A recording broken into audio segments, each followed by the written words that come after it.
Yeah. And then I suspect after they signed in, then the telephone call came in to schedule a telephone conference. And then again, I'm not sure when exactly you came and checked in, but they are done in the first come first served basis. Yeah, so I thought when you scheduled at 8:30 and I'm here at 8:30, then I would get it at 8:30, but I didn't know who makes the decision to triple book it. Well, no, it's a docket. So what that means is everybody is put into a block at 8:30, 10, 1:30, or 3. Right. And then within that block, it's whoever shows up is first. That's first come, first served within that little chunk. So if you're at 1 o'clock, your hearing should be sometime between 1 o'clock and 3. Yeah. Anytime between 1 and 3. Okay. Yeah. It's like reserving a little space in the day. I think it's working. So can I have this is your phone? You'll be good to go at this morning. Okay, thank you. But I think Scott still needs to set up, so. Okay, and you're Stephen, or is it Steve or Stephen? Are you there? Steve, okay. All right, Steve, I have some administration to go through. And then we'll get into the specifics of your hearing. So we're commencing a hearing on case ID 2022-1120, account number 20500, which is 2305 Sherwood Court in Rockport. And just double check the specifics of your protest.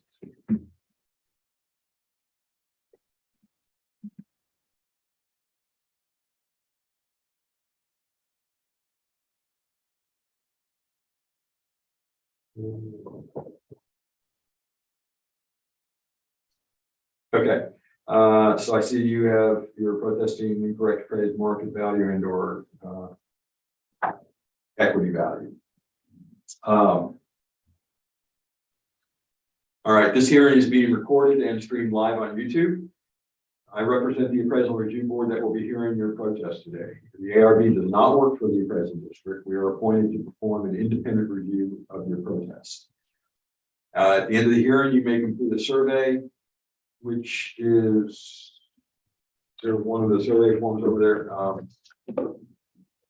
You can use that survey form, or there will also be one included in the determination package that you'll receive in the mail after the hearing.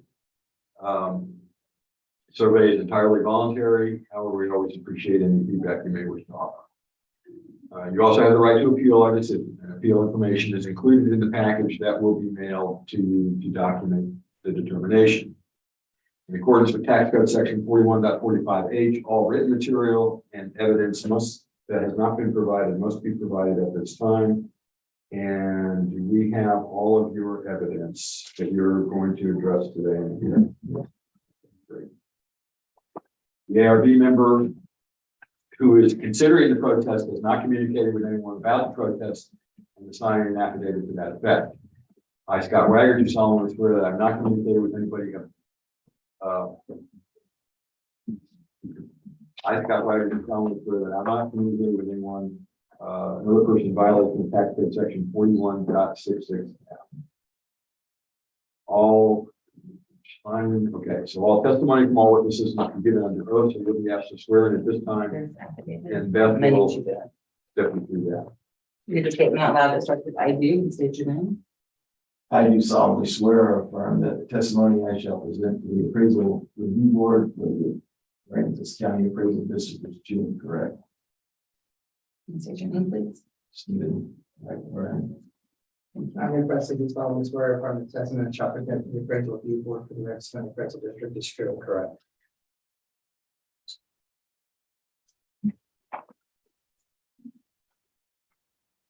Okay, Steve, I need to ask you if you hold a license and certificate from the Texas Appraisal Licensing and Certification Board. Okay, fine. Underneath your pile of information, there is a chart of hearing procedure times. How we're going to run the hearing today takes one of two forms. Either you can present first or the district can present first. Each will have equal amounts of time to present evidence, question, and rebut, regardless of who goes first. You get to make the choice of who goes first. Listen to the district's presentation. Okay, great. So you got 5 minutes. Okay, this is a lot on Shorewood in Arbor Oaks. It was a dry lot. And I believe the homeowner owns the house that was there maybe. I think 20499. And then there's the lot right there in blue. So we're gonna look at sales. And then we'll look at equity. I'll be done. So we've got 3 sales here to look at. All 2 of them are in 21, one of them is in 22. Let's see. We have a sale for 8,800 square feet for 67,000 on Lakeview, and a sale for 7,200 square feet for 52,000 on Encina. Then another sale on Encina for a double lot, it looks like 14,000 square feet for 81. Price per square foot that for that one is 5.5, and then the other one is 720 and 760. We have a value of 640 on the subject. When you look at the property card, there's no adjustments being made for issues or anything like that. We don't have any negative adjustments on this land. And then equity is 9,000 square feet on Edgewater for 61,000. 9,300 square feet on Edgewater for 59,000. And then there's going to be, it looks like an abstraction here for land. Well, the land underneath this house is valued at 55,650. It's there on Shorewood. It's just showing that the land tables are congruent. That's all. Equity value 55,650. Sales value 58,998. That's all I have. Okay, Steve, you've got 2 minutes to cross-examine and 5 minutes for presentation, so I'll give you 7 minutes all total. How can you stop me after 2 minutes so that I don't waste the time for one? Sure. How did you calculate the 640? $6.40 per square foot. It's in that land table. There are all different land tables in there. How did you calculate the 640? I don't want to say I did it. It could have been there for a while. Has it changed? I'm asking the questions, right? Yeah. So how did you calculate the 640? It's in the land table. The calculation is in the land table, like a class. You use 640 for my property for 2306 Edgewater, for 2312 Edgewater, Okay, and it's exactly 640. okay. So I think my lot is nowhere near comparable to those lots, and there were a lot of negatives that were not considered. So did you look at the property before you made the evaluation? Yeah, we get asked that a lot. We look at all the properties before we do the evaluation. However, 4 people do 25,000. So we're mass appraisers. So it's better to think of us as neighborhoods. And when you looked at it, you didn't notice any negatives. I can't say that. I don't even know if I'm the one that drew Arbor Oaks. Well, somebody came up with 640 and they also had no negatives. So somebody did some work, I guess, and somebody got paid to do some work, but yet they saw no negatives and they used the same assessment, right? Yes. Okay. So I'll stop at the 2 minutes. okay. Just because they may not have observed any negatives doesn't mean there can't be any negatives. It just means that if nothing else, the district has shown that it's an equal assessment across, an equal calculation across a wide range of land properties, okay?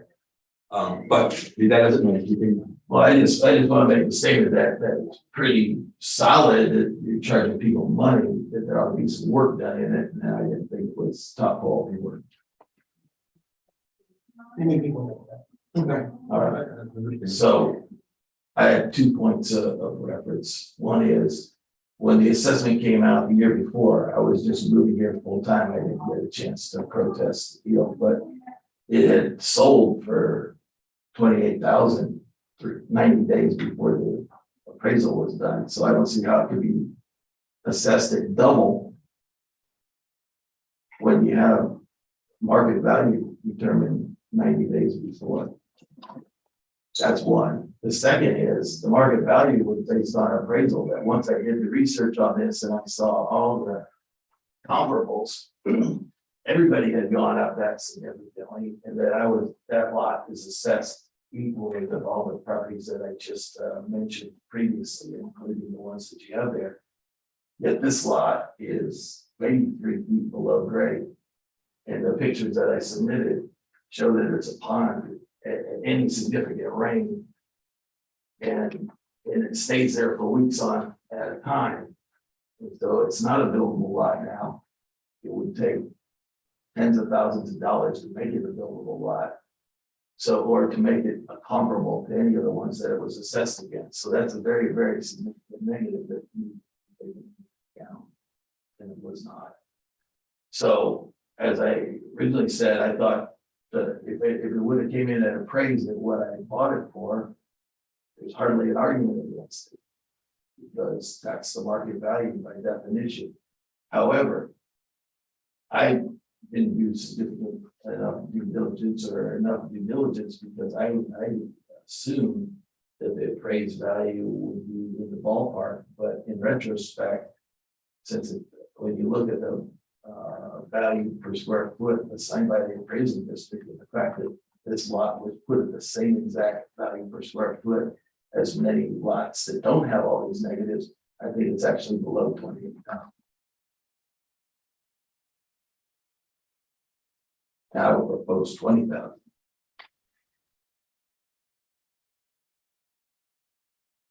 Okay, you have almost another 2 minutes if you have anything else you want to address.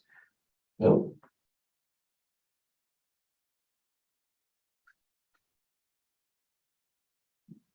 Okay, Ray, you got 2 minutes for cross-examination, 2 minutes for rebuttal.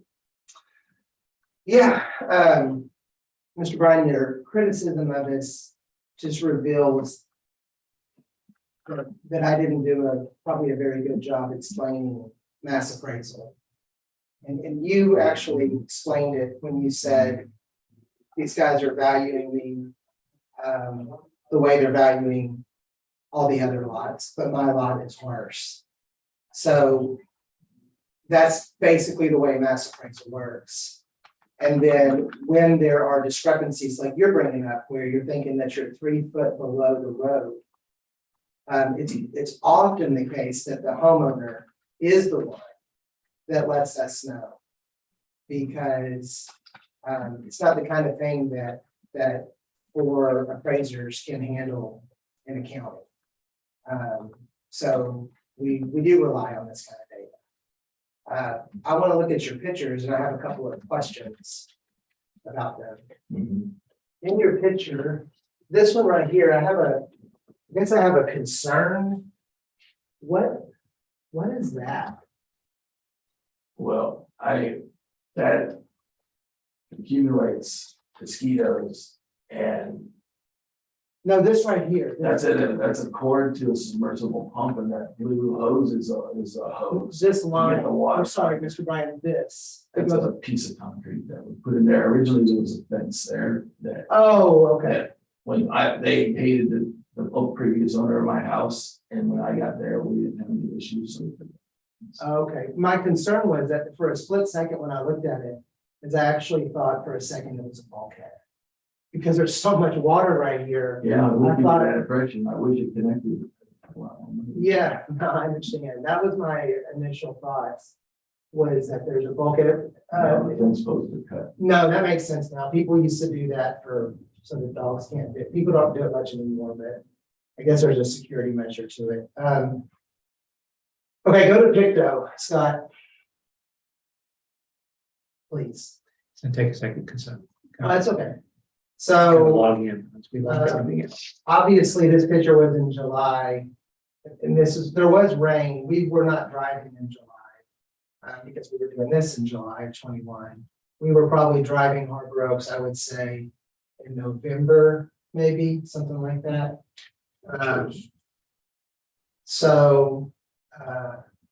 And the truth is when an appraiser drives by an empty lot, doesn't spend a lot of time looking at an empty lot. It looks right here, just from this aerial, Mr. Brian, that maybe you've brought in dirt, or that's washout, I don't know. I mean, maybe there's an effort. You're gonna try to get in those trees and build up. I don't know. I definitely would say from the evidence here, there needs to be an adjustment in this account. There just needs to be an adjustment in the account.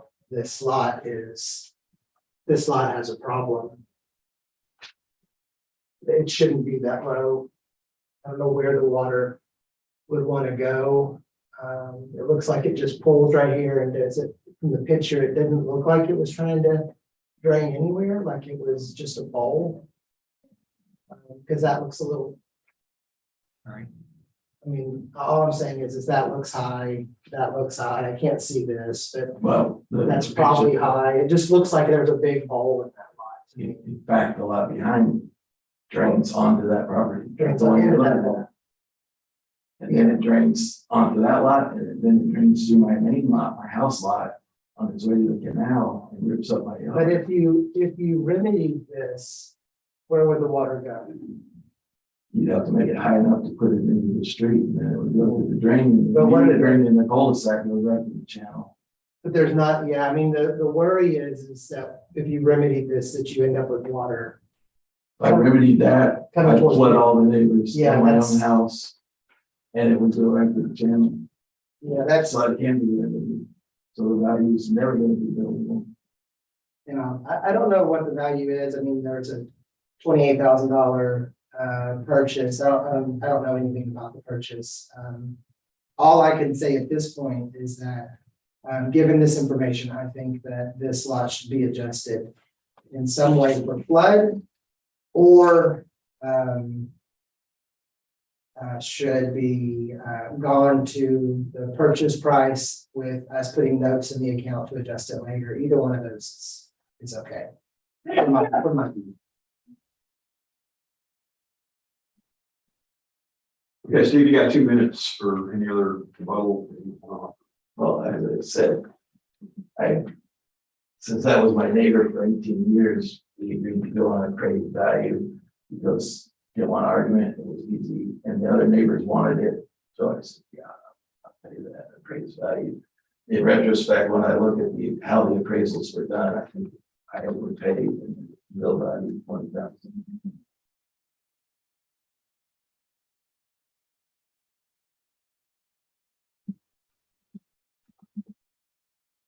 Okay, anything else? Ray, you got a minute? No, I'm good, Scott. Okay, Steve, you got 1 minute. If you got any closing comments you want to offer. No, I just think I came in here with a good mood, then when I didn't have an 8:30 appointment and I got people waiting for me, that wasn't a very good deal. So I just guess I should have read it earlier or more closely that it's a block. And if there is no 8:30 appointment, you're in with the block. Apologize if that was testy to everyone, but Yeah. it's cost me a lot of money to be here. Okay, Scott, can we bring up the property chart for a second?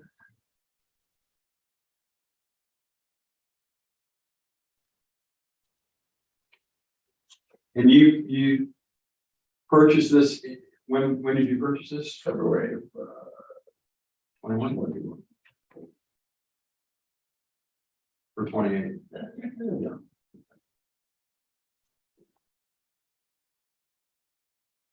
Okay, so here's what I'm gonna determine and then recommend to the ARB is clearly we would use the 28,000 as a as a data point in determining market value, and then I'm going to take another 4,000 off of that to at least minimally to start with address this flooding issue. And then the district will, I'm sure, well, they'll make a note in the account to revisit this. And I did see in it that the notes indicate it was inspected. So there was, at least they looked, when I say inspected, there was it was observed in, yeah, in September of 21. But I'm sure they'll be doing it again for the next year's appraisal. So again, my determination will be that we take forward as a recommendation will be 24,000. Thank you very much. Okay. And while you're here, if I might, I don't know if you've ever been in front of the NARB before. No. Okay. This choice of single member panel format is new this year in 2022. The state has updated the tax code to allow to require districts to be able to support single member panels. We do not quite yet have our arms around why people are choosing single member panel formats, as to why it might be different, the perceptions, and there are a number of reasons why people may choose it. So anyway, if you're so inclined, I just have a couple of questions, which we're trying to get our arms around all of the different reasons and rationales why people might choose that format. Again, recognizing that the process now will be one where I take this determination to the full ARB as a recommendation. So that's another step, a little more time involved and that type of thing. Again, it's not a problem. It's just people need to realize that. I can take it real quick because I've never done it. It said single member. I thought it was a one-on-one in an office instead of a presentation like this, and that then you can have a rational conversation with somebody and come to an agreement, but it's not so different because all the formalities might as well have everybody here if you want to pay the money for everybody to be here. And I'll just make a note, because you did submit a paper protest form. Yeah. And there are two check boxes at the top of that. One is for single member panel, and the other is for an informal hearing. And the one-on-one type of thing that you were referencing is that Informal possible. Yes. Yes. Okay. And if you check that, and in the future you can do that for any protests, and you certainly have your rights to protest every year if you want. So okay. All right. Thank you. You bet.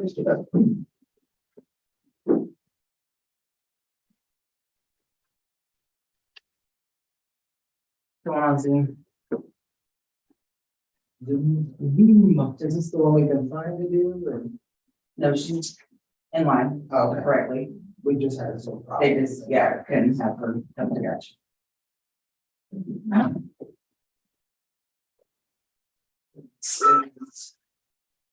Sarah, Who?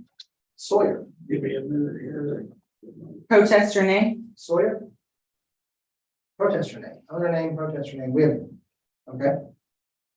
Oh, this is they have like an agent, I guess. Protester name, we have a lawyer. 331. Yeah.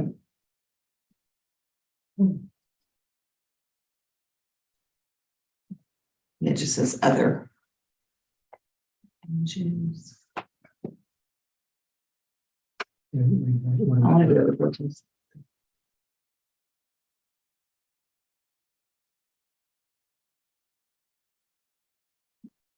What? The independent executor. Executor, okay, do we have to have paperwork for them? To do this, is there any You see what they're doing behind the protest. taxpayer evidence, or do they have something? There,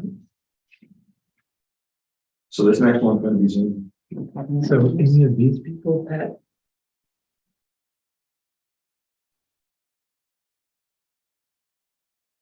Get all- They have a lawyer, they have granted letters of testament, all testamentary. Yeah, I thought they had something, yeah, So they have that. and with their affidavit, yeah. To me, that shows. So that would be, I guess, a stock call. And he left.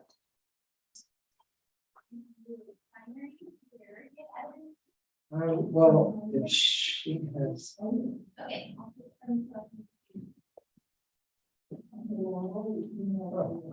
We have an appraisal. Okay. That's on to the- You've already shown you're not using the extra copies.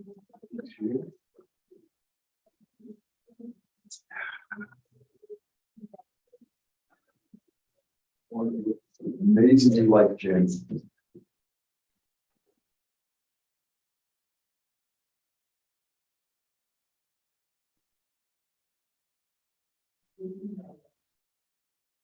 Are you ready? We have Sarah Bassler, is who we want. to bring in. Yes.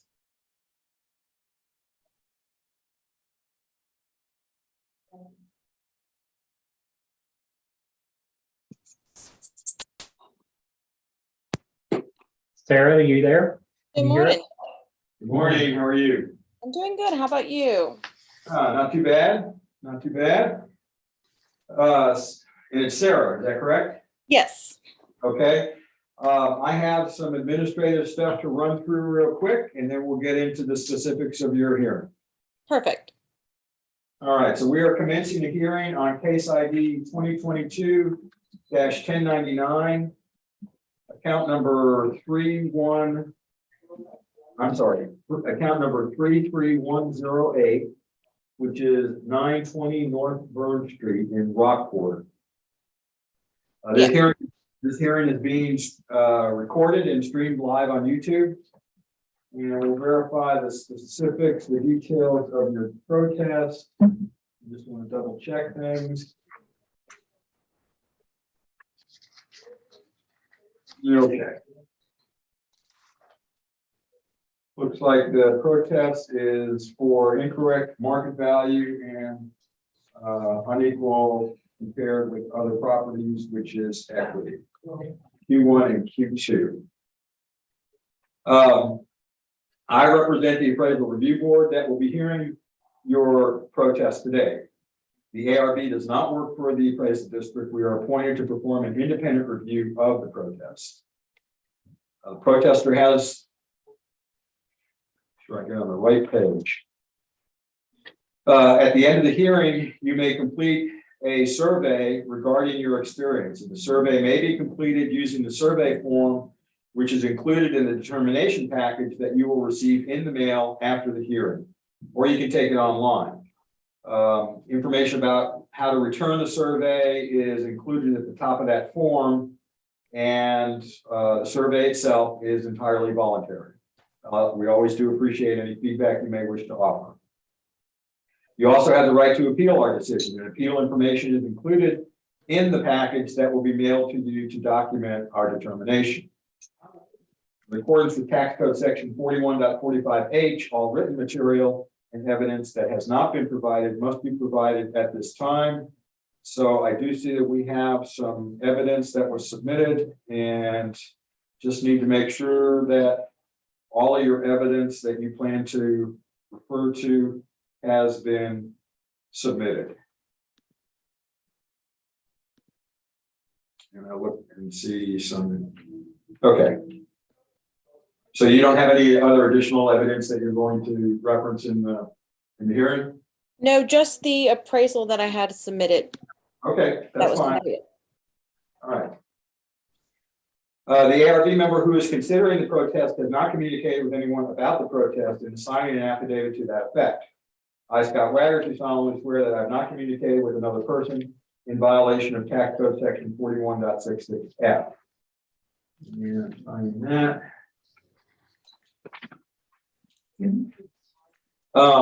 All testimony from all witnesses must be given under oath, and I'm assuming since I have assigned and notarized affidavit from you, you realize that we're considering you to be under oath for this hearing. Yes. Okay, Great person, you solemnly swear affirm the testimony I shall present to the appraisal review board for the Aransas County Appraisal District is true. all right, sir, I need to ask whether you hold a license or certificate from the Texas Appraiser Licensing and Certification Board. No. Okay, that's fine. Makes things easier that way. In the package of information that you received from the district, there's one chart, which is the hearing procedure times. Do you happen to have that chart available? No, I don't. I'm sorry. It's okay, because what we'll do is we'll step through it. Basically, the chart addresses how we're going to be running the hearing.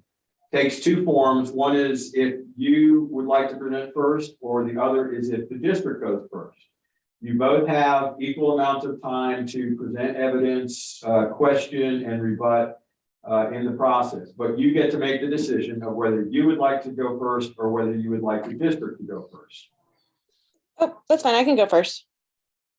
Okay, you have 5 minutes to start with. Well, first, my name is Sarah Harder. I was appointed as the trustee and executors for the estate for Robert O. Sawyer and Shirley A. Sawyer, who are the owners of the property. As part of my duties as the executor and trustees of their estates, I had Lynch Appraisal Services, which is an appraisal company in Rockport, Texas, do an appraisal of the property so I could get the fair market value in order to be able to do inventories and the like for the estate to determine tax valuations for the IRS and things like that. From that appraisal, it came back at $52,000. They did use comparables to, I think, 4 different properties in the area, if I'm not mistaken. And based on those comparables and given that it's just a lot, they appraised it at $52,000. And that's really it.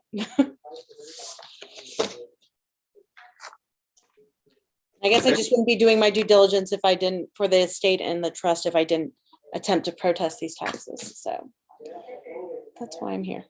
Okay, that's fine. You have another 3 minutes. If you have anything else you want to address.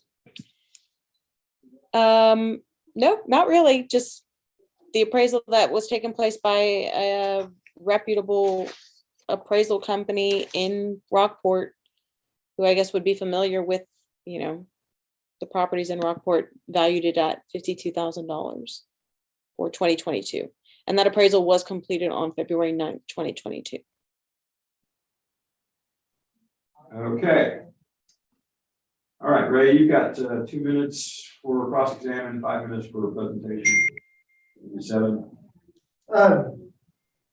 Yeah, I agree with everything on this appraisal. This is a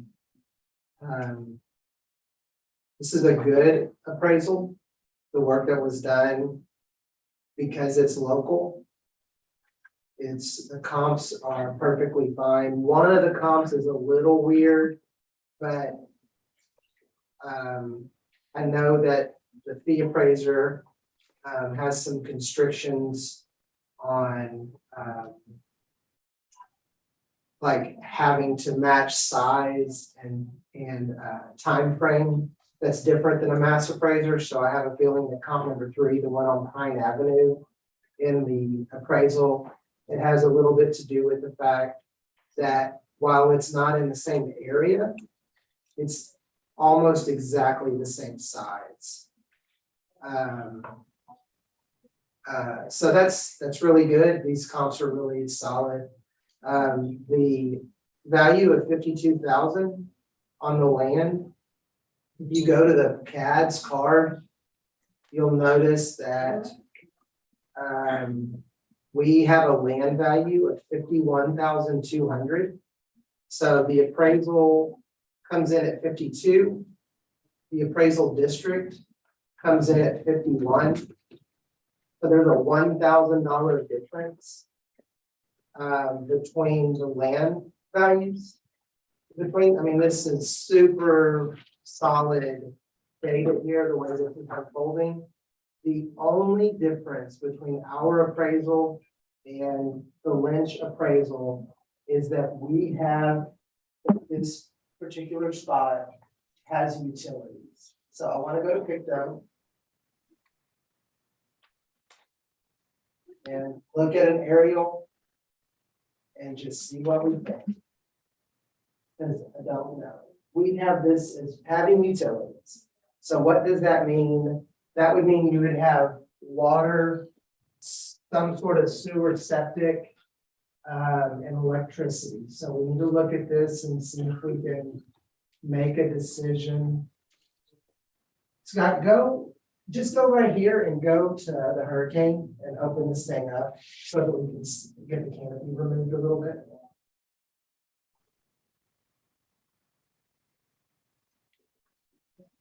Yeah, we agree with the owner. In fact, yeah, we agree with Sarah, 52,000. That's fine. I mean, Great. that's super encouraging to us.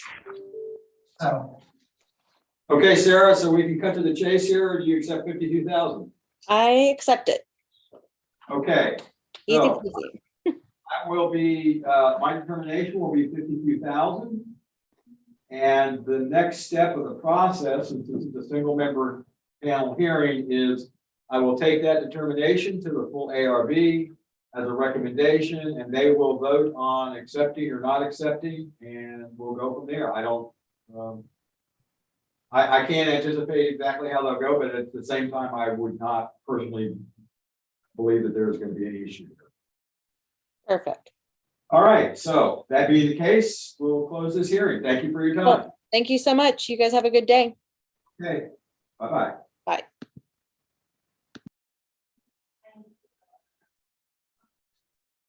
What? So let's. You got that okay, Scott? Yep.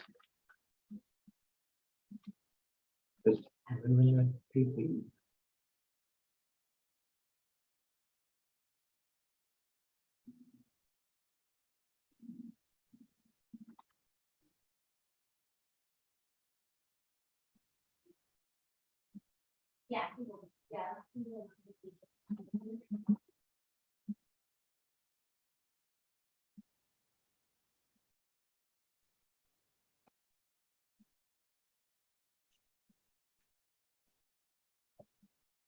you want a break or anything, Scott? Yeah, sure, I'll take a break.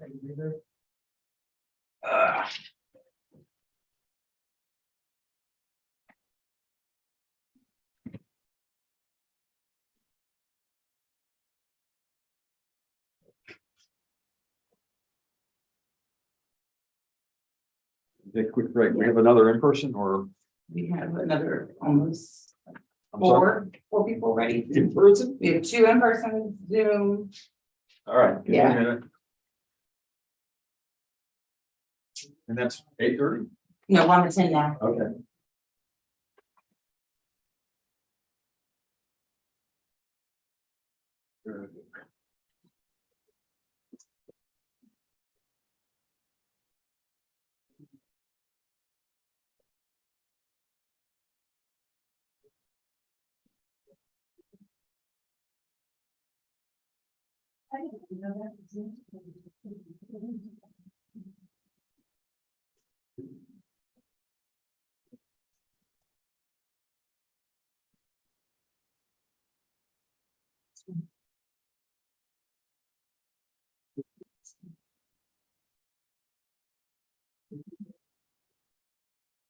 I don't like this.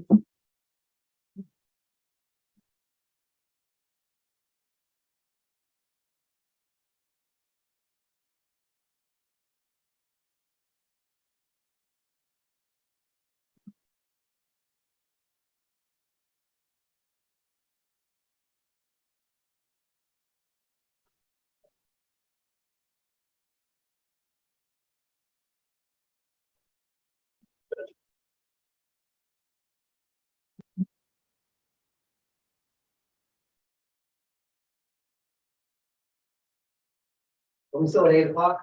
No, we're starting with 10. Okay. We're doing good. That's great.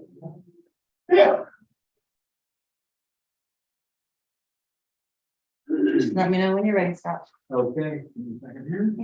This person just has the process form. They don't have anything else. Oh, wait a minute, is this, hold on, I may want to just.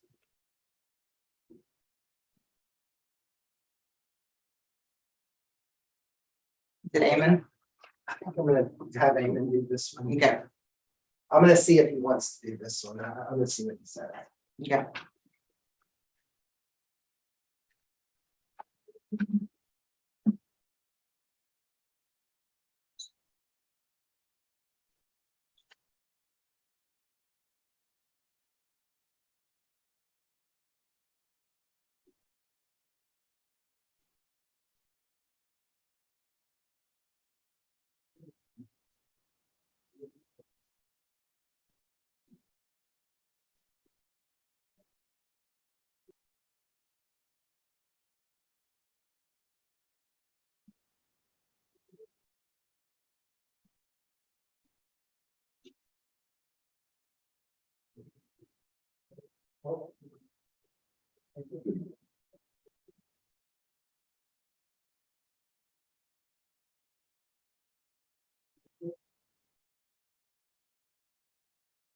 In person or? Yes. In person.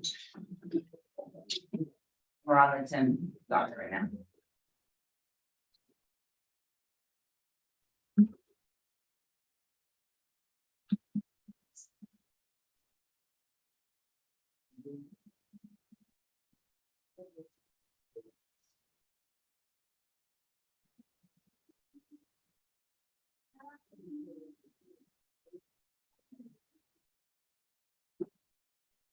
You ready? Okay. Okay. How's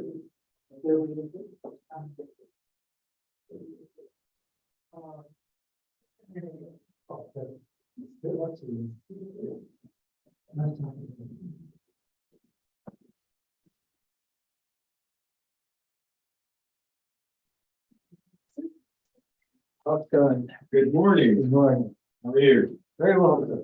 I do it ahead. Here? Yep. Is it fine right there? Okay.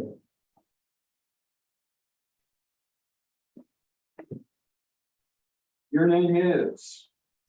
Sort of CERDA, first name is. Okay. CERD. A.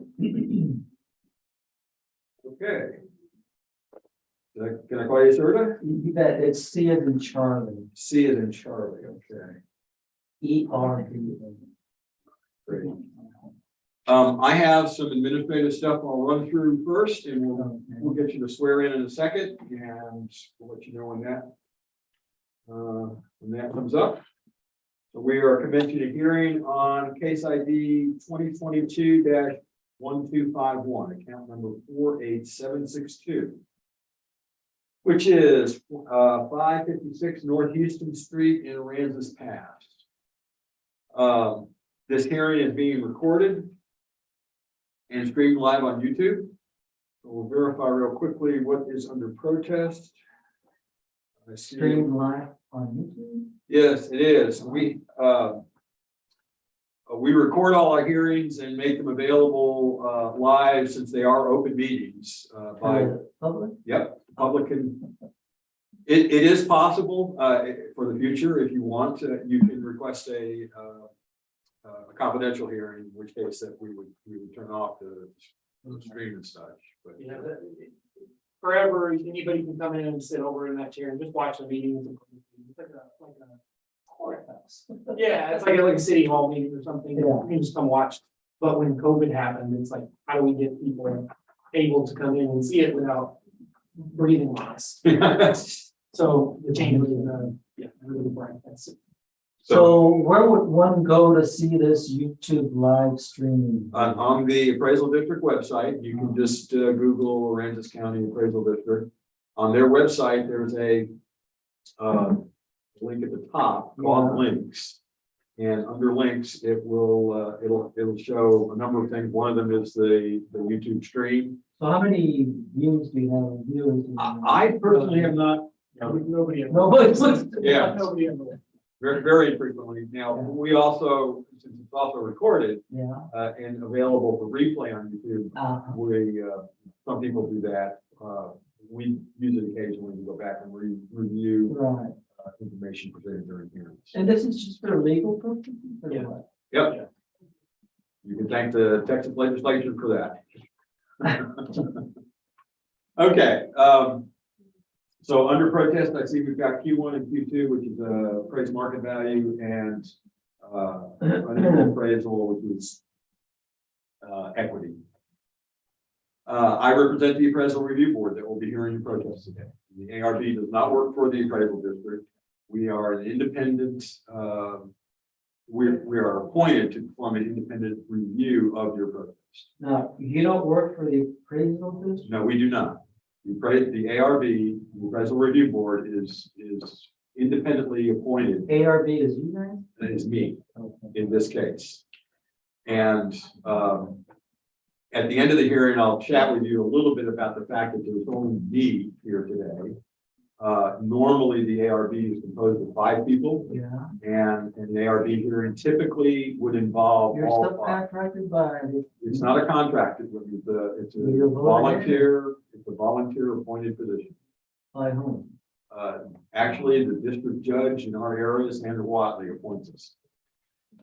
The district judge. Yep, who actually is in Sinton, I believe, where her court is. And she appoints you directly. Yep, all the people that are on the ARB get appointed. And your experience in this is a realtor or? No, we listen to these, we're just like you, we're normal, regular citizens, Uh-huh. and so Property owners? that's correct, we all live in Aransas County, and as such, the guidance that we get from the state in terms of how an ARB is run is we have to, you can think of us like a jury, okay? And we have, two, the prosecution and the defense, so to speak. You both are presenting evidence, and we weigh evidence and come up with a conclusion. So that's how the process works. And this gentleman is what again? This is So a- appraiser, I work. Oh, so you. I am a registered. Yeah, so he works for the district as well as Beth and Scott back there. Uh-huh. But I do not. I actually am on the ARB, and we are independent from the district. Okay, Okay, so he's the one that has the opposing view that I would have. that's correct. So he'll present the evidence from the district's position, Right. and you have your opportunity to present your evidence. Well, I might mention at this point that I've been to Nueces Doctor Corpus. Uh-huh. And it's always a little daunting to walk in places like this, even this one, a bit more, because now you're videotaping everything. But they have so much more information that I would be possible of acquiring. It's always like you're walking into like. Any position. Yeah, okay, yeah, and you don't, whatever you have, they have a lot more of it. And in addition to that, and I don't mean to be rude, but there's more. It's very confusing, I mean, to me as a Yep. regular individual. All right, so we'll give you the opportunity to ask these questions. Yeah. Look at what they have, and hopefully at the end you will have your questions answered and it'll be a little clearer. Okay, Okay? all right. All right, so at the end of the hearing, you may complete a survey, which is actually here. You can use that form to fill it out. You can take it with you, return it. You can take it online. All the information about how to take it and how to return it is at the top of the form. It's entirely voluntary. You don't have to do it. Okay. However, we always do appreciate any feedback that you may wish to offer about the process. You also have the right to appeal, obviously. So appeal information is included in the package that will be mailed to you to document our determination.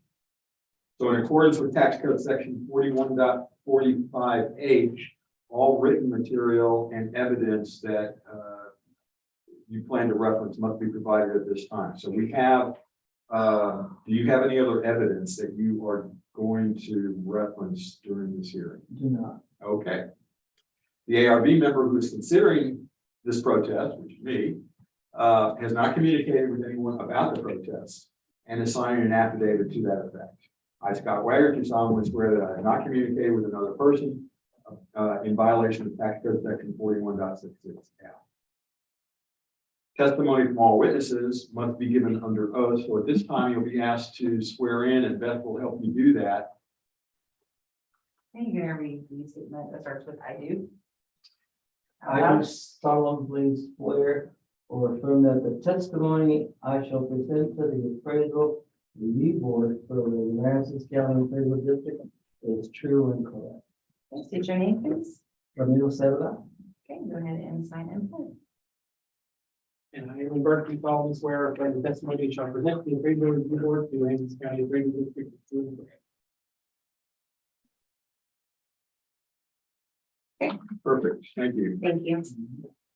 Okay, sir, I need to ask you whether or not you hold a license or certificate from the Texas Appraiser Licensing and Certification Board. No. Okay, that's fine. It's easier that way. Over there on your left hand is a chart, which is the hearing procedure times. It's also up there on the wall if we refer to it. And this is how we're going to run the hearing today. It takes one of two forms. Either you can present first or the district can present first. You both have equal amounts of time to present evidence, question, and rebut. But you get to make the decision on who goes first, either you or the district. Okay, fine. All right. Property ID 48762. It is a Siesta Sun Villas in Aransas Pass, in small part. It's 13 units.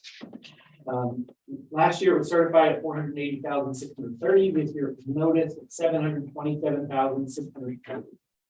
There's a note in here that there was a recalculation error. Sorry, say that again. There was the value change year over year was because there was a recalculation error. So what was the value from last year that you had? 480,630. I don't really understand what you just said. There was a recalculation error Yeah, on whose part? on our software part, Okay, now the error was in my favor or yours? way in your favor. Yeah. It lowered your value. Okay, so the property card there, but the next page is the income worksheet. So You can see it up there on the screen too. Do I have that one? It would have been provided in the evidence sent to you. You mean this one? Well, that's your appraisal notice, and when you submitted your protest, you should have received a package of Well, information. I'll tell you what, I might just stop you right there. When I walked in here, they told me that, they had sent it to me and we recently changed and, moved to a different address and, So you're gonna mail it 31453. that is incorrect. Okay, well, we need to be notified if you're moving or. Well, I did, now they have it in Now. writing. Yeah, now you can. So would it be too much trouble to ask for a copy from you? But, well, you should have something in front of you, unless it's. Yeah. If you'd like to follow along on the tablet, or it's all displayed here on the screen. So in other words, I'll get a hard copy? You have a hard copy, it's mailed to the. I just throw that in there. Did you forward your mail when you moved? Absolutely. Well, then you got it. Should have. So that's a no. I mean, I'm trying to present my evidence to. Okay. We're on a timer. Okay, so this is where the value came from. So the units, there's 13 units. So this is an apartment. Our rent rate for apartments in this county is $11,707 a year. That's annual rent. So that gives you gross potential rent. Stabilized vacancy is 13%. So that's where your effective gross income comes from. Our operating expenses are 55%. And so that's where you get the NOI. The NOI is $60,000. And then you just capitalize the NOI. The taxes in Aransas Pass are higher than they are in other places in our county. So the cap rate ends up being higher, it pushes the value down. And that's where the number comes from. Pretty straightforward. It's an apartment. 727,640. And then on the next page, it is to show that we have to prove that we're not in excess of the median of comparable properties similarly situated, appropriately adjusted. There's no adjustments to make in this case because the lease rate, the vacancy, the expenses, the cap rate, they're all the same. The only thing that would be adjusted would be how many units there are and what their tax rate, which we do.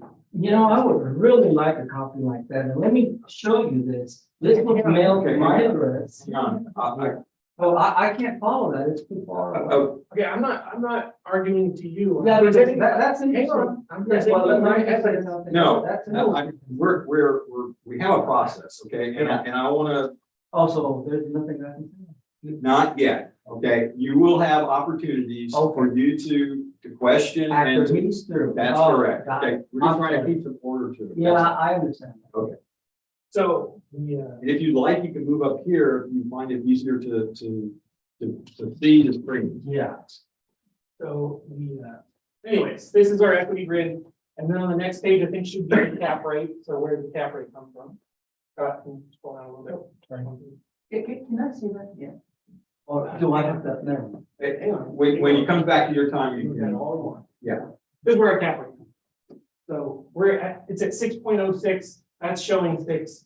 So ours is actually a little bit slightly higher, but 0.06 is a difference.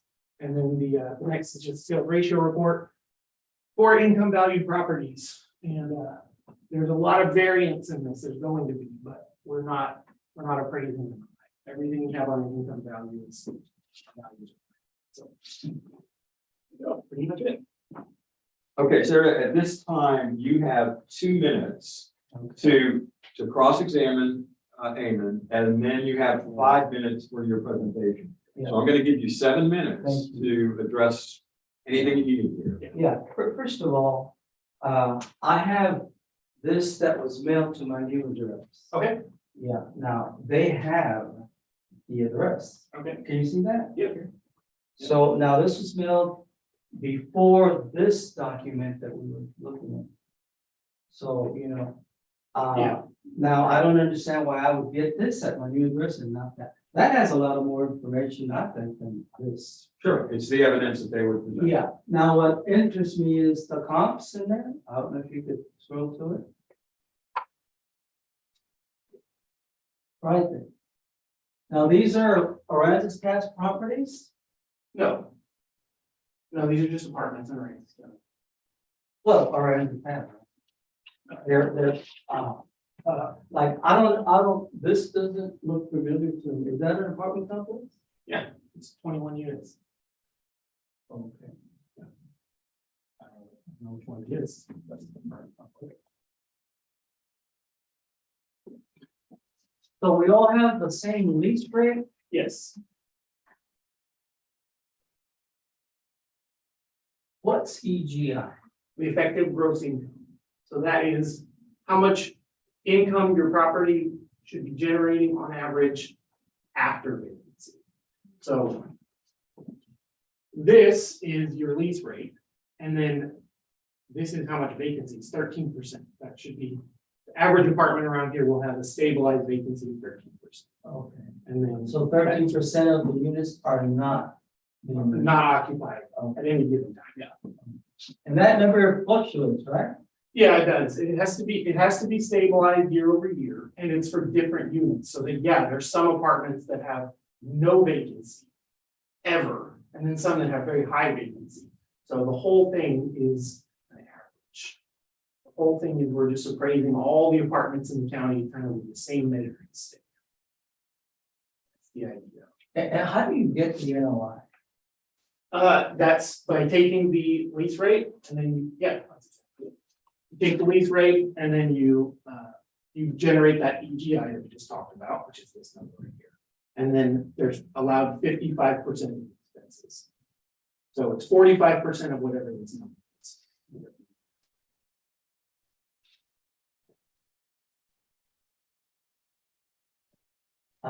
May I see that? The comparables, please? Yeah, sure, scroll down a little.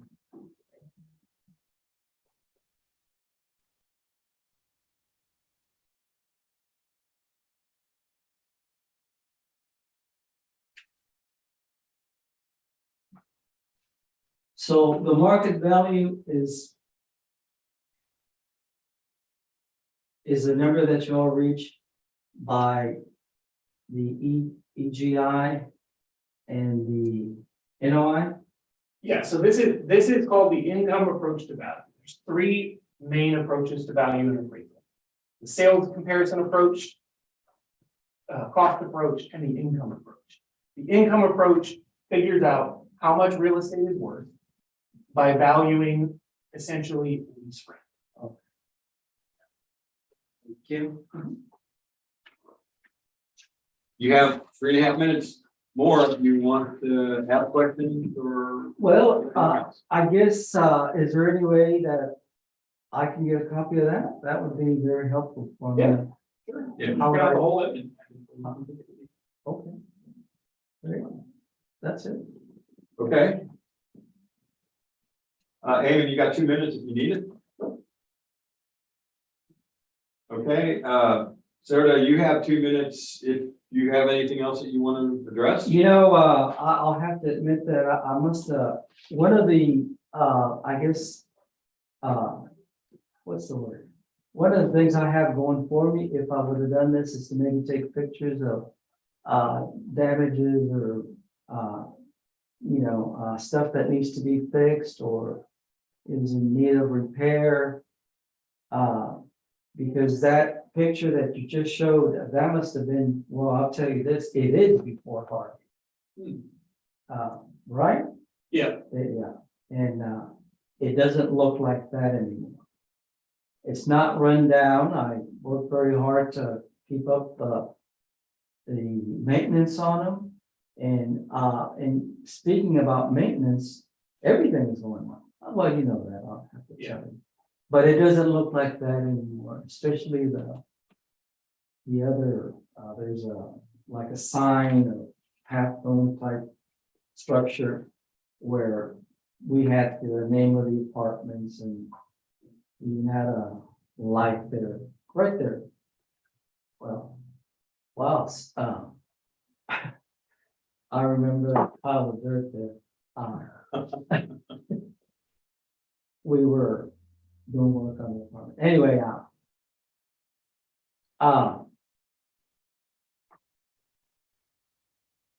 it's a great apartment and we've been very fortunate to have it. And I just, was floored when I saw the doubling of the value. Yeah. I thought that things would go up, but it's like the insurance that we pay every year.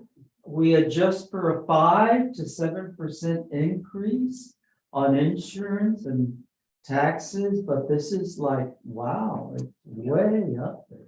It's So- doubling, correct? Yeah, yours is, because yours had a mistake. The big change should have been last year, Not this year. but the thing that happened was a couple of years ago. We have our value study on a regular basis. And one of the areas where we majorly fell short was commercial properties, anything that should have an income value. Right. We didn't have anything on income value. And so the stuff was just depreciating into nothing. Like you were saying with your units, the good thing about income valuations is all that stuff will show in that. It'll show, like, say you have an apartment or a hotel or storage unit and you're not taking care of it, and it is really run down. Well, you're gonna start losing tenants or customers, or you're going to have increased expenses. Both of those things, you'll say, hey, look, I'm 50% occupied because my place is terrible, or my expenses are crazy high because I have a bunch of theft or water damage or something. So it makes it really easy to account for all the different elements of it, because nobody buys an apartment complex for fun. You know what I mean? It's not for the pleasure of looking at it. It's not like a vacation house. So it's pretty easy to figure out, what the impact of damage or different economic conditions are. So if the vacancy would go up, the vacancy rate? Yeah. The so value of the property would go down, right? Yeah, so to value your property, like if you brought us like a profit and loss statement or like a rent roll saying, this is what I'm charging for rent, this is what my vacancy is, this is what my expenses are. then I look at those and they're confidential if they're given to me, legally confidential, so. Now, how far back do you go on that? It would be for the current year. Current year. So, and what happens is, like you saw, there's every apartment in Aransas County is like that, and we're putting the value right in the middle. Well, everybody down here will be able to bring in all their actuals and say, look, mine's underperforming, and their value is gonna get lower.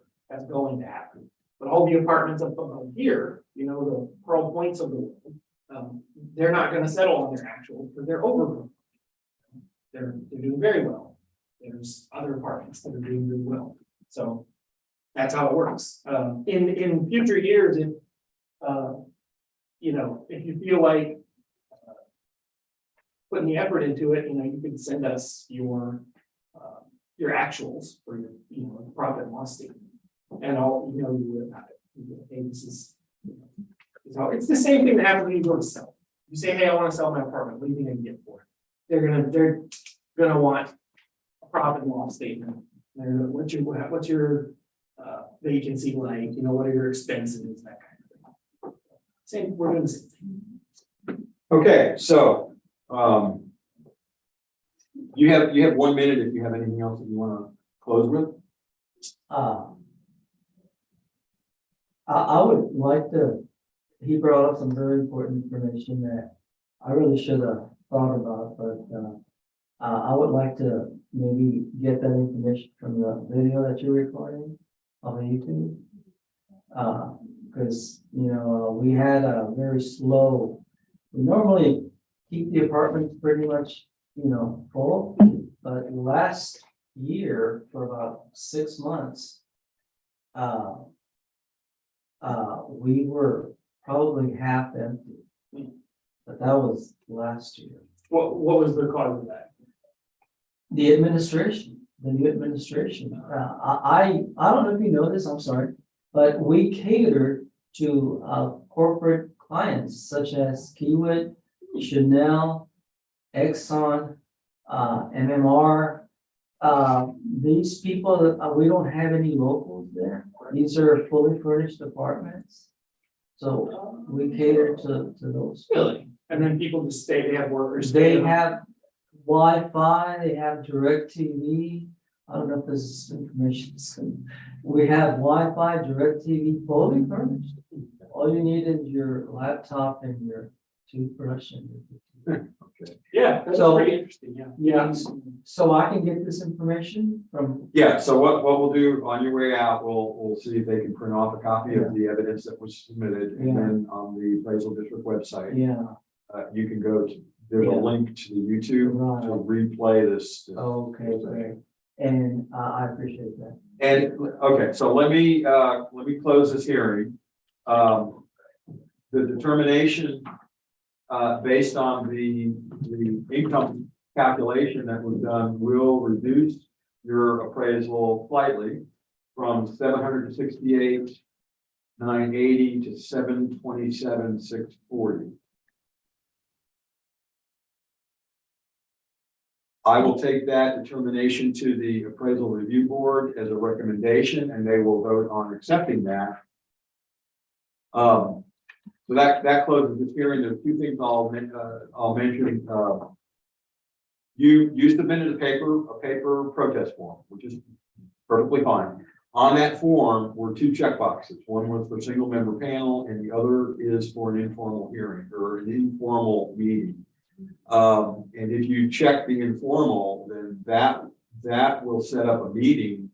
A meeting will be set up between you and an appraiser. Formal. An informal one. Oh. And based on that, you can then decide whether or not to proceed with a regular ARB hearing, or you may settle with the appraiser. Okay. Plus, if nothing else, you've gotten some information that will help you in terms of preparing for any future hearing that you may want to participate in. Right. Okay. Thank you. Beth, can the ladies out front help him? He didn't receive, or for whatever reason, didn't get his evidence. It's bringing it out right now. Excellent. Okay. So if you hang loose out there, then I think they'll be able to give you the copy of all the evidence that was produced and presented and displayed on the Thank screen. you so much. Okay, thank you. Damon said he's printing it out right now. Oh, here he is. There's the evidence packet and there's the card. And this is the email address to see the, Yeah, if you email me, that'll go to me directly. okay. Yeah. Thank you so much. Yeah, no problem. Next one, then the on. Scott, can I ask why you changed the value on that one? I mean, I'm not saying His that I equity- have an issue. His I'm equity, saying That was what the value was. I put that you made a ruling and you changed it to something else. I am looking at this sheet, it shows 768,980. Okay.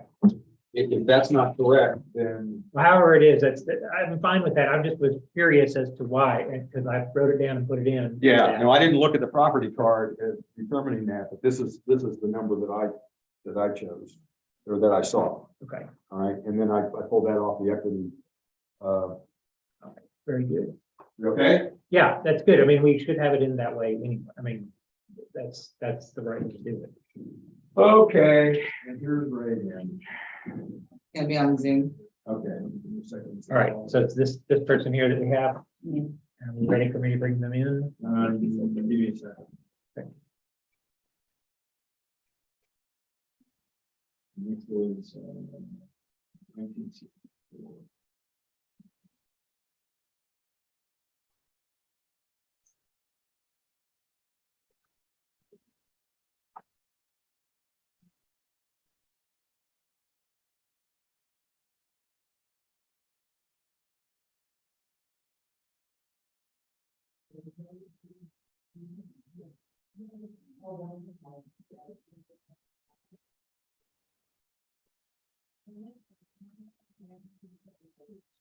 Okay, I'm ready when you guys.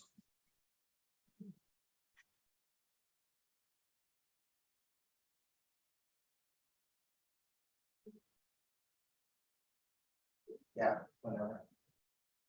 He's coming. Chad, can you hear us? Yes, good morning. Good morning. How are you today? I think I'm doing pretty well. How about yourselves? We're doing fine. We're doing fine.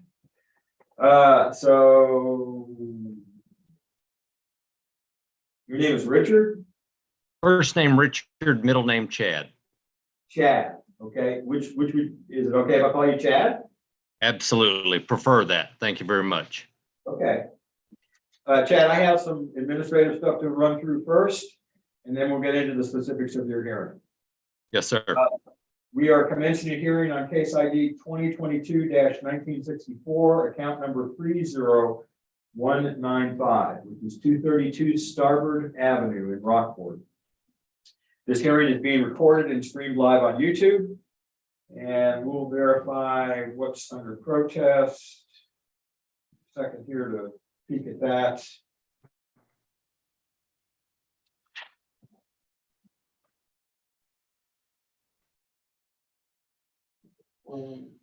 Okay, it looks like you have, like under protest is Q1 and Q2, which is incorrect appraised market value, and or values unequal compared with other properties, which is equity. I represent the Appraisal Review Board and will be hearing your protest today.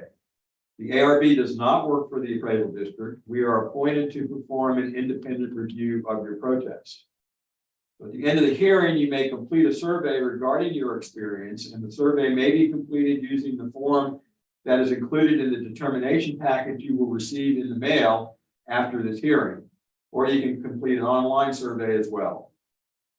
Information about how to return the survey is included on that form at the top. The survey is entirely voluntary. However, we always do appreciate any feedback that you may wish to offer. You also have the right to appeal our decision, and appeal information is included in the package that will be mailed to you to document our determination. In accordance with tax code section 41.45H, all written material and evidence that has not been provided must be provided at this time So I'm just need to double check that you have, yeah, see, we have a good amount of evidence here. You have any other evidence that has not been provided yet? No, sir. Okay, excellent. The ARB member who is considering this protest has not communicated with anyone about the protest and is signing an affidavit to that effect. I, Scott Wagner, do solemnly swear that I have not communicated with another person in violation of tax code section 41.66F. All testimony from all witnesses must be given under oath, and I'm assuming since we have a signed and notarized affidavit from you, that you realize that we are considering you to be under oath. Yes, sir. Okay, great. Oh, I read reference to solemn prayer for affirm the testimony I shall present to the bench of the board for the in place of the register. Okay, Chad, I need to ask whether or not you hold a license or certificate from the Texas Appraiser Licensing and Certification Board.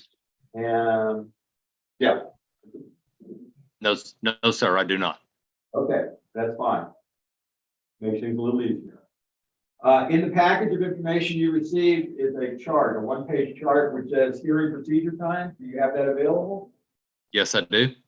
Okay, so you can see on that chart that there's two ways the hearing can proceed. One is if you present first, the other is if the district presents first. You both have equal amounts of time to present and question and rebut, regardless of which way you choose. However, you get to make the choice of who goes first. Okay. I'll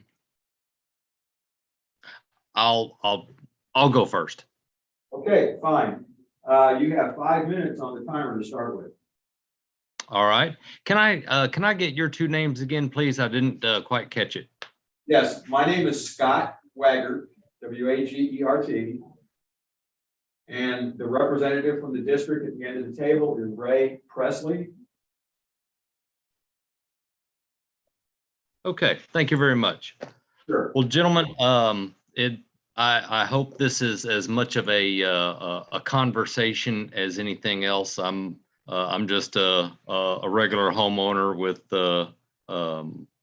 just my own ideas, and so I enjoy just having the conversation as much as presenting evidence in the formal hearing side. But what I submitted was an appraisal that was done on the property and completed last June. The appraisal was done. I was refinancing the house with a different mortgage company, and that appraisal was required for the for the mortgage company. They submitted a value of $377,000 for the property, and that appraisal was completed June 2 of 2021. So I was not able to use this information last year. By the time I got the information, it was too late to request a valuation or contest evaluation. And last year's total value was $282,940. So I felt at the time that that the appraisal from the appraisal district. Let me interrupt real quick. The number we have is 382,940. Yes, sir, I believe so. From 2021. Yeah. Okay. You said 282. Just want to make sure that we're on the same. I'm sorry. Yes, 382. I'm sorry. Thank you. So, like I said, I thought that last year's valuation was a little high, and but I didn't have the opportunity to contest it at that time because I got the information too late. So, my thought process is we were a little high on the appraisal district valuation last year. And, could we take that into account, going forward from this year? And then, the appraisal was completed, mid-year, this time last year. And, I think that was the value at the midpoint of the year. Looks like the appraisal district calculated about a 16% increase in value for, from 21 to 22. So, I was thinking, about a 7 or 8% increase of the 377 for the remainder of 21 would give us a valuation of about, 407, 408 for 22 valuation purposes. And just kind of for informational purposes, we have not made any improvements to the house since we purchased it in 2016. I know a lot of folks had significant damage from Harvey and have done some significant improvements to their homes. We were very fortunate from Harvey. All we had were 2 broken windows, and we were able to replace those windows. And then we lost a few shingles off the roof and replaced the roof. But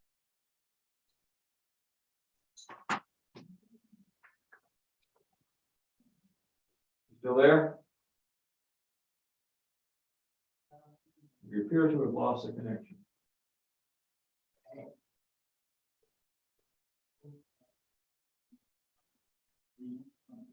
It's hung up.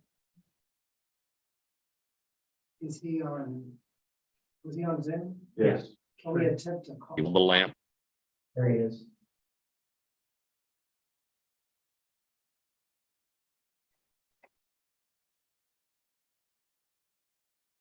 Chad, can you hear us?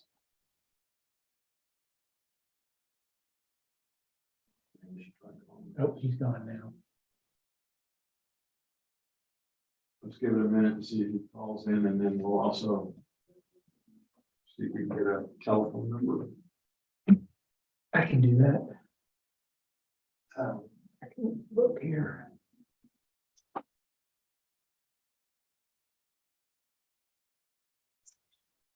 I see one on the evidence. 4057. Sorry, you know, I said it out loud. Yeah. I think I have it. Okay.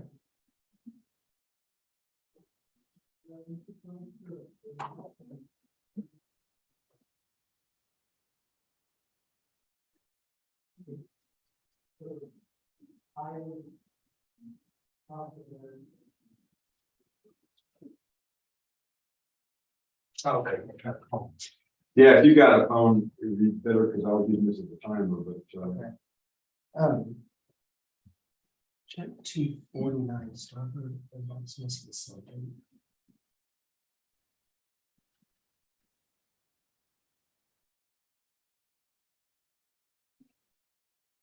I can't see that. Chad, this is Scott Wagger from the Appraisal Review Board.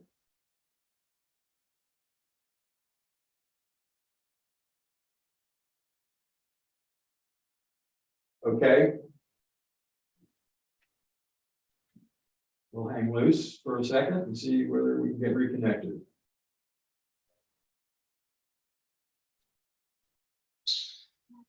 The bridge on speaker saying the Wi-Fi passcode didn't work first.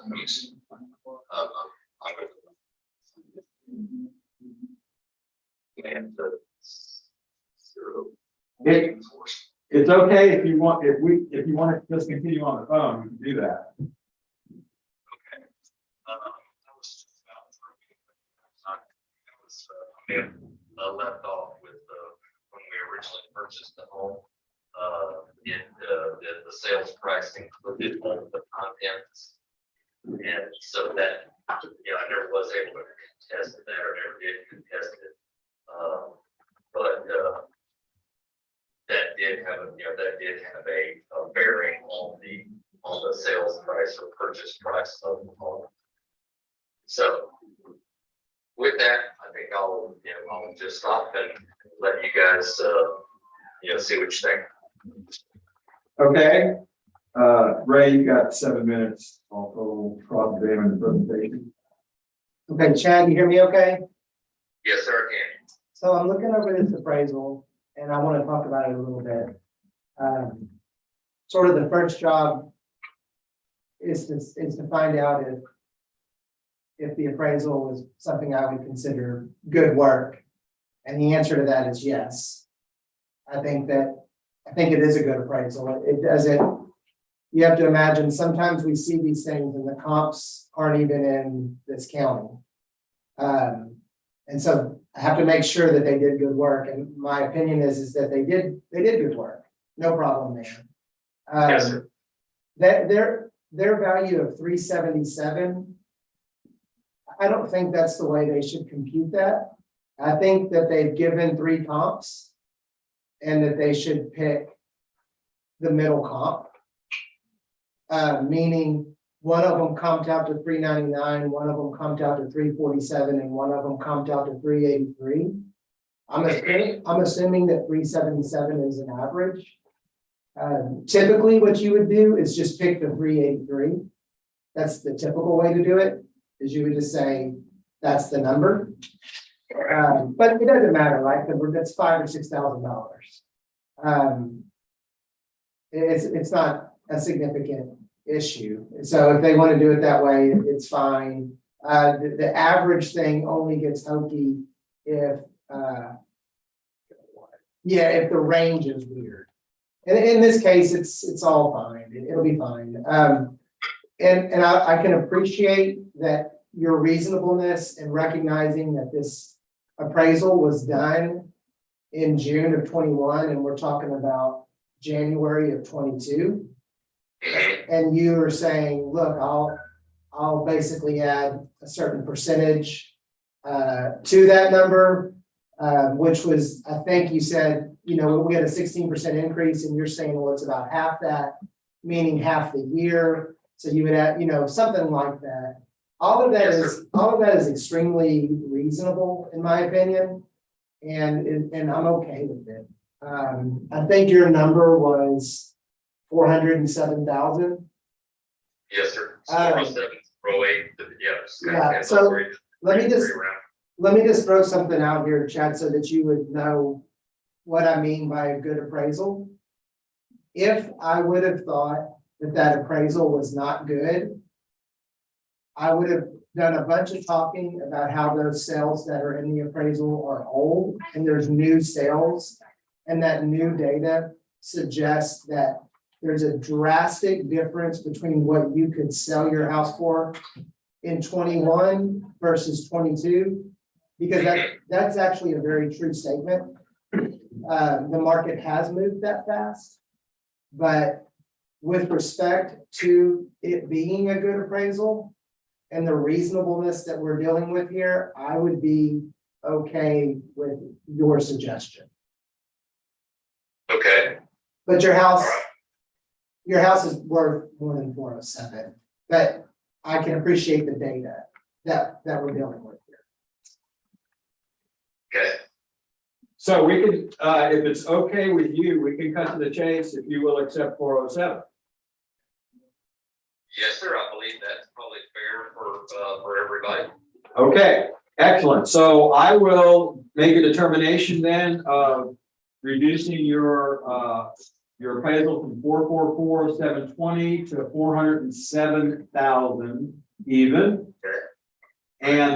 And the process, the next step will be that we take this, I will take this recommendation, this determination as a recommendation to the full ARB for a vote on that decision. And that should take place here, in the next short number of days.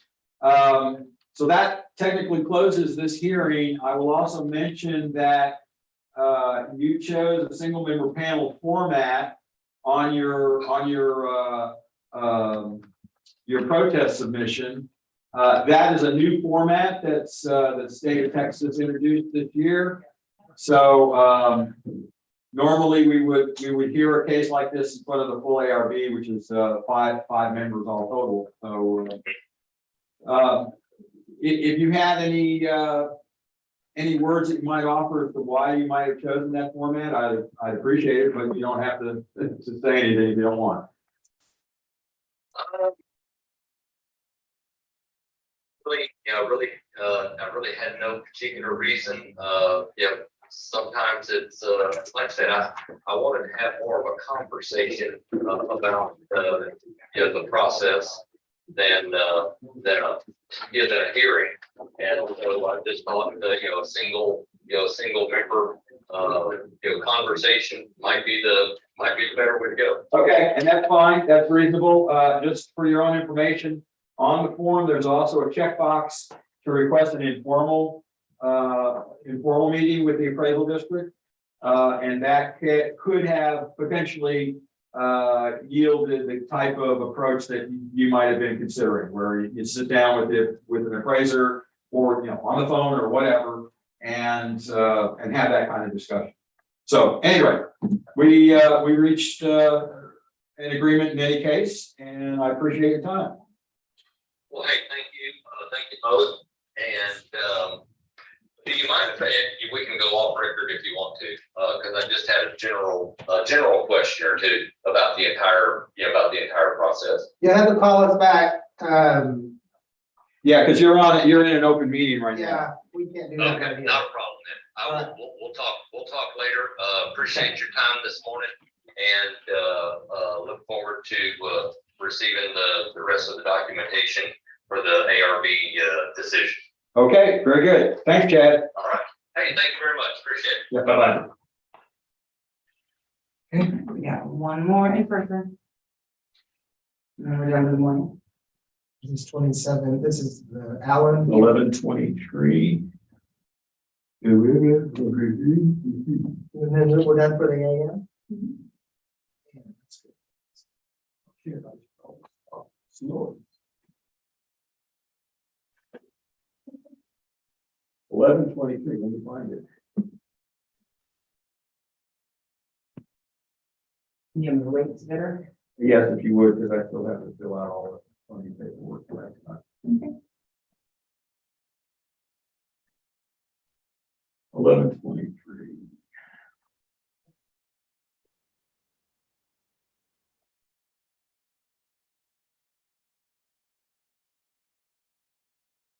We're not dealing with someone who wants their value higher right now, are we? I'm done.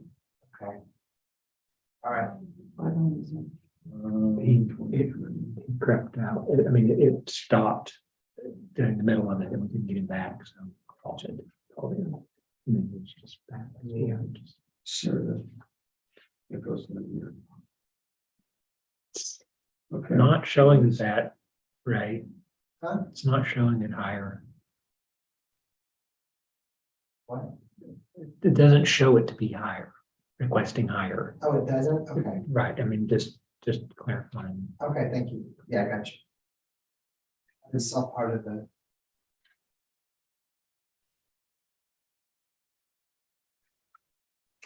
Ready, you ready? Yeah, sure. Okay, I am.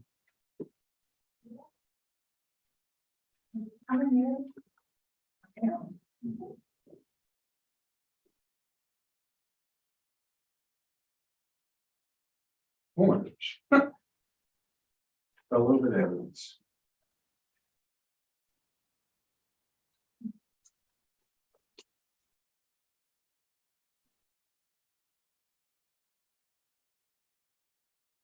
Good morning. I don't envy your job. Sorry, I said, I don't envy your job arguing with people already. we don't argue. We discuss. Oh, okay. I thought I was having a one-person hearing. Is this You the full are. board? Oh, okay. And so before we get started, normally the ARB is composed of 5 people during a regular hearing. And you did choose a single member panel. I am the single member panel. And you have, at the end of the table is Ray Presley, who's the district representative from the appraisal district. Okay. So you'll have opportunities to hear from them, from the appraisal district for their evidence, as well as your opportunity to present your evidence. And the other folks work for the district and support us in running the computers, Okay. displays and stuff like that. Okay. Okay, And you are Loretta. Loretta. Mhm. Okay. I don't know that you received everything that I emailed. I emailed some stuff early last week and again yesterday. Okay. You wanna double check? These four right here are what you sent. You just tap on it. So that's the appraisal. what we sent you from us. So if you wanna double You check. sent this to me? Yes, that was the evidence that was sent to you. This is your protest form. These four right here are what you sent. Oh, okay. Thank you. Mhm. Okay, not familiar. Down at the bottom, right there, that little area, yes. You can just.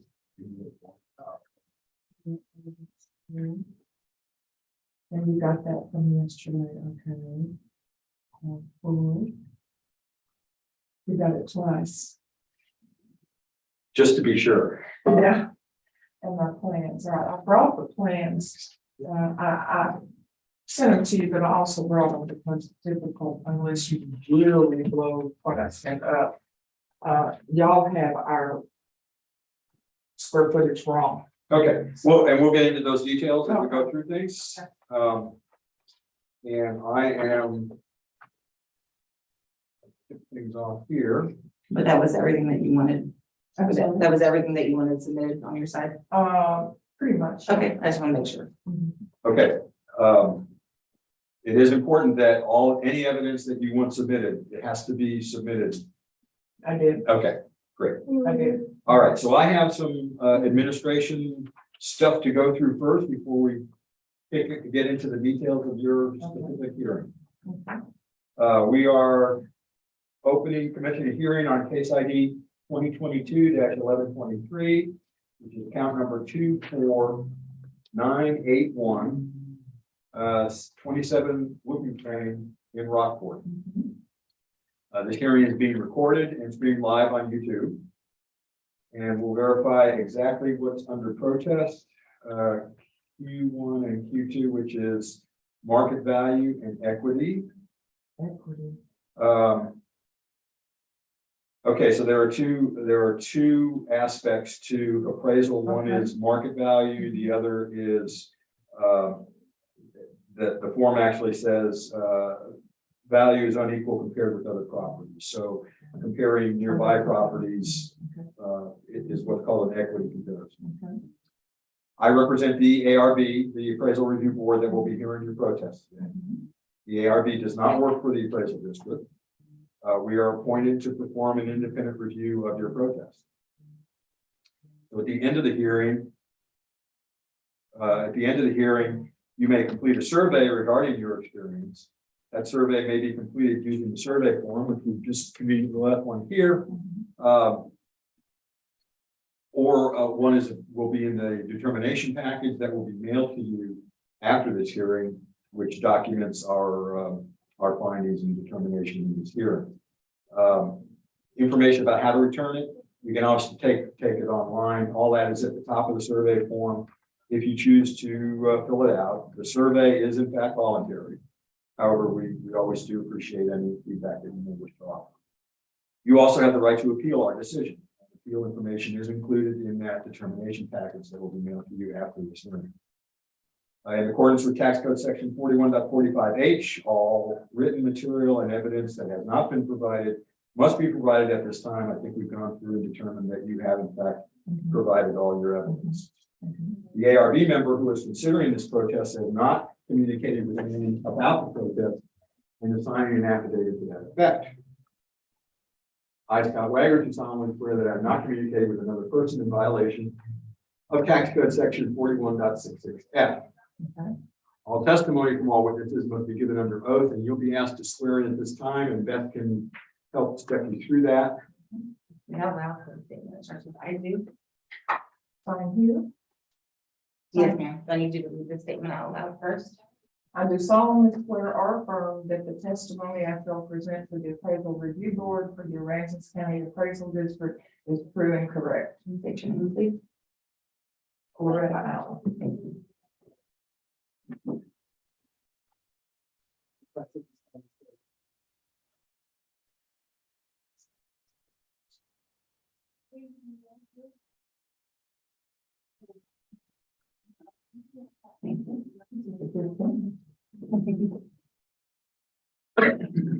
like them.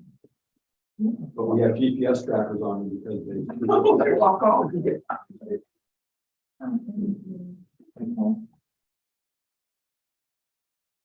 Okay, Loretta, I need to ask whether or not you hold a license or certificate from the Texas Appraiser Licensing and Certification Board.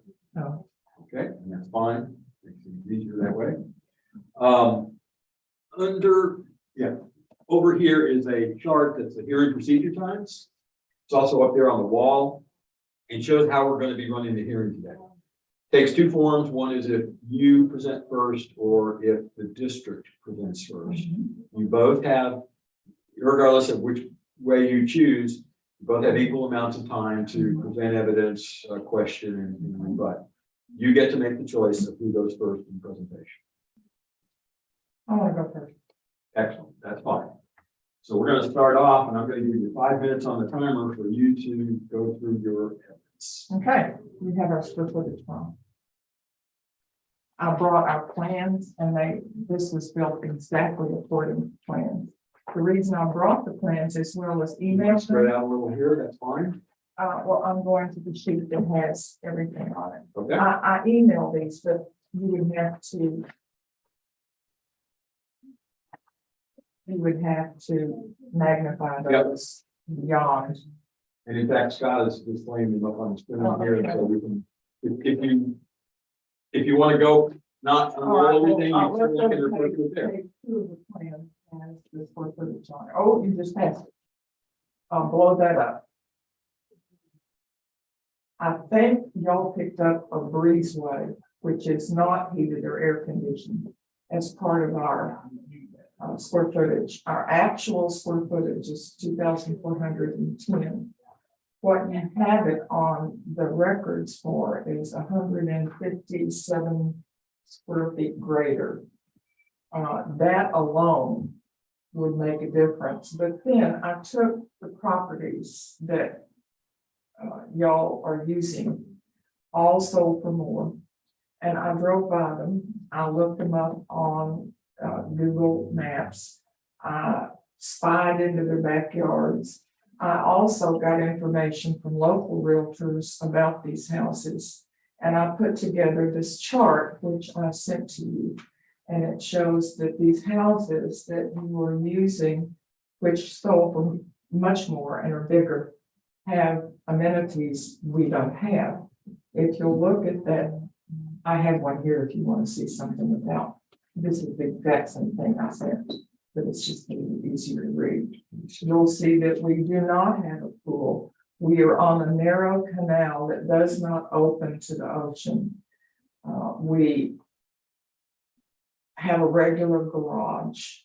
We don't have what's called an oversized garage. We were underinsured when we lost the house during the hurricane.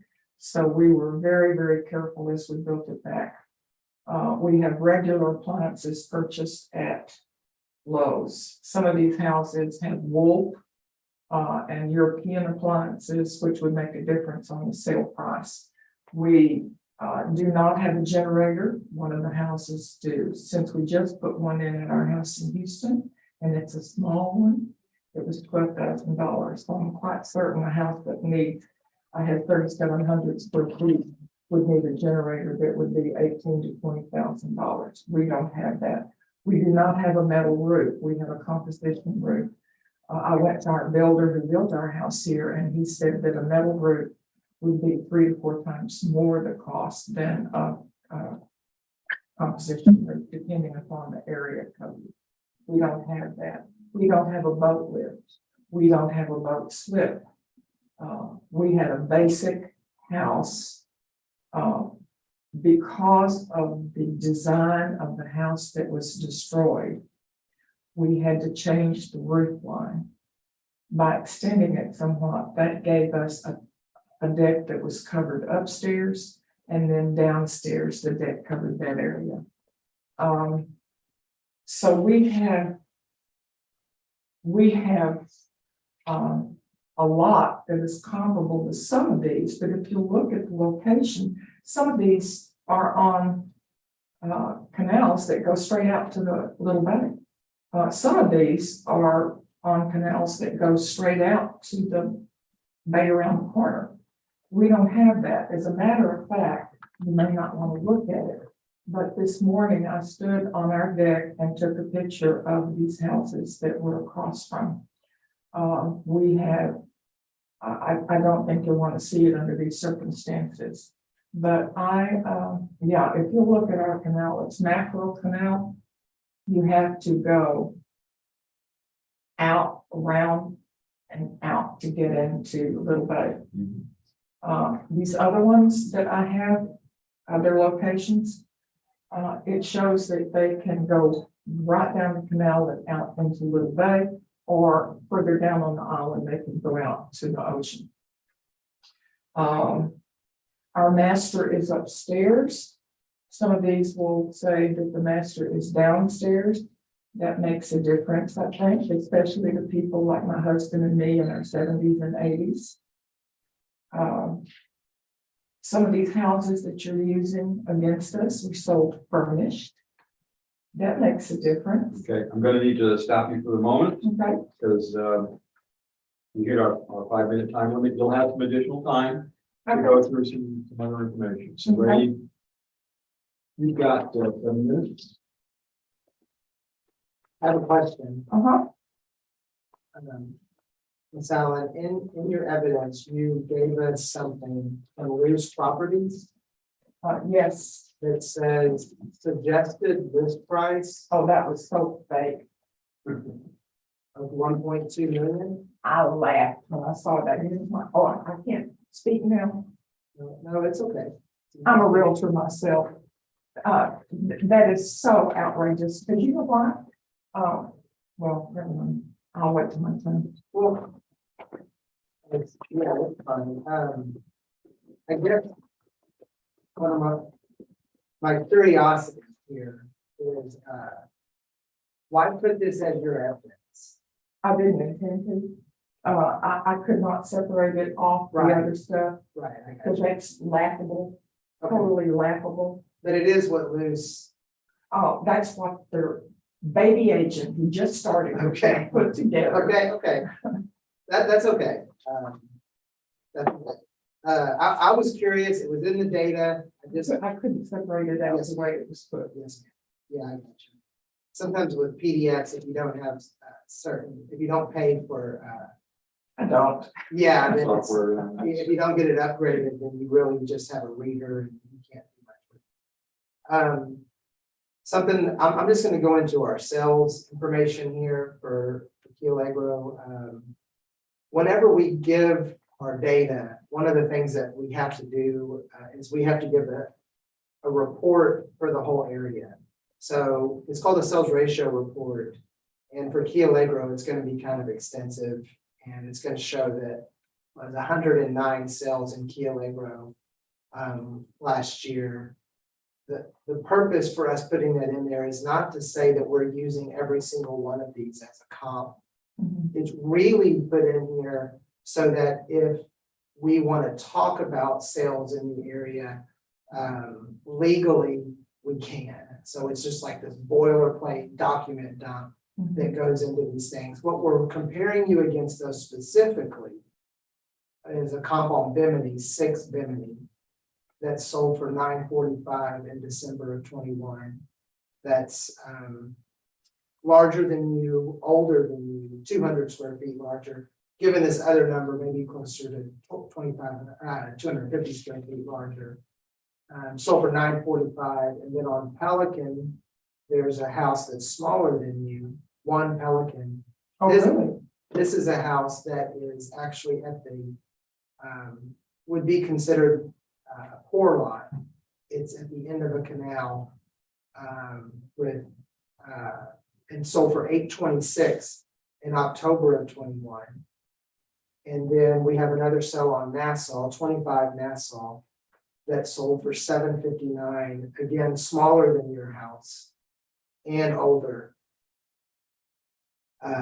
Our median value for what your house could sell for, as opposed to what Luce was saying it would sell for, is we think your house would sell for about $875 if put on the market.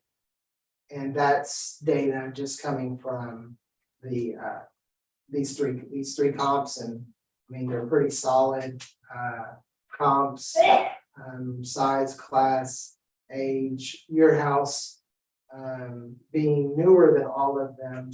But we don't know the upgrades in some of these houses, just because they're older, that they can be quite appealing. From an equity standpoint, we have an equity number of 791 when we compare you to other houses. I would like to potentially say that when you look at our equity grid, there's 4 comps in there. I'm the one that built the grid. If I was critiquing my own work, I would throw out comp number 2. I need to come up with some prices, excuse me, 1 minute, so we can look at that one. Sure.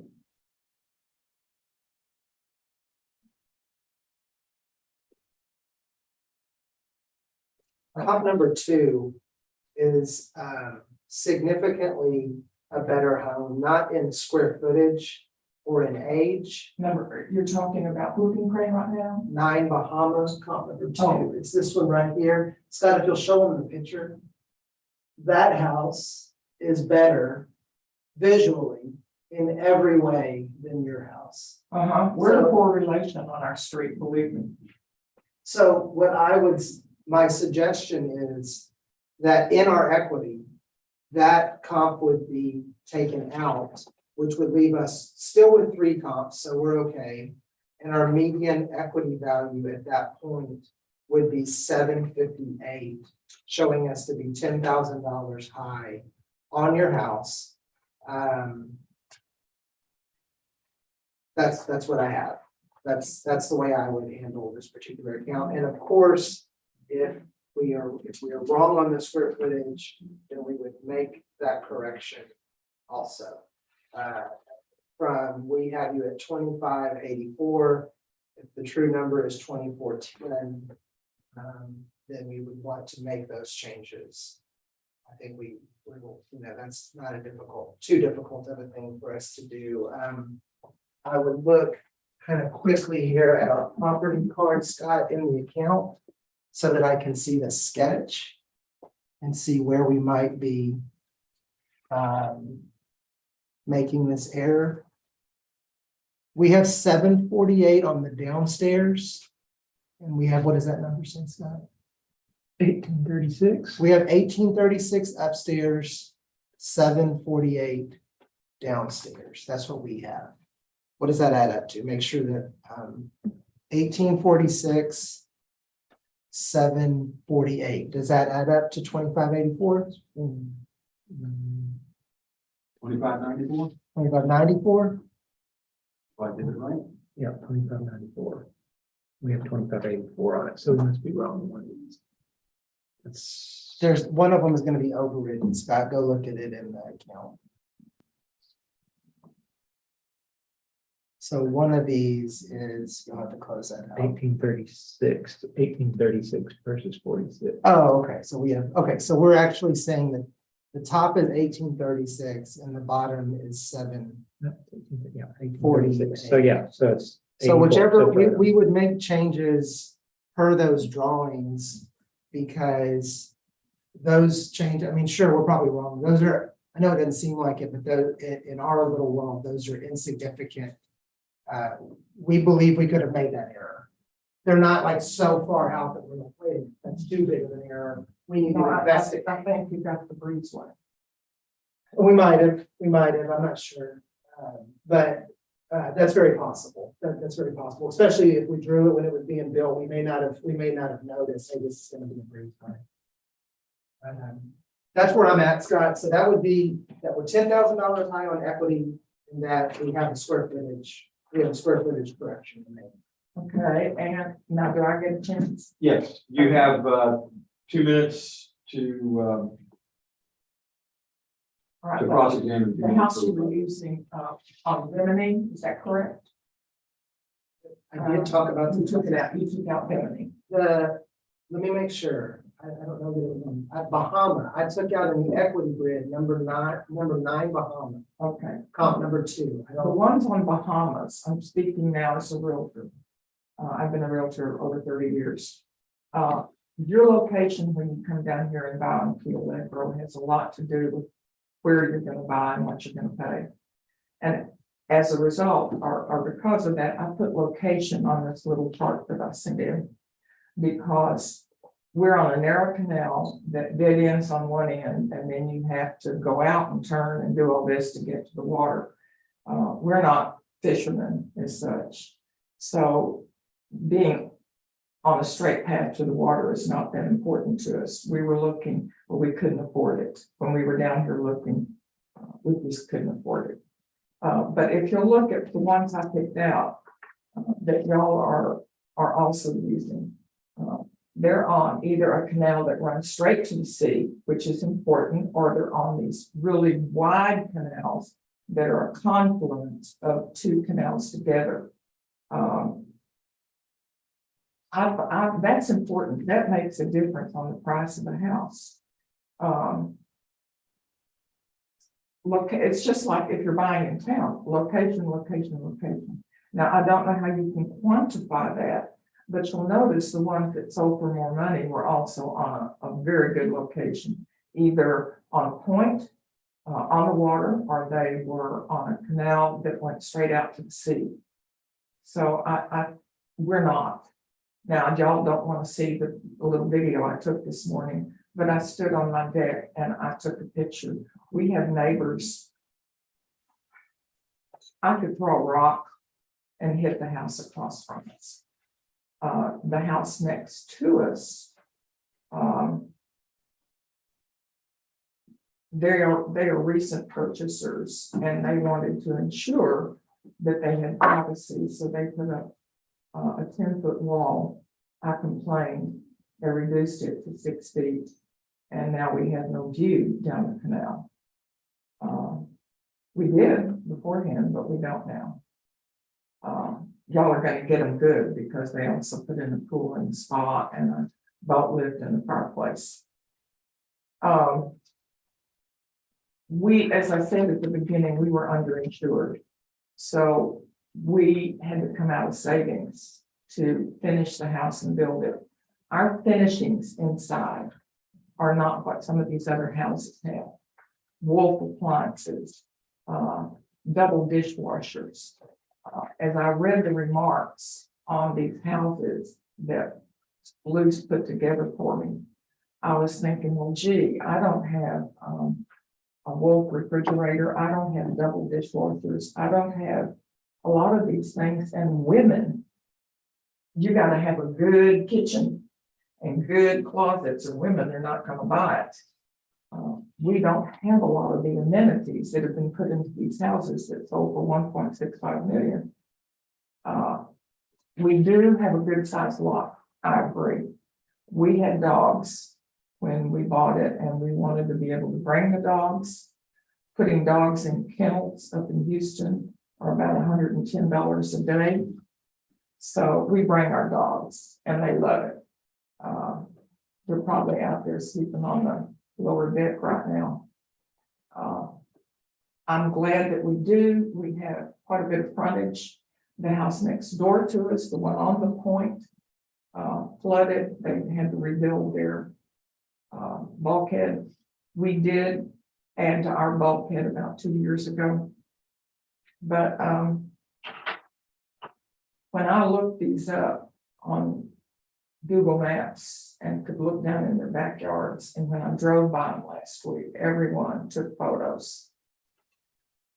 I called some appraisers in Houston, and I said, how do you compare ours to a house that's sold for almost 2.5 times more? How do you take the value out of the bigger, newer, larger house and get it down to our little one? Okay. I'm gonna have to stop you now. You'll have one more minute in just a minute. So At some point, talk about how that You'll bring our evidence up. its work is done. Okay. Just For the, I just want to be on the record here and make sure that it's, that we're understood. Are we in the sales grid, Scott? Equity. Sales, go to sales. Okay, there are very high sales in Allegra that are over $1 million, but we're not using those. 945, 826, go down. Nassau, 759, we're not doing $1 million comps. We're also not classing you like you have Wolf appliances. Go up, Scott, and pick this 24909. See, I don't know your, classification, so I didn't. Well, I want to show that there are sales that are high, 1.6, $3 million, but we didn't put them in here. And for example, this is one of the comps we're comping. Mhm. This is not a great lot. We're not comping out here. Mhm. We comped this. Mhm. That's just really not that good of a lot. But you know, it goes straight out to the water. That one doesn't. From That here, makes a difference on fishing, believe me. well, but, okay. Let's look at another one, because I don't know, go to another one that's got that's in our sales grid. Go to 25097. Where's that at?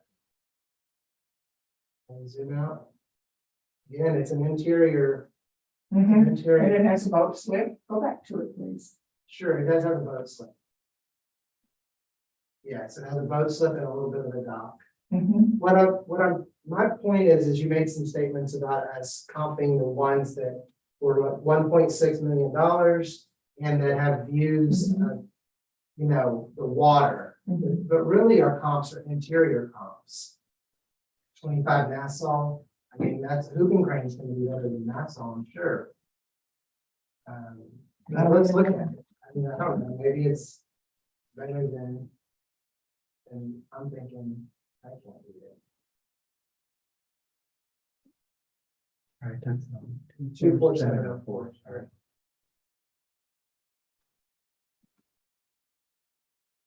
Let's see, where are we at here?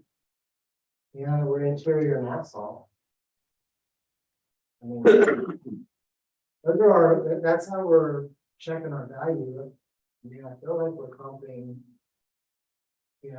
decent stuff. Well, could you blow up that one? We didn't have a boat slip, did they have? Okay, so, and let me, if I can, let's try and close this, because I'll try to explain how they deal with the differences, like boat slips, like, that type of thing. You have a minute to make any other closing comments that you want, and, if you've got anything else that you want to offer. Now? Yeah.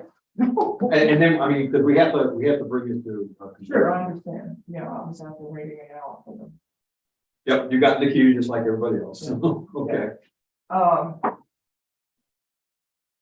Even on the ones that we think are equitable lines. I just saw a boat slip on one and a big deck. We don't have them. I don't know what kind of appliances they have, but we bought ours at Lowe's. They're Whirlpool. They're not Wolf brand and some other ones like that. We don't have hardwood floors. We have plastic floors. When you were underinsured and you're trying to build something back, we tried to sell our lot. We didn't want to rebuild being up in Houston. We tried to sell our lot and we had it on the market for almost a year. No takers at all, which there were a lot of lots on the market then too. Right. And we looked at houses that had been rehabbed and we could smell mold.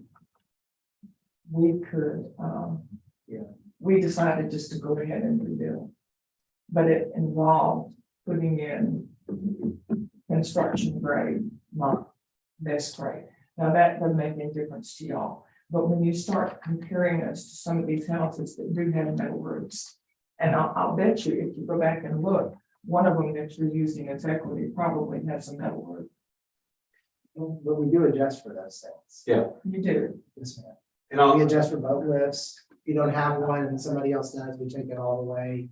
as if it was. And you did these on these three that you used? Yes, ma'am, we have to. That's the reason why appraisal district's data looks so bulky. Is because there's itemization in here, where we have to show that we account for these things.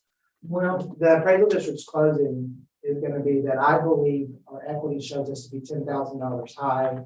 And I believe that our square footage is wrong. And I think that she's probably right about the breezeway. That would be it. I could see us not getting that right. But that's all I have. Okay, I actually have to go check my phone. So Yeah. do you need me for anything? I don't think so. Okay, so given, the first thing we're gonna do is render a determination, considering the stuff that Ray just addressed on being a little high, as well as taking the breezeway off, reduces the appraisal down to 753,300. Now, having said that, Scott, if you could bring up the sales grid again. So are you ruled and we're done here? We are done. Okay, that's, and what we have is the proposed now is, It's currently at, 768,980, and you changed to 753. yes, it is currently at 768,980. According to the 2022 appraisal. The 2021 appraisal was 670,010. so you're lowering our price of $30,000. Yes. 768 to, it's not even that much. 768 to 750. How much are you relying per square foot? That's not the way the calculation is performed.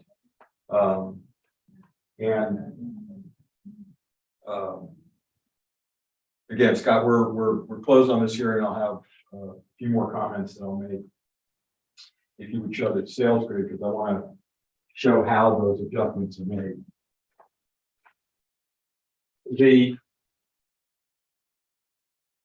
Okay, this class is a relative quality level, like 5. It goes from 1 to 7. So 5 is, not mid-range, a little higher than mid-range. The FB is 5 or What's the top range, 1?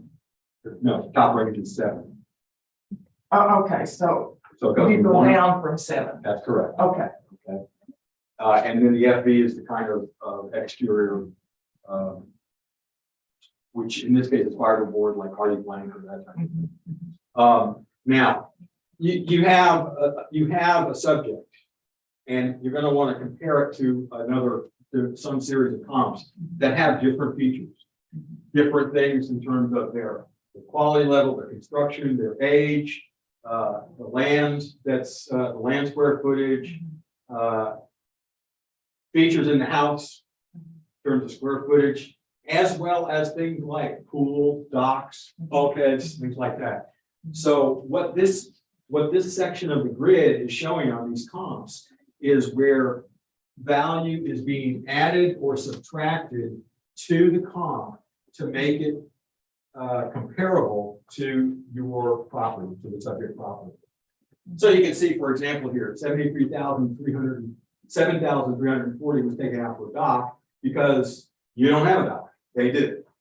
So they take that value out of this comp because it's not there. So that way you can get an equitable or comparable, let me put it that way, a comparable number so that your property can be compared to these other comps. So that's how they deal with the fact that, no matter who you choose, there are going to be differences in compared properties versus what the subject property is. Okay, and that we don't use, since they go to a level of detail where looking at the specific features, that's why square footage becomes a pretty much impossible metric to use for doing comparisons and calculations against a subject. well, I hope we can sell our house for $753,000. The market data would seem to indicate that you could, but be that as it may. Oh, the other last thing that I'll also mention is, which wasn't mentioned, is the neighborhood adjustment, which is 155%. The district goes through and year to year, they may go through and make mass adjustments to a neighborhood, to an area. And this year it went up to 155%. Everybody in that area got an increase from the prior year, which I think was 135. So about 20% additional adjustment. And that's why you get situations where somebody says, absolutely nothing's changed in my property, okay? And they see an increase, and that's because of these neighborhood adjustments that are driven in large part by sales. I noticed on the information you sent that if we're on curbs and gutters, we're not. Yeah, I can't talk to whether, I just don't know what the effect of that is. I don't believe it's gonna have an effect on. I'm just saying it because I don't know how it got into your system that we have curbs and gutters, and if we don't. I don't think anybody does actually on Q level. But I know that's not gonna make a difference. I just was bringing that up as information.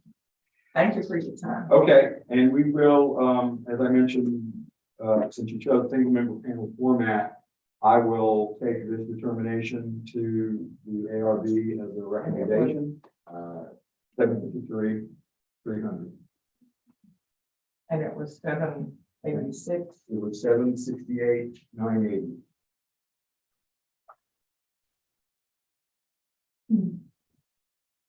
Thank you for your time. Okay, Do I need to sign anything else before I go? you don't. You'll receive a determination package in the mail here shortly. Okay, thank you. Okay.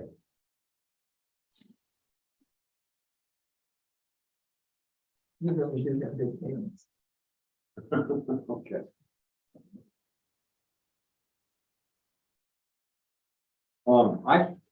I did see where I misread the number from that previous one that you had questioned, because I had taken it from this guy, from this case, as opposed to this one. So there really wasn't anything.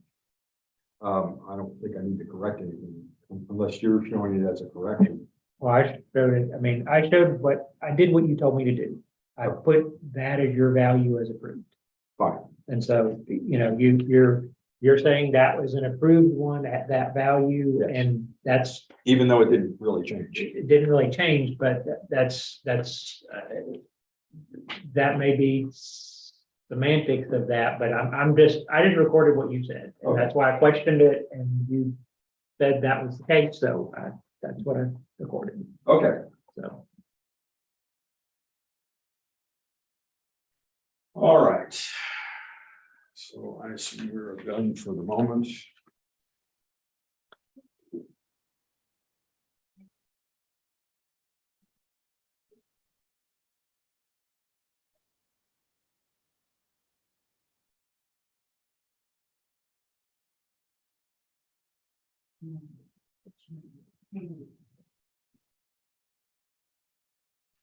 It's your choice.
catch up.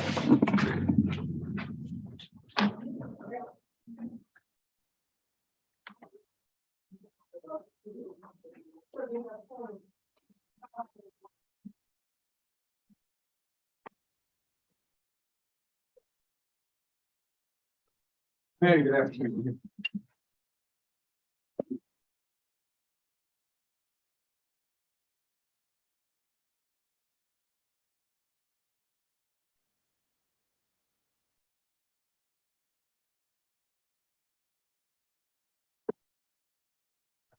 Nobody else in here, right? It's all same. Yeah, all day. Yes, he goes by Hayden. Hayden, okay? If I call you Hayden, That'd be great. you are Beverly. Beverly. I go by Bev usually. It's okay with you. That'd be great, yeah. I have some administrative stuff to run through first before we get started on the details of your hearing. Okay. So we are commencing the hearing on case ID 2022-1011, case ID 23060, which is 241 Sailfish Drive in Holiday Beach. This hearing is being recorded and streamed live on YouTube. And let's verify the equipment you have under the process. Make sure there's nothing else. Oh, there you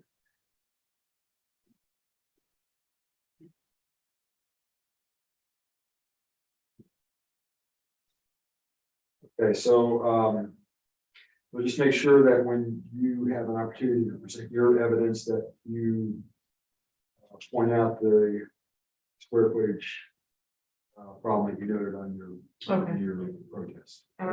Yes, yeah, thank you. Okay, I represent the appraisal review board that will be hearing your protest today. The ARB does not work for the appraisal district. We are appointed to perform an independent review of the protest. At the end of the hearing, you may fill out a survey. Yep, let's see one. Okay. Underneath there. The survey can be completed using that form, or a copy of that form will also be in the determination package you'll receive in the mail after the hearing. Or you can also take it online. All the information about how to complete it and return it are at the top of the form. And the survey is entirely voluntary. However, we always appreciate any feedback you may want to offer. You also have the right to appeal our decision, and appeal information is included in the package that will be mailed to you to document our determination after this hearing. In accordance with tax code section 41.45H, all written material and evidence that has not been provided must be provided at this time. And I see we have two sets of evidence. Do you have any other evidence that has not been submitted yet? Okay, great. The ARB member who is considering the protest has not communicated with anyone about the protest in signing an affidavit to that effect. Scott Wagner can solemnly swear that I have not communicated with another person in violation of tax code section 41.66L. All testimony from all witnesses must be given under oath, so you'll be asked to swear in at this time, and Beth will help you do that. He's going to read the statement aloud. Okay. I do solemnly swear or affirm that the testimony I shall present to the appraisal review board for the Aransas County Appraisal District is true and correct. And state your name, please. Beverly Phillips. Okay, let me just sign it. When you're done, sir. I do solemnly swear or affirm that testimony I shall present to the appraisal review board for the Aransas County Appraisal District is true and correct. Hayden Phillips, for Thomas Hayden. I, Andrew Burke, do solemnly swear affirm testimony shall present the appraisal review board to the Aransas County Appraisal District is true.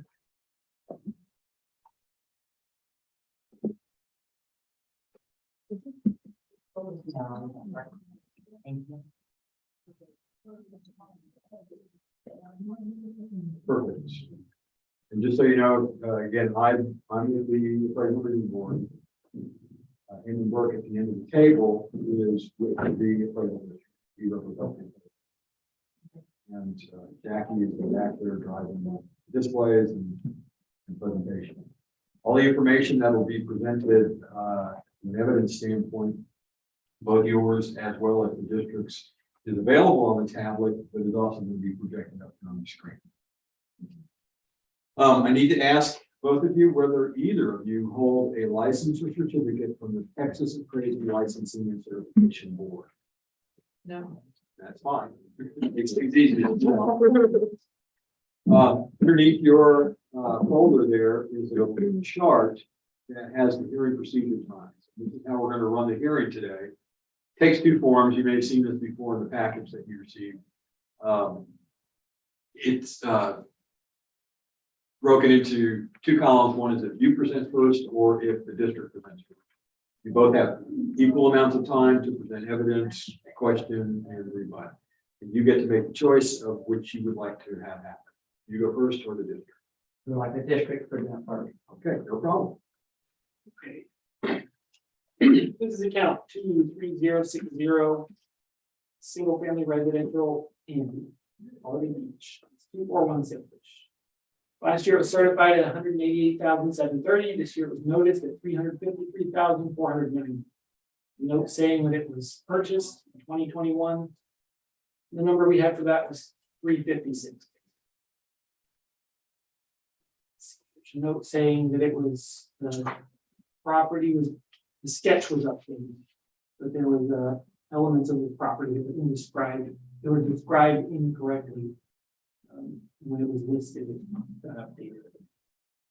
Right, there's a picture of it. It's dry. This is on Sailfish and dry lot. So if you look at sales grid, all of these comps, there's note saying that they are all dry. None of these are on. None of them are what? None of them are on. The first one is the subject. Always the subject because it's unadjusted.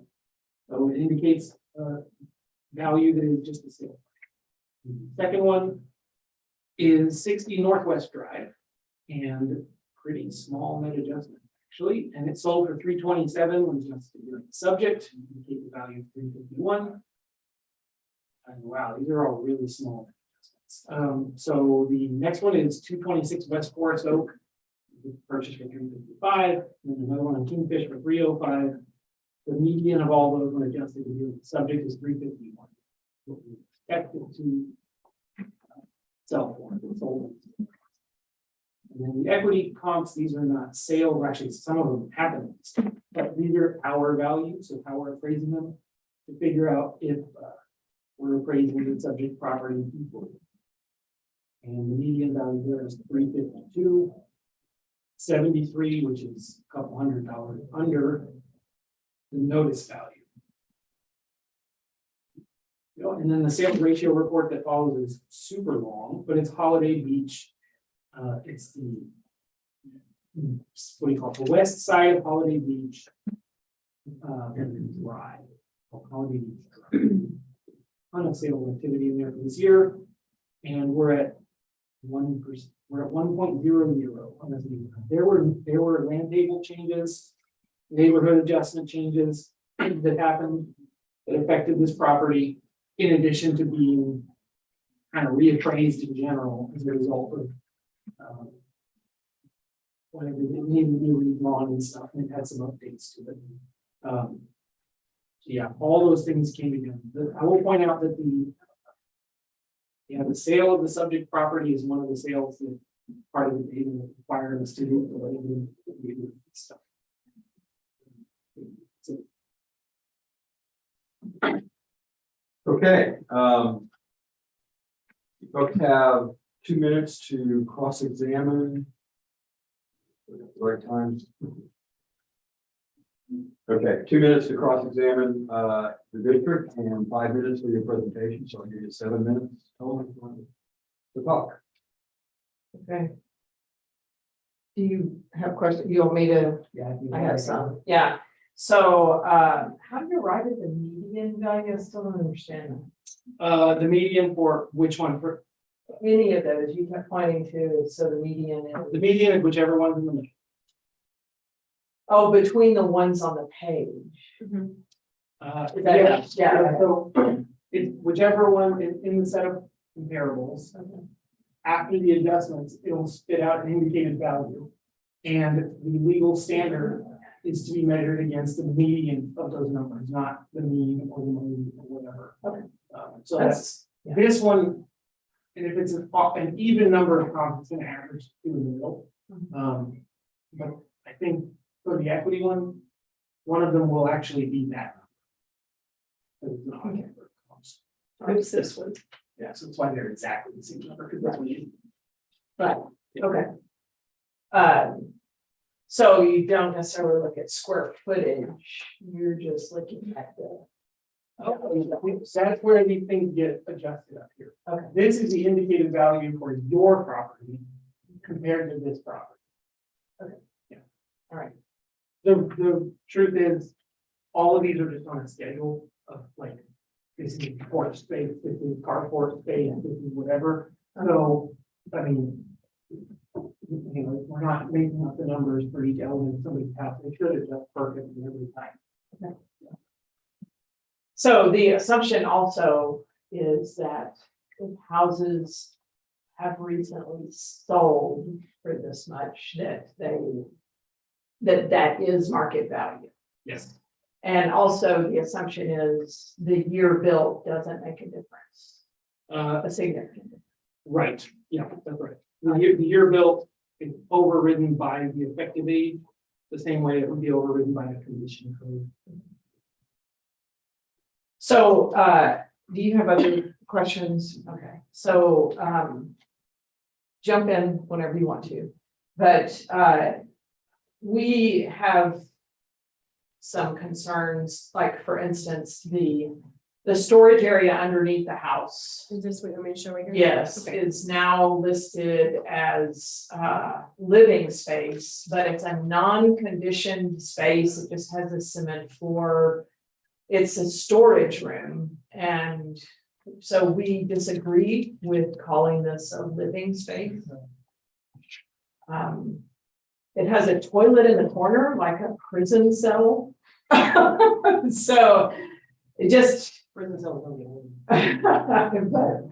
But anyway, we disagree with calling that, living space. And then also, we also disagree with saying if homes are selling for this amount of money, that's automatically market value. Because this last year was kind of crazy in the way that people were buying homes, and we were part of that. And we realized when we bought the house that it's probably toward the top of a bubble. And we were willing to do that anyway, because we really want to retire here. And so we said, we want to go ahead and buy the house now and start working toward retirement, rather than waiting for the housing prices to come back down. And so those are our main concerns. We looked at a price per square foot for similar homes in the area. We looked at the ones that y'all sent and looked at price per square foot. We looked at how much those home values increased from last year.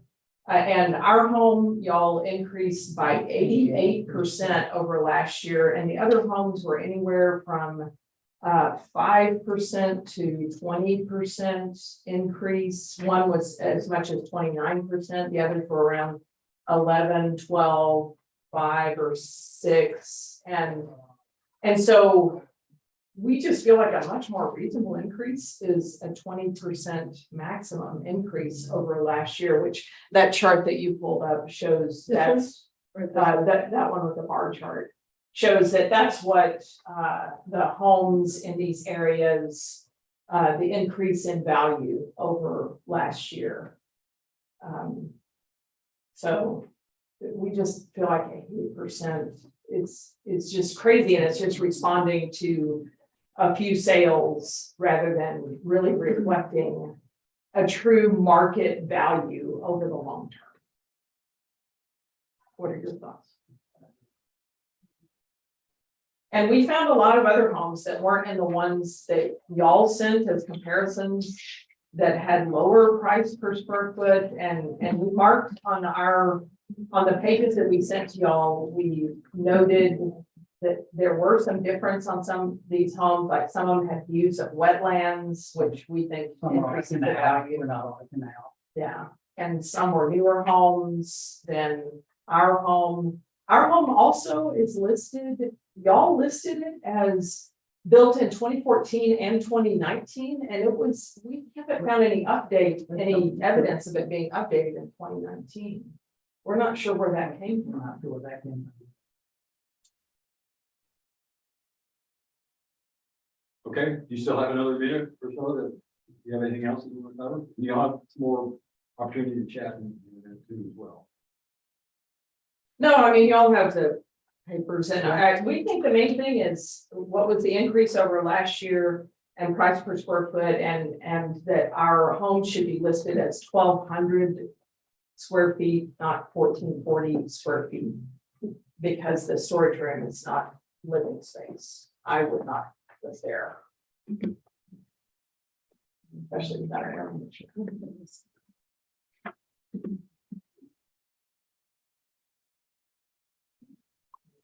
And that storage room underneath is not insured. You know, if it's wiped out, it's not being replaced. Because it's a storage room. Okay? He's looking at the information right now.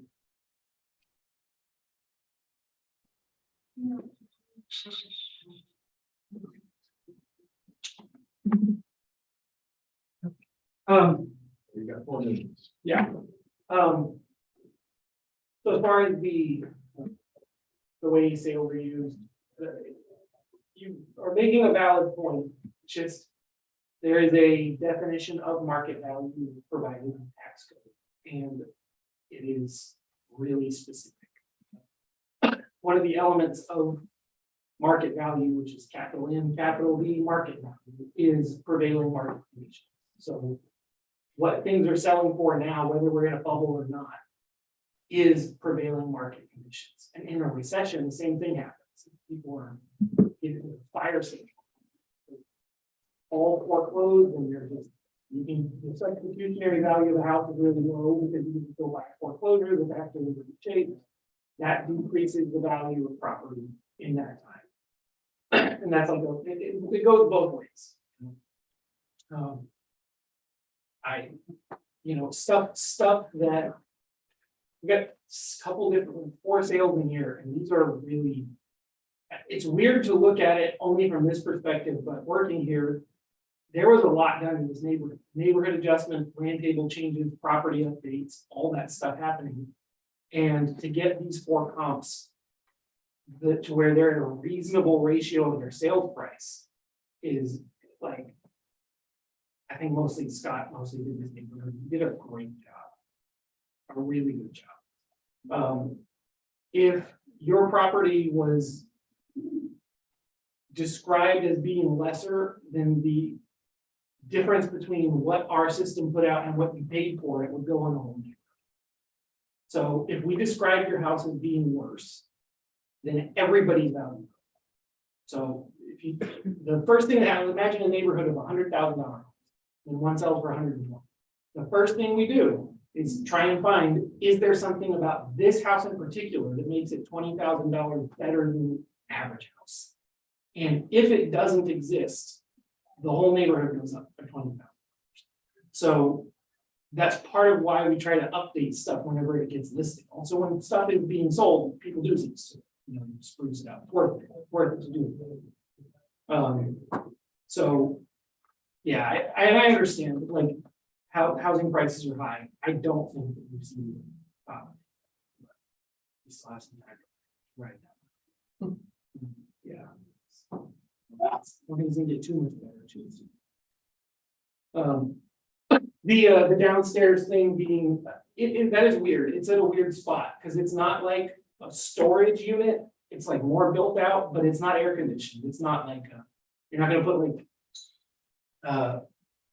a painting, with work because it's not air conditioned. So it's kind of in that. It's like in a marginal space between categories. Like someone else is going to have the exact thing look the same on the outside. You go in and it's just wood and concrete. and they've got a washing machine over there. And they're like, well, mine's definitely worse than that one. We don't have categories that fine to delineate between the two, so. Yeah, but it isn't really the same as like downstairs living space. It's kind of a. Yeah. So I hope that makes sense. Anything else? No. Okay, you have 2 minutes to offer any rebuttal to Eamon. Well, I have a question. If the market goes down, do you ever reduce the value? Yeah, You've never seen that happen. we actually had, Never seen. yeah, well, it happens. It happened here broadly in 2010 to 2012. If you look at all of our values, especially land that was being held, that no, you're not gonna develop. It's just land nearish to like the country club or something, but it's just sitting there and you just bought it because you're gonna sell it one day. It sold pretty cheap from 2010 to 2012. But yeah, we're we have to follow what is actually happening because this year we actually just put a lot of brakes on how much we want. We're supposed to be within 5% of market value across the board. So it can be anywhere from 95 to 105%. That's our limit. And what a lot of districts will do, and it's actually pretty smart, is they'll shoot for like 101 or 102%. Like they actively try to get it to that number because appraisal district data skews low because people will tell us when they pay less, and won't tell us when they pay more, that kind of thing. But also it insulates for growth, right? So what we did here is I think we're at like 96% for this year. So we're kind of at the bottom of the acceptable range of how far we moved everything. So I hope the market slows down. Everybody here is really hoping the housing market slows down, or else next year it's going to be a lot to add in 1 year. Do I have time for one more point? Yeah, sure. I just stopped you, so you got another minute and a half or so. Okay, all right. So if that's the case, then we would vote that you use 60 Northwest Drive, that property ID 22117. Their house is valued at $200 a square foot. I mean, it seems like you can, using the market value thing, you can find homes that are at $115 a square foot. You can find homes that are $250 a square foot. You've listed our home at, let's see, $232 if you include that storage room per square foot. If you do the actual 1,200 square feet that the living space is, you're valuing it at $278 per square foot, which that just feels like it's way higher than even any of the other comparables that y'all sent per square foot. Yeah, so you'll find a lot more consistency even in like market activity if you account for things like porches, garage space, sheds, differences in the land, if the driveway excessively built out or something like that. But I'm just looking at only the home site value. I'm not looking at the land value when I look at the price per square foot. Yeah, okay, well, that's good. There's a lot of different things like the age and quality and all kinds of stuff that has to be adjusted for. Because our schedule, if you're a 5 FD plus, and that number right there is going to be a 1,200 square foot 5 FD plus anywhere in the county that there's a 5 FD plus that starts out like that. And then it just gets adjusted based on age and condition and all the rest of that stuff. And then you get to neighborhood adjustments. And then that has to do with, that's the location thing. But also some of that goes into adjusting for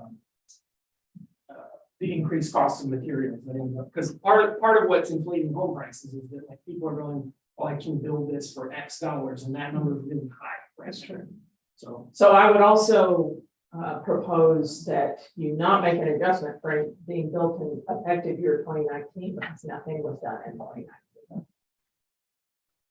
That we were aware of when we bought the house. They did not even advertise that as part of the sale of the You house. go back to older photos, you can't see it, it's exactly the same when it was built, Right, so, nothing improvement. well, that's part of it. If it looks exactly like when it was built, then it should have no effective age. It should be effective age right now. The only thing we can think of is they added a stairwell in the back Yeah. to the porch. Well, there was a hurricane, and this went through the hurricane, and it had stuff repaired and then been maintained. If you build a house and you keep it in impeccable condition, you replace everything at every regular interval, and you know, take really good care of your house. What should happen is your effective age should be the current year, every year forever. Your house should not depreciate, because that's what you're doing, you're fighting depreciation. Right, we just vote that we not be the only house in the whole neighborhood that is valuing it today, when everybody else is I mean, valuing it's only fair. Yeah, well, I mean, the other sale comps, we've got 2005 and it's effective age 2015, and then we've got.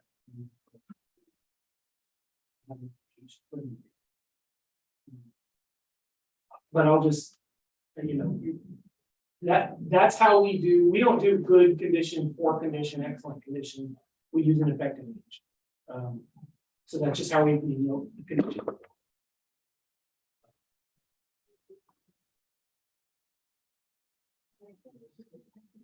Okay, I don't think we had any other points. Okay, any closing? Anything else for closing? Okay, I have a couple of questions. The aim in the carport under shows 120% functional. You got any idea why that was the case? I would imagine it's height, really high, the height car. Yeah, it's about 14 feet to the bottom of the first level, or maybe 12 feet under the carport. It's fairly tall. Not the tallest we've seen, but fairly tall. Okay, and the information the district has on your purchase is unverified. You don't have to tell us what you bought, what you paid for it.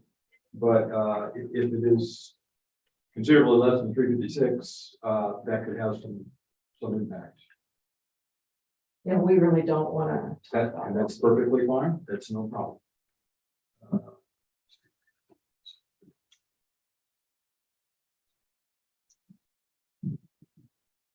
Is that under? Yep. Cool. I shouldn't say that. We really. We do. Okay, so Actually, that rest of this, I'm. Yeah. It's pouring, Amy, my motor run. Crack.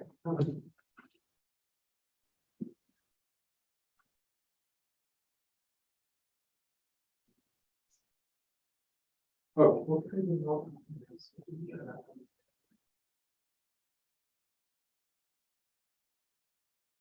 okay, so here's what I'm going to determine here. And again, you chose the single member panel format. Normally, and I don't know if you've been through ARB hearings before. Okay, so normally the ARB is composed of 5 people. And this year, the legislature made changes to allow this single member panel format. It has some advantages. Some people are less, feel they're less intimidated by just having, one person to talk to. However, at the same time, it slightly lengthens the process. Because what will happen now is I'm going to make a determination. I have to then take that as a recommendation to the full board, and they have to vote on it. Although typically it's not ever a problem. So here's what I'm going to suggest based on the sales, the sales grid, which showed a median market value of 351,448 for 351,400, I believe. And I'm going to take another 10,000 off because of that downstairs area. which again is kind of, I won't say no man's land, but weird in that it's not totally air conditioned and so on and so forth. So the value that I'm going to take forward as a determination to the ARB will be 341,400. I understand it's a lot to eat because of the increase. However, unfortunately, some of the change was because of your sale or your purchase. While it sometimes it's tough to understand your part of what influenced the area for the increases in values. And the last piece of data that was shown, that sales ratio report, which shows a huge number in Holiday Beach, 94 sales, quite a few number of sales with a median, and the sales ratio report compares what people are paying versus what they're appraised for.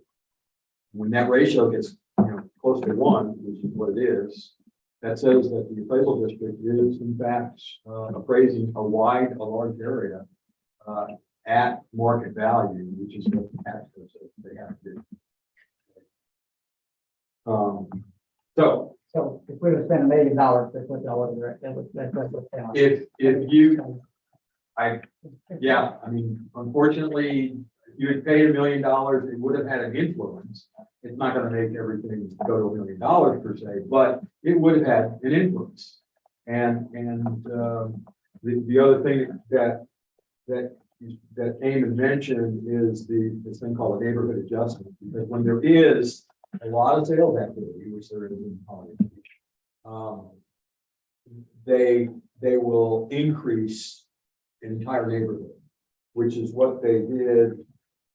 145, I think it almost went up 20%, a little more than 20% from the previous year. The neighborhood adjustments went up 125%.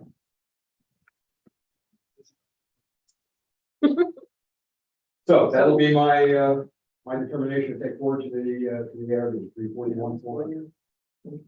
Okay. All right, so I guess. One other point I want to make before I close things out, because you asked a very valid question about does it ever go down? Okay, and the most visible thing that people see is taxes, and it's really important to keep separating in mind the difference between appraisals and taxes, because after the appraisal rolls are certified, that's then handed off to the taxing entities, who then determine the tax rate. So even though if the recession hits or something and the appraisals go down considerably, taxes may not, you can say that they would or won't, because each of the taxing entities now has to say, okay, what is my taxable value that's available to calculate a tax rate? And they may in fact raise the tax rate. They may, in fact, that's the thing I probably never have seen in a lot of cases is the tax rate's going down in the case where the appraisal, the base of appraised value. That happened here last year. Well, yeah, but we also had a large increase in the appraised value of the area. Yeah. Yep. That was what made the rate go down. Okay, Thank you. thanks for your time. I think it's aligned. I think so. And let me ask did you have an idea of what this single member panel format was, how it might be different, or you just had to check the box on the form?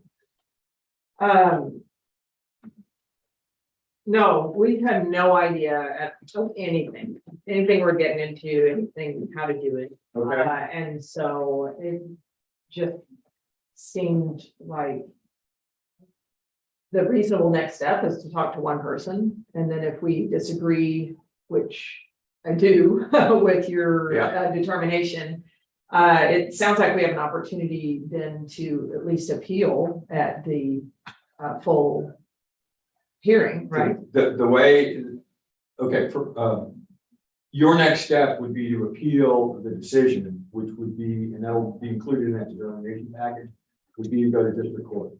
And that's certainly possible for you to do, just, take your case to district court and say, you disagree and see what happens. Okay. It won't get heard in front of the ARB again until potentially next year, if you come back and protest again.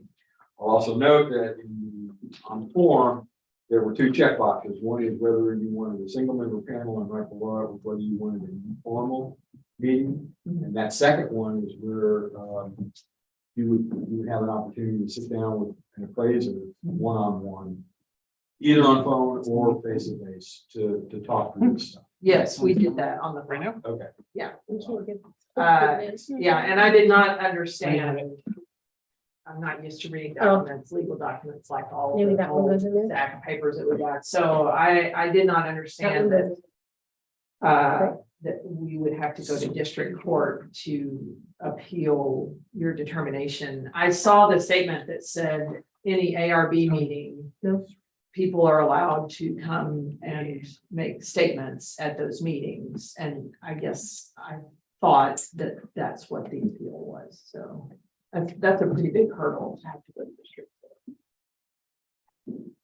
court. Could be. So can I ask you how you came up with the 10,000 then? That's $41 per square foot. It was a swag. I was looking at the total value of that element, which was 23,590. And I just swagged in 10,000 off of that.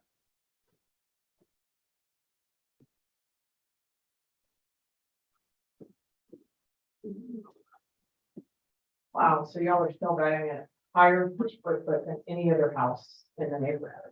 $270. I can't stress on you enough that using in square foot numbers are the most natural thing for people to try and use. Because it's the easiest thing to understand and for people to latch on to. It's not how we can do or how we do, how they do. The appraisals, and you look back at the grid, it's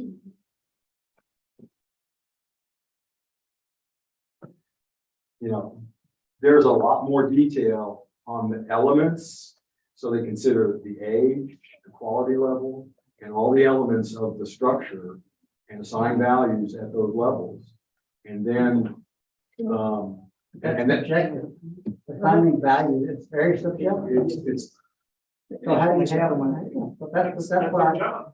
That's where appraisers. It's the thing. That you get one appraisal, different one appraisal, opinion, upper appraiser. That's what. well, no. This is done by the. Yeah, so there's a process for it. It's a collaborative process. So, but there is an element of like judgment that goes into it, for sure.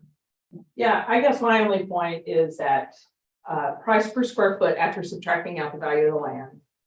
It seems like a reasonability check. That's all I'm saying. Yes, yeah, it is. It's just, there's a lot of impact that the other things have. It's going to end up looking like that pretty much on anything that just sold. Because stuff gets brought to market. It's kind of, nobody lets it dilapidate and then sells it with like, a mess of dirty dishes in the kitchen, things get brought to market, so. I understand that.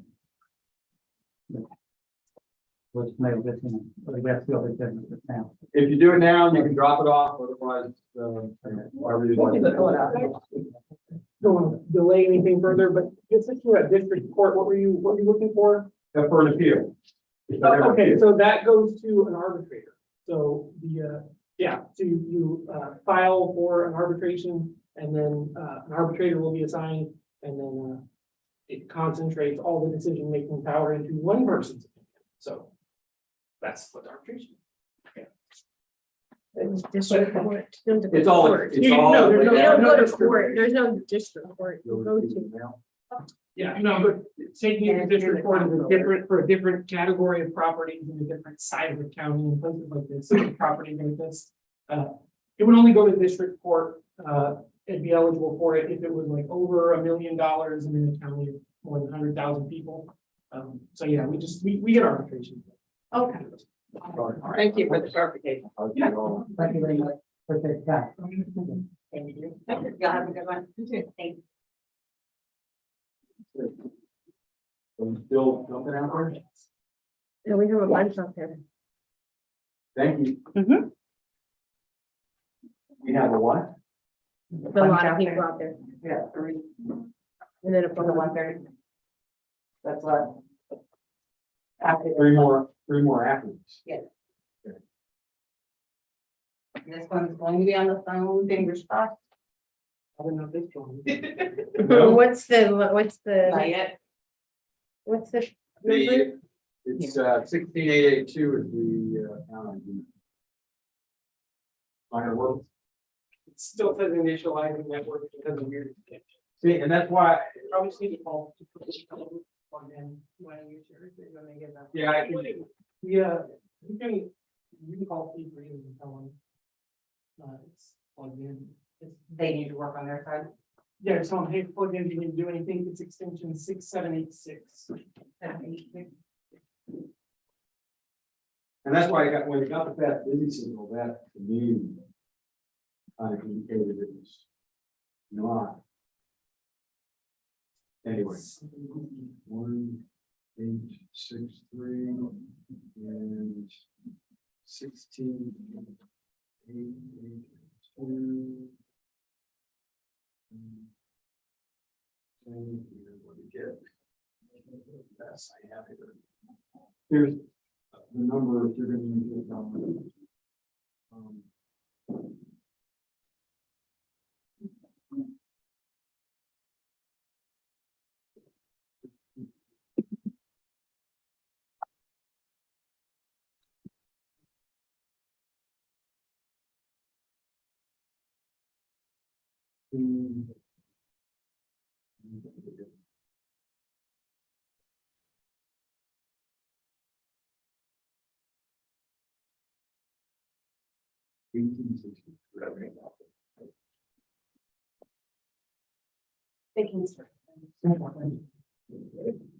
Yes.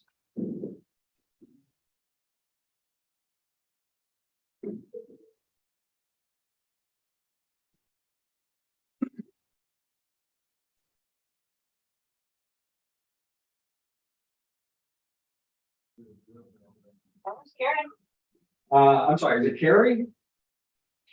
Karen, okay, I'm sorry, this is the Aransas County Appraisal Review Board calling for your telephone hearing. I'm doing fine, how are you? Okay, let me get my act together here, okay. So I have some administrative stuff to run through first, then we'll get into the details of your hearing, okay? All right, so we're commencing a hearing on case ID 2022-1863, account number 16882, which is 502 Coconut Ridge Road in Rockport. This hearing is being recorded and streamed live on YouTube, and we'll verify exactly what's under protest. Just want to double check to make sure we don't miss anything.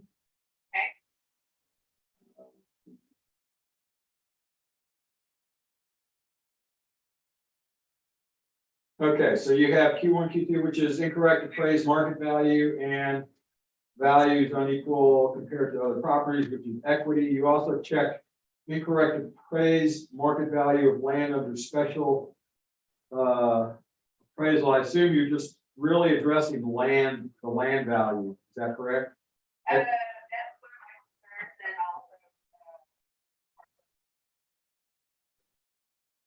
also. Okay. So it's not you're not looking for an ag exemption or anything like that? Yeah. Okay. So I represent the Appraisal Review Board that will be hearing your protest today. The ARB does not work for the appraisal district. We are appointed to perform an independent review of your protest. At the end of the hearing, you may complete a survey regarding your experience, and that survey may be completed using the form that is included in the determination package that you'll receive in the mail after this hearing. There are instructions on how to return that form, or even if you want to take it online, you can do so. The survey is entirely voluntary. However, we always do appreciate any feedback you may want to offer. You also have the right to appeal our decision. Appeal information is included in the package that will be mailed to you to document our determination. In accordance with Tax Code Section 41.45H, all written material and evidence that has not been provided must be provided at this time. And I'm looking here, we have some evidence that you submitted. And I just need to make sure that you don't have anything else that you are going to submit, because basically just the affidavit is the only thing we have as evidence. Yeah. Okay, and that's fine. The ARB member who is considering the protest has not communicated with anyone about the protest and is signing an affidavit to that effect. I, Scott Waggart, do solemnly swear that I have not communicated with another person in violation of Tax Code Section 41.66F. So all testimony from all witnesses must be given under oath, and I'm assuming since we have a signed and notarized affidavit from you that you understand that I'm considering you to be under oath for this hearing. Okay. I am in Berkeley, solemnly swear affirmative testimony shall present in the appraisal review board, the Aransas County appraisal district, true and correct. Okay, I need to ask you whether or not you hold a license or certificate from the Texas Appraiser Licensing and Certification Board. Okay, that's fine. Makes things easier. In the package of information you received is a chart which is titled Hearing Procedure Time. Do you have that available or handy?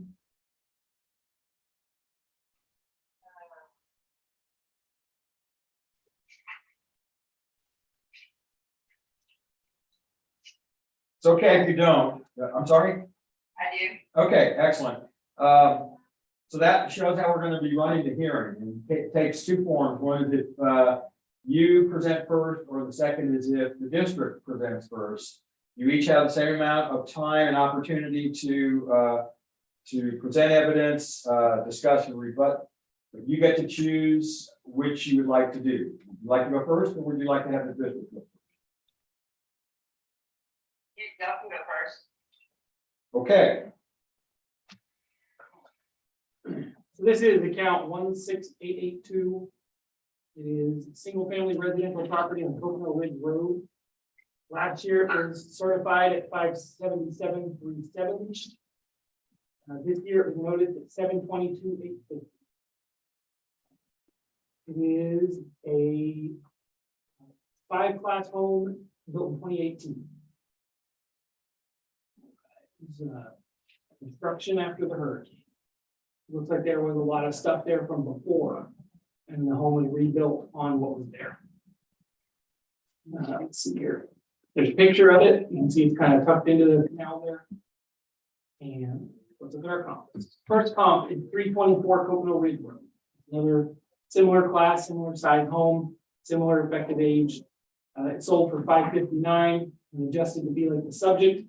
It indicates a value of $770,537. The subject has some more features outside of the house, outside of the main area space than the comp does, and a lot more living. Comp number 2 is 458 Coconut Ridge Road, indicates a value for the subject at 708. 631 Coconut Ridge Road is indicating 721. So median of those numbers ends up being that third one, 721, 413, which is a couple $100 less than our notice value. The equity grid, these are not sales, these are just homes that we're appraising in this neighborhood to see if we're appraising this home in excess of a median of the others.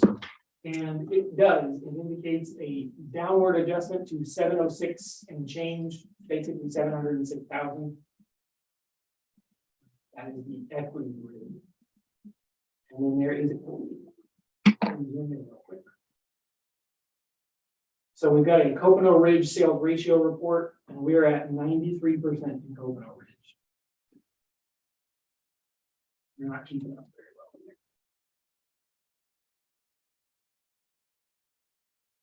well. So the subject property doesn't look like anything changed this year, other than the land value change and the neighborhood adjustment change. We're trying to keep up within reason of the sales activity going on out there. That's it. Okay, I'm sorry, is it Karen? Yes, that's correct. Okay, I should have written it down. Okay, Karen, you have 2 minutes to cross-examine and question the district, and then 5 minutes for your presentation. Okay. So I give you 7 minutes.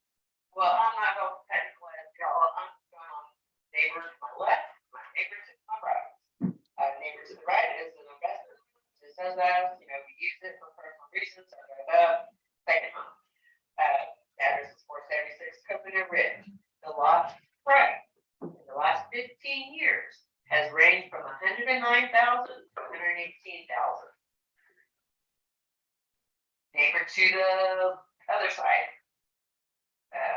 Address is 514 Coconut Ridge. The last 10 years on their lot value is 151,000 to 169,000.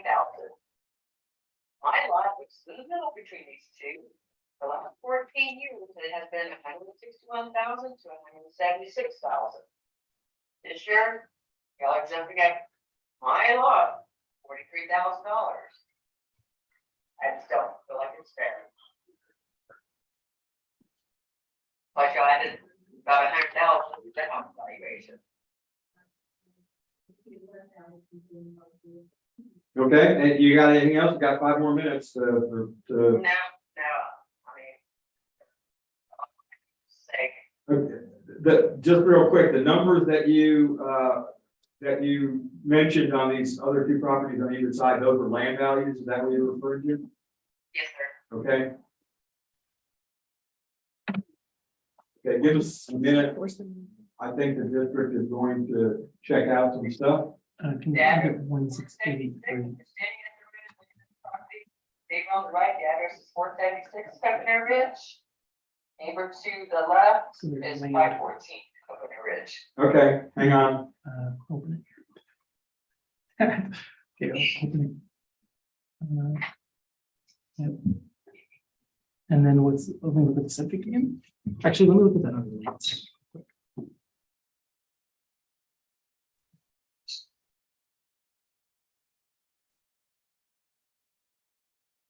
Okay. So go to the subject, yeah.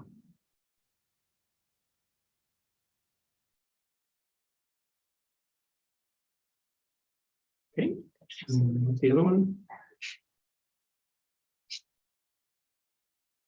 Okay, and you close that real quick. Okay. So go to the picture and explain differences in the land there. Okay, so the waterfront part of this is 1340 a foot. That's just what it is. This one's going to be less because it's smaller. So the big difference there is the size per square foot. This one has the 1340 a foot, and then there's some that's like $3.50 a It's foot. real echoey. Yeah, I can't really hear you. Okay, yeah, well, I'm also pointing to something, so I don't know how beneficial this is for you. Like, it's not gonna make a whole lot of sense, but I'm trying to explain to the board why our land values are what they are. So this one's gonna be less overall because it's just so much less land. This one is on the same waterfront, 1340 a foot, but this is part of the land out here. This one's $3.50 a foot, which is reasonable, is what it should be. This one, for some reason, is marked as submerged land.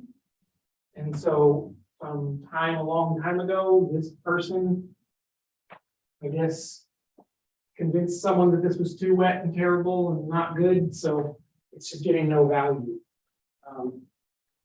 There. Yeah, because the proportion's about right. Can you open up 16881 real quick? And then. Yeah, just go to land. And yeah, I want to see it open. 1340 and yeah, so these are all the same. The one weird one is this. Everybody else is at $13.40 and $3. This guy's at $13.40 and like $20. So it's, yeah. Okay, so what the district has pointed out to me in looking at the pictometry, which is an overhead view of the area, is the property to the left. Which I'm guessing is 476. Coconut Ridge, is that to your left? 476 to my right. Oh, okay.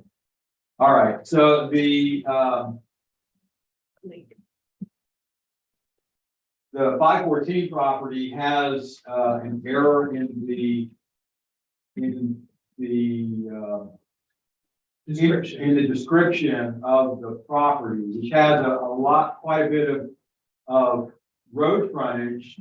You know, similar. You also have a lot of road frontage, but in any case, the other properties, the one to your right, which is the 476, I believe, and then sorry. That's correct. Yeah, and the next several properties going down the street past, to your right, are all calculating the same rates for land values as what yours is. So the one anomaly is that property to the left. The others appear to be correct. Now the one to your right, the 476, the reason why you see such a smaller value is because it's a smaller property. Okay, I agree with that. I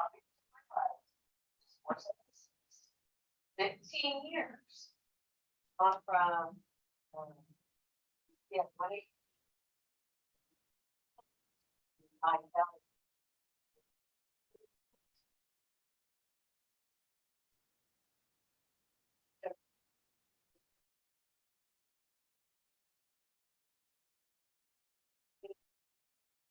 Land values. Things the neighbors to my left.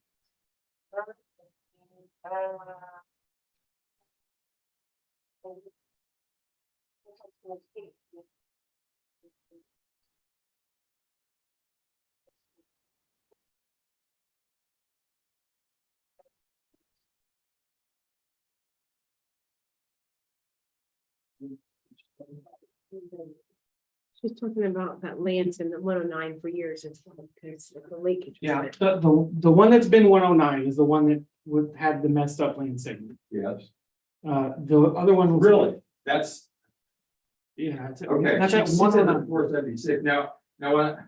So, If I'm standing on the road, looking at your property, the property, which one is 476? If I'm standing on the road looking at your property, is the property to the left or the right? Right. It's the one to the right. Right.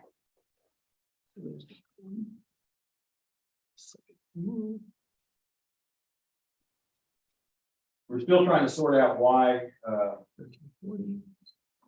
the last 14 years, prior to this year, my property has gone from,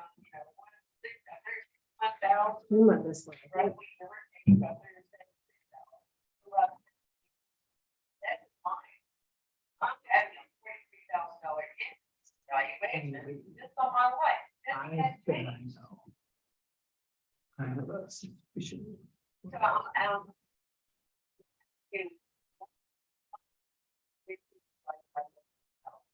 Yeah, I understand what you're asking. Hang on.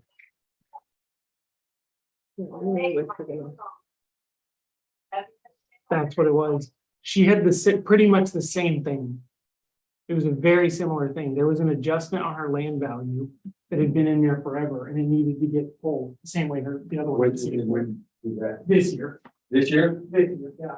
So this one, what happened was there's a similar type, legacy adjustment. That adjustment to your land value is older than our current database. It's like 20+ years old, really old adjustment. And it was in yours and a different kind of one to the neighbor. And it got taken off of yours. It needs to come off of the neighbor too. But that's what it is. So you're now at the same price per square foot as everyone else on the canal. Your neighbors to the left. The change is because yours was being hampered for kind of no reason. Any one of those people could have come in anytime in the last 10 years and said, why are you paying less per square foot than we are? And now we found this one out. Yeah, I agree. It's the same as your neighbors, so it shouldn't be a different price per square foot.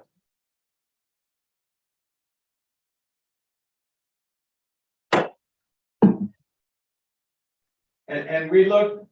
Okay, I won't get into what you thought here. Okay, well, my 2021 valuation, 2022 valuation, has increased to $233,000. That is almost $250,000. Yeah, so unless the property is your primary residence and it's a resident homestead, there's no consideration for last year's value or any of next year's value or whatever. We're just doing an appraisal for January 1 of 2022. So I don't see that big. in the what do you call it? In the process of reappraising the county, that's what we do. We look at all the houses, we look for stuff that needs to be fixed or adjusted, and we can't get everything all the time. But yeah,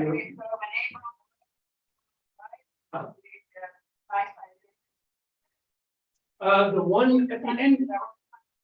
Yeah, the one at the end of the canal, his land value should go up. Like by a substantial amount. Yeah.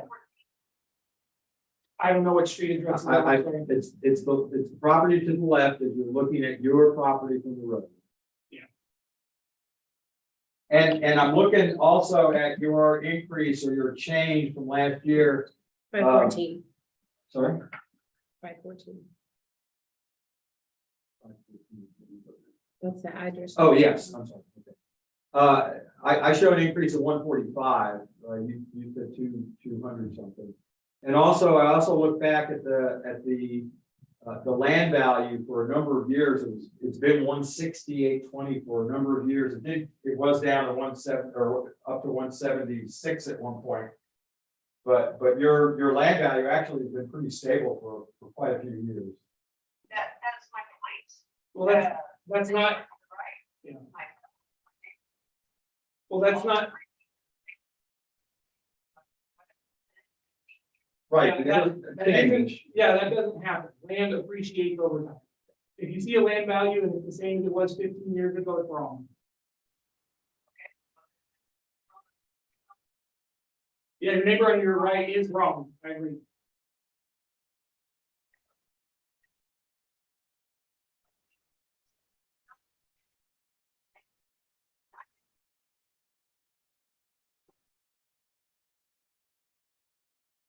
Yeah, because the right. Well, I'm gonna get stuck with this increase, and they did. For this year.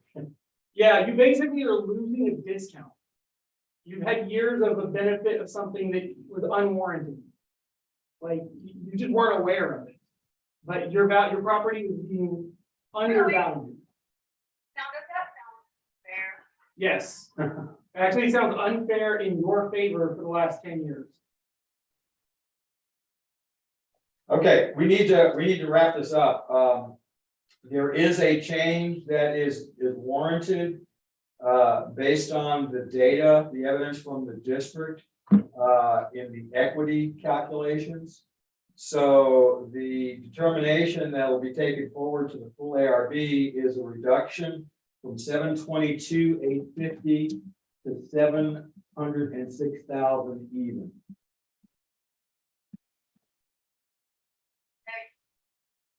And hopefully things will stabilize a little as things go out, as well as the effect on your neighbors. Okay, thanks for your time. You're gonna get a determination package in the mail, and that'll reflect the results of this hearing today. All right, thank you. Okay, bye-bye.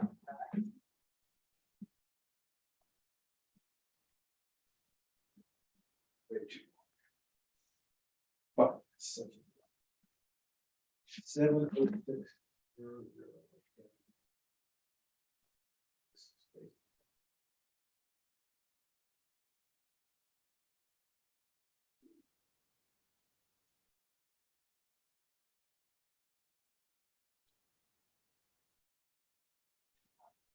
Let's stop that.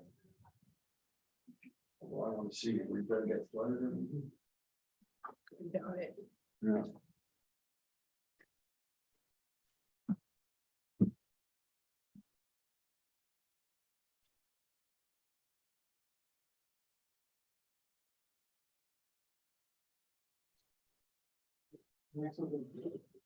In person, okay? You ready?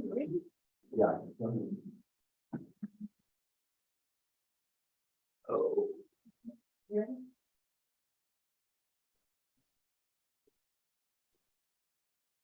Ready at the head of the table? How are you doing? Oh, good. Okay. Oh, sorry. Looks like you had a rough day.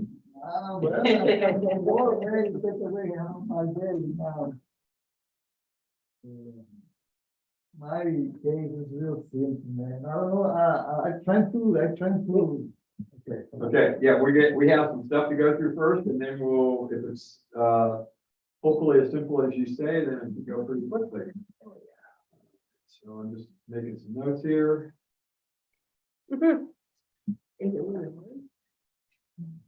Oh, I can't please help.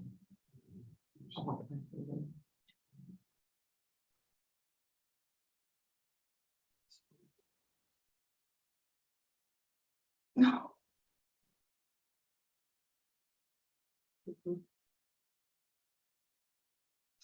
Okay, and you are Jose? Okay.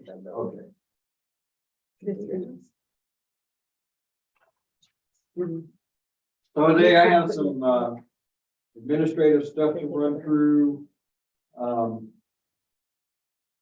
Hang loose, you'll be asked to swear in just a minute. So we are commencing a hearing on case ID 2022-1122. Account number 60977. Which is 2444 Armstrong Road in Aransas Pass. This hearing is being recorded and streamed live on YouTube. And we'll verify exactly what the protest. 25, okay. 1122. Look at your form.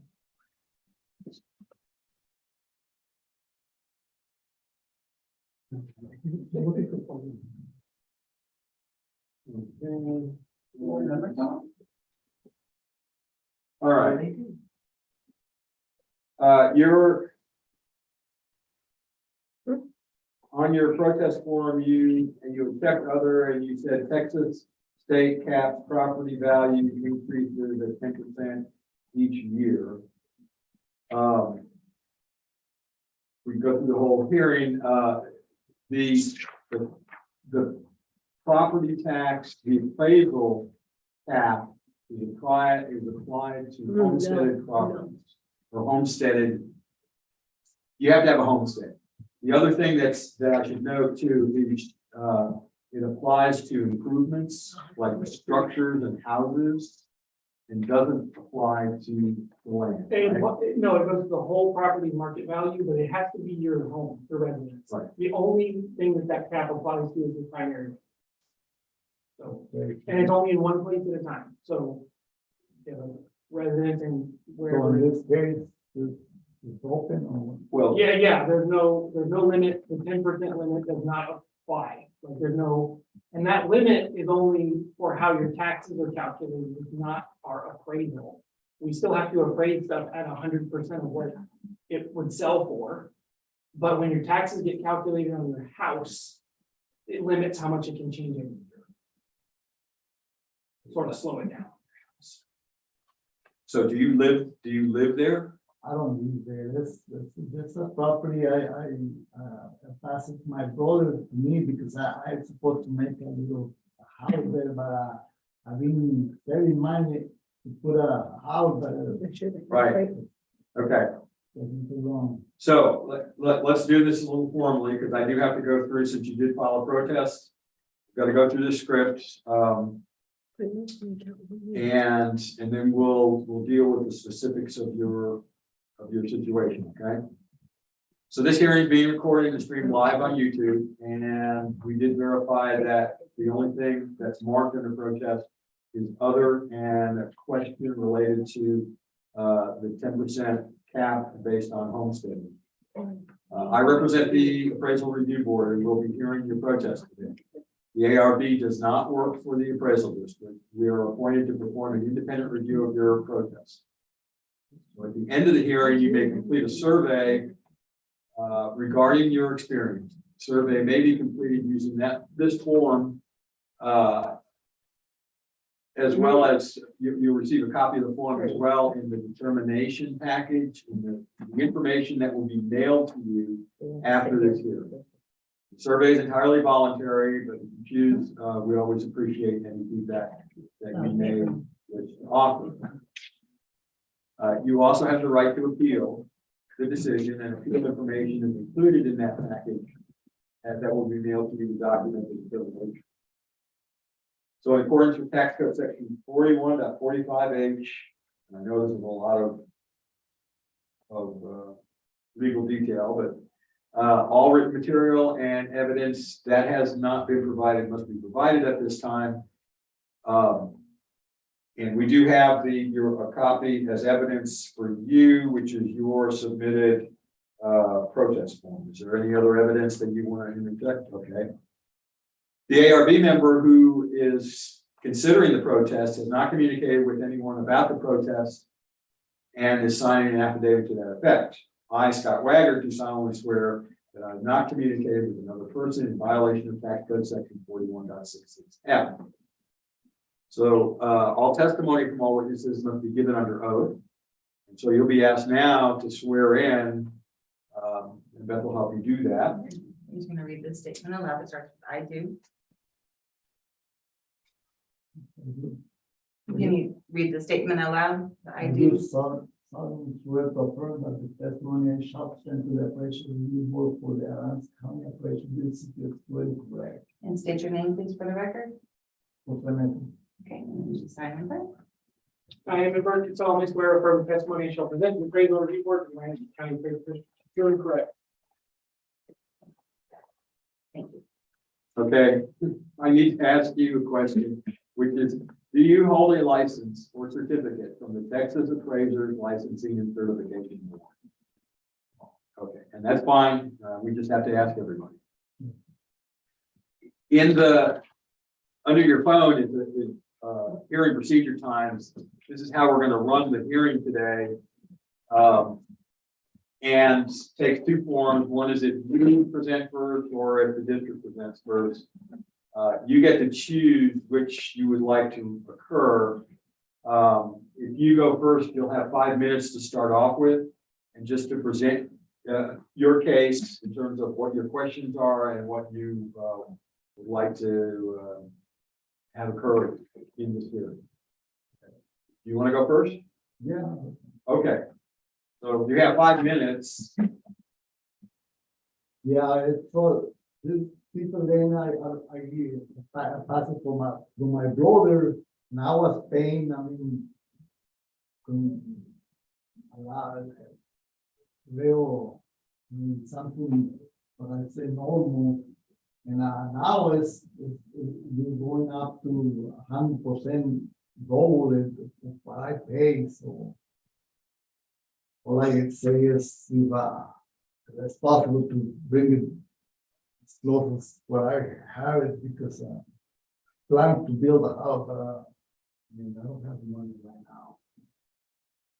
But just put a price a little more considerable. That's all I'm asking. Okay, anything else? That's it. Okay, Amy, you got 5 minutes. Okay, so this is 7 a, minutes, actually, sorry. yeah. This is a vacant lot on, Armstrong Road. Halfway between here and Aransas Tap, pretty much. And last year it was 19,770, but let's keep it even. This land used to be $20,000 an acre. And it had been $20,000 an acre for a long time. And this year it was made $50,000 an acre. If we look at the sales grid, we'll see why. There's sales on A1 Hill, Jacoby, and Mundine.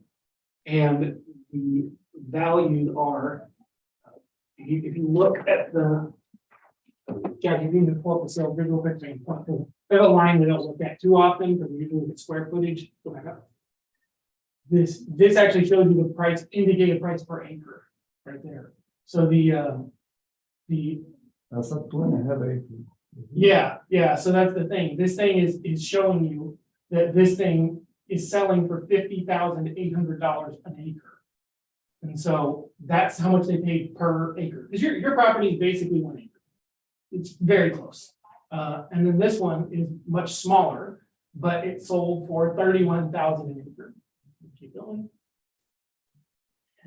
This one sold for 44 an acre and 78 an acre. The thing is, nothing sells for 20,000 an acre anymore. That's like 45 cents a foot or something. That just, it doesn't happen. It used to, it really used to, not even that long ago.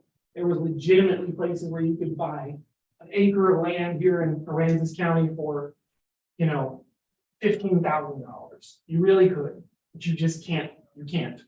It costs more than that now. So the only thing to tell us what land value is sales. That's it. We don't get to decide. When stuff gets bought and sold, whatever it sells for, that's what it's worth. That's it. It's just land. So that was why your land table changed this year. I know it's a lot in 1 year, but like I said, unless it's your primary residence, there's nothing for it. The next grid is the equity grid, and it's just showing it wasn't just your property, the whole area changed. Everybody's land value changed.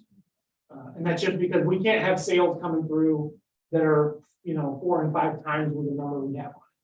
I mean, we can't have an acre of land valued at 20 grand, and then people are buying and selling it for $50,000-$60,000. That's not, we're not doing our job. So that was why it changed this year. But other than that, there's nothing going on. It's just a piece of land. We got the sales ratio report out there, but it's gonna have a bunch of homes on it. This is just land. That's it. That's our evidence. That's why it was changed. Okay, Jose, you have two minutes if you have any other questions that you want to ask the district. I don't, I really don't. Okay, David, you got anything else? No. Okay, so we'll jump to my questions. Is there anything on the property? It's a land. We used to have two trailers in there, but all the time, my brother used to own the land. I have to clean the land, everything, clean it up. I did it. Okay, so there's no utilities, nothing there. Okay, so I think we can at least remove that. Or it's clean is only brush. yes, I understand. Okay, so here's about all we can do. I'm going to remove the improvement value, or at least calculate. We'll eventually get it removed. So we're going to take the $520 off, which is for quite a while. There's been the trailer pads that were there, you've been appraised, including those trailer pads, which you're saying don't exist anymore. So, 48, and unfortunately, the Texas codes say we have to appraise at market value. So because of the other sale, which you aren't participating in per se, why it went from 19.4, from 20,000 up to 48. So 48, 50 minus 520, 47. Okay, so we're gonna reduce it to $47,730. That's the appraisal. Now, that addresses the value. Your other real question about the 10% cap on appraisal. You understand that that only applies to homesteaded properties. I have a house. Yeah. I get my home in my house. At your house, yeah. So unfortunately, that can't be applied. It can only be in one place and it has to be where you live. Okay? So the new value is 47,730, and you understand there's nothing else that can be done about the homestead exemption.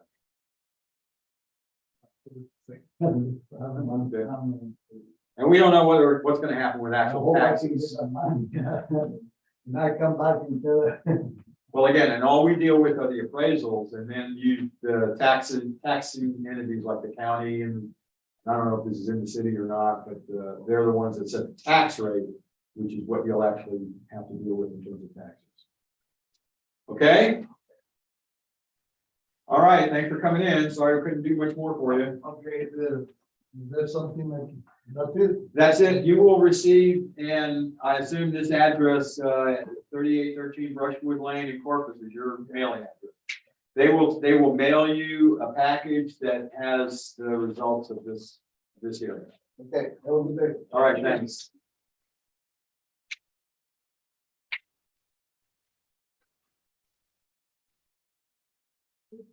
This is number 2.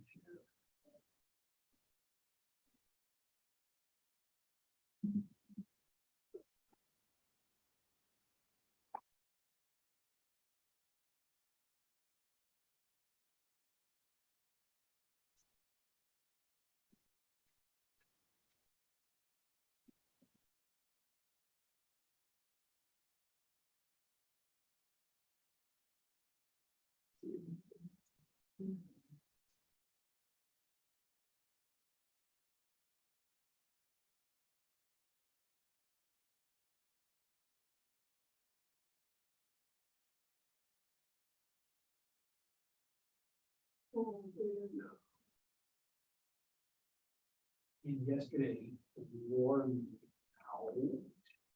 I'm so afraid to say something like that. I was dead yesterday. Yeah. And I didn't feel it, so I got home.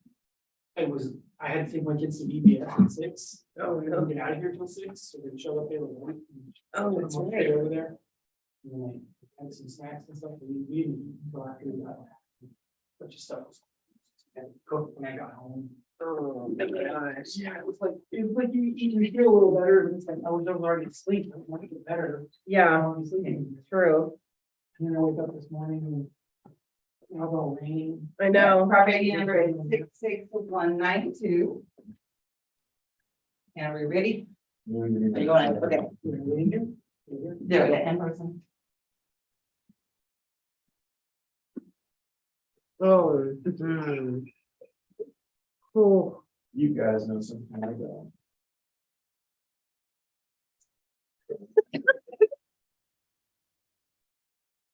You want, right? Oh, no.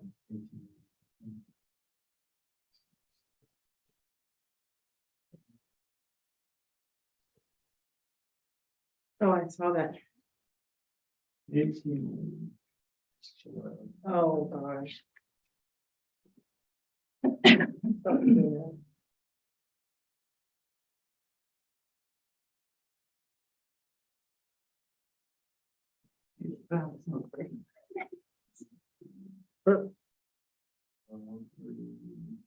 That's in there, of course. Yes, sir.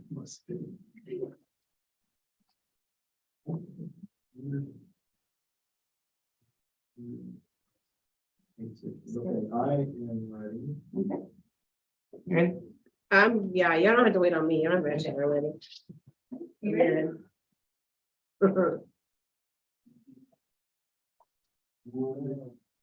gonna be right there at the head of the table? And are you participating? I'm with him, I'm an attorney too, or just, I could call him as a witness. Okay, I don't know if you want to pull up a chair or, I'll just sit right here. okay, Yeah, it's small, easy to sit up somewhere. Probably maybe over that way. yeah.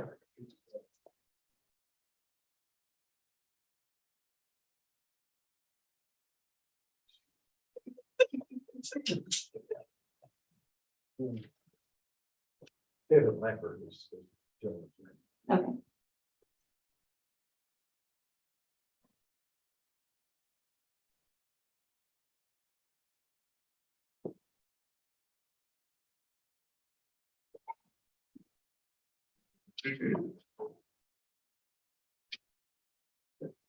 Everybody can see it.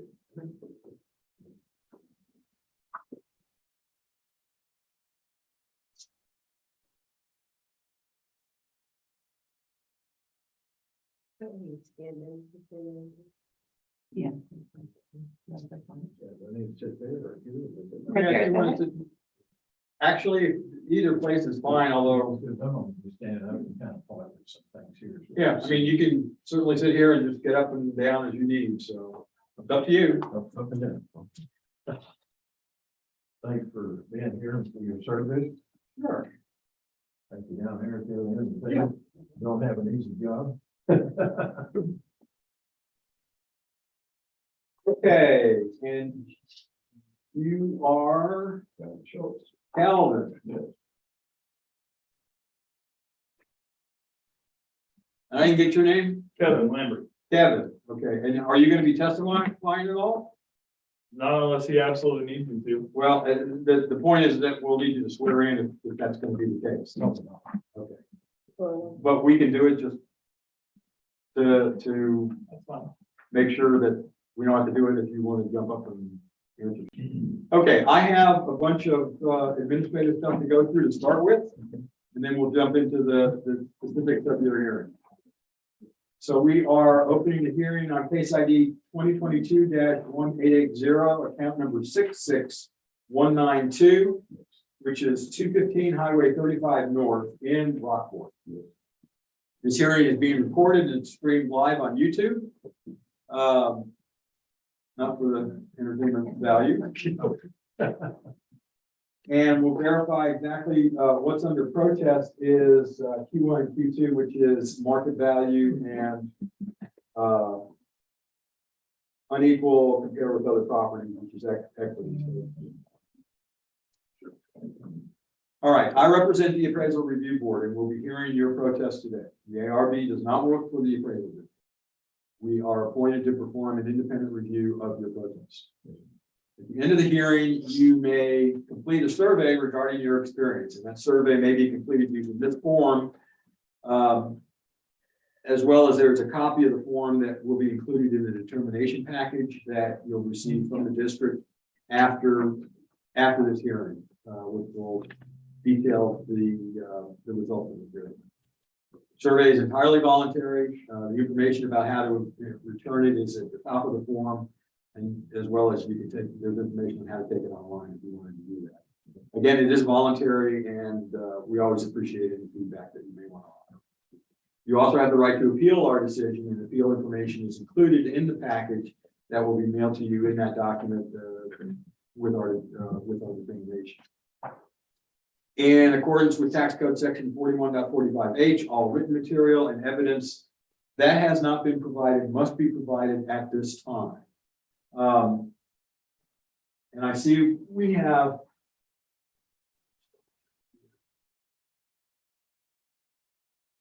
okay, so I see some other evidence which look like some layouts property description and stuff.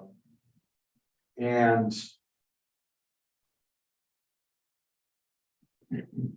okay, and these charts that you have here that you're going to be referencing, are they also, have they been scanned? Yes. Excellent. Okay, good. Okay, Color. Line of color. perfect. All right. The ARB member who is considering the protest has not communicated with anyone about the protest and is signing an affidavit to that. I, Scott Wagner, do solemnly swear that I have not communicated with another person in violation of tax code section 41.66F. All testimony from all witnesses must be given under oath, and you'll be asked to swear in at this point in time, and Beth will help you do that. You can read the statement aloud, please, and state your name, and then sign in print. Solemnly swear or affirm that the testimony I shall present to the appraisal review board for the Aransas County Affairs and District, correct? Yes. State your name. John Schultz. I, Amber Burke, do solemnly swear affirm the testimony and shall present to the appraisal review board, the Aransas County Appraisal District is true and correct. And we'll get Kevin to swear in as well. All right. I do solemnly swear or affirm that the testimony I shall present to the appraisal review board for the Aransas County Appraisal District is true and correct.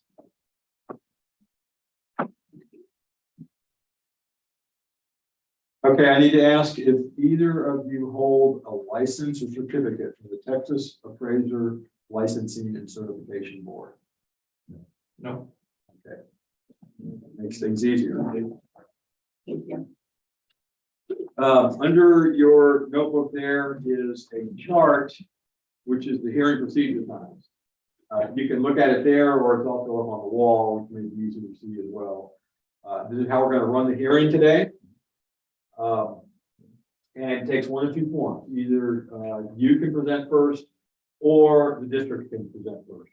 You both have equal amounts of time to present, question and rebut. So either way you choose, it's you'll each have the same amount of time.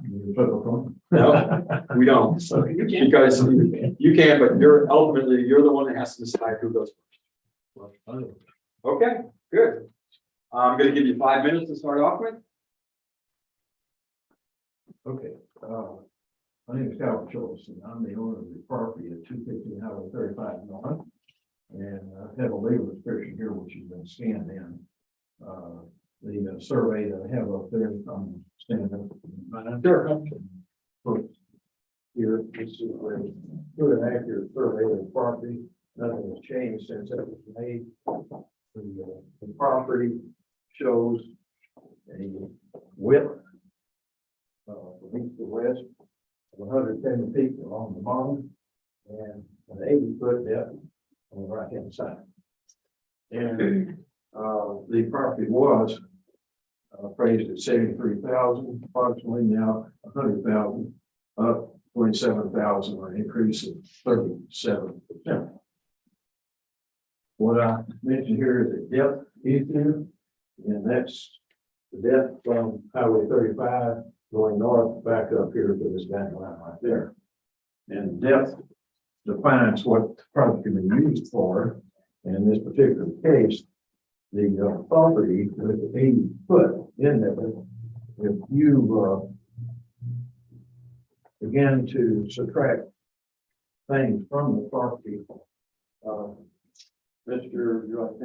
Wagner. Wagner? Yes. Mr. Wagner. This is exactly that. Can you see that from where you can? Yes. Okay. Now, if you take out the 20-foot setback line from this side, that yellow thing is going to be no place for you to build. Then if you take out the 10-foot setback line, you're going to take that out. So you can't build there. And then if you take out the area where you drive in the property from Highway Street, come through one way and exit on the highway, and then have a required number of parking places, that yellow place is going to come out. You probably see where I'm going with this. Here's what you're left with then. This pink area. And it's 25 feet depth. And with properties that are 25 feet depth, you're not going to have a retail sale there. a furniture store, auto parts and clothing. You're not gonna have a retail services like plumbing, cabin, electricians, air conditioning, heating people. You're not gonna have a retail food service there because no room for a kitchen, no room for your people to sit down and eat. Just to this side is a cafe that has been rented, so they can have it in the street. Which seems like an unfair comparison over here, you can't do that. So on my part, you can't have that sort of thing. Professional office, and what about a law office or a county office and maybe some medical office? There's no room for a conference room, library, examination room, record, this sort of thing. It's just really, really cramped. I have looked at some 20 pages of records that the district was kind enough sent to me. Thank you, by the way. Yeah, right. And in those 20 pages, some of the pages have multiple comparisons. And I did take the time to look through them. And this property that I'm pointing to is commercial. Now there's a small house right here that I would love to buy, but the lady says, when I go to heaven, and my husband goes to heaven, then you can talk to our children. And not sure when that will occur. She doesn't want to sell. I looked at the comparisons and I noticed a lot of them were residential properties. And I don't know how you compare a residential property with this. So I went, okay, that's all. And then I looked at a lot of them and yeah, 100 feet to 400 feet. I went, well, that doesn't need comparison either because you can do more with this, that property than you can do with this. Then I saw comparisons with waterfront east. There's no waterfront east there. It's a long way to the waterfront. There. Then I saw appraisals with the bypass with a large acreage tract. I'm not sure how that had anything to do with this. Then I saw Monroe's. Well, that's just right across the street from the front office where we are right now. And I looked at that and it looked like an appraisal of $5.74 per square foot. And they have an over 100-foot depth and a showroom warehouse over there. They can do anything they want with that. And my property is being appraised at more than that. It makes sense to me. Okay, we're gonna need to ask you to stop for a bit because, how far am I down the line? well, I got your 5 minutes to start with. Eamon's gonna talk for, to cross-examine you for 2 minutes, and then he's got 5 minutes, and then you'll have another 4-minute opportunity to talk. Or like I've only had 2 other comments. Okay, I'm fine. Go ahead. Okay. Steam in there. Other things in the information they furnished was 60-foot frontages priced at $3 and a 75-foot thing priced at 98 cents. Now, where's this coming from? But if you think about it, they're pricing my property at this part, $7 a foot. I got not 701, not 659. That's an arbitrary figure. Not supposed to be that way. And they're pricing this part back here. We can't build anything really. $2. I bought that property back there to save the tree. So that's kind of precise. And then I had some contingencies that I'll save for money. Okay. All right, thank you. Eamon, you got 7 minutes? Okay.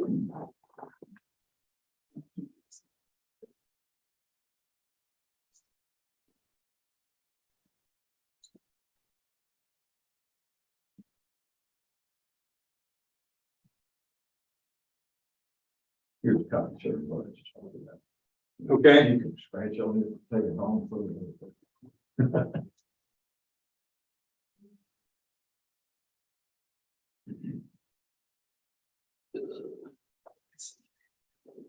All right, so this, this property, like you say, is just, last year it was 73,660 certified value. This year it's noticed at 100,860.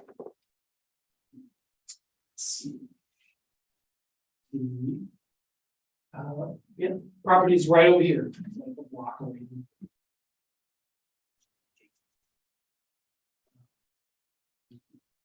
So it's across from where JJ is. Yeah, it's next to the.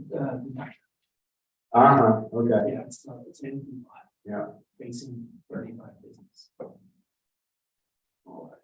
So if you look at the land sales grid, it's at $6.19 a foot. That's how it's being appraised. There is actually a downward adjustment on the back piece of land that's like a little flag that pokes up into the towards the church. Yeah. Yeah. Mhm. Let's see here, and yeah, there is actually a residential property in there. Fun fact, I think that might be the oldest and most substantial homestead freeze in the whole county. It's crazy, it's been frozen since like 1990. Corporate. Yeah, their tax bill every year is like $28. But anyways, the land sales, so we look at these, we've got, the first one is 1129 Highway 35 North. Sold for an indicated value of $14.58 a foot. 702 North Magnolia is $8.18 a foot, and then 1113 North Magnolia is $10.75 a foot. So these are just land sales in this geographic region. And so that gives a weighted value of 1117.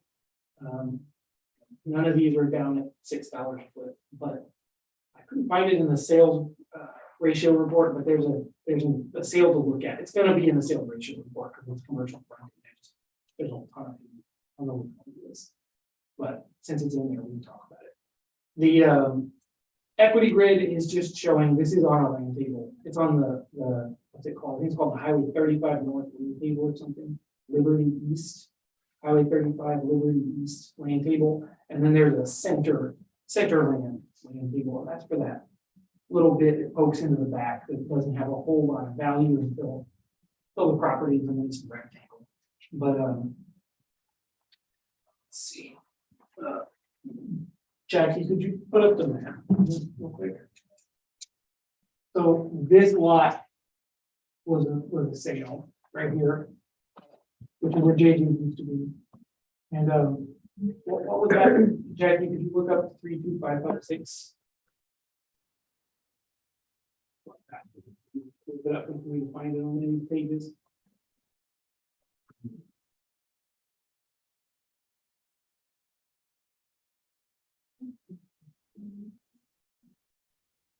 $60,000.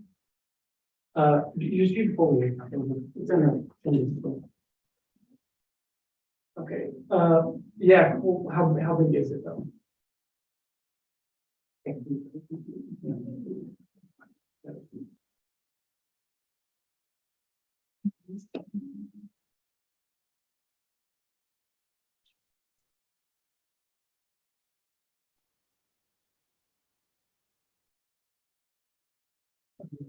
$79.36 square feet. Yeah. 36.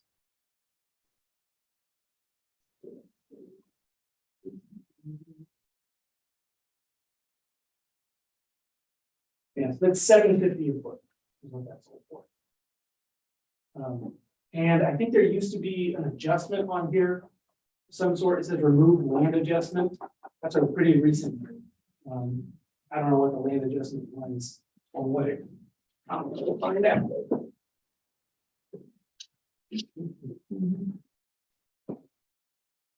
Yeah, could you go to the subject and just look at last year?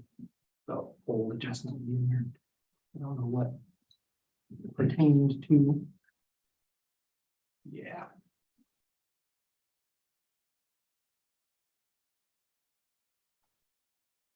Okay. This can and then. Okay, so this had. Sounds familiar. Another really old adjustment in it with no description of what it was for. 25% off. And there's no evidence ever known. It's an adjustment from before we even had tax.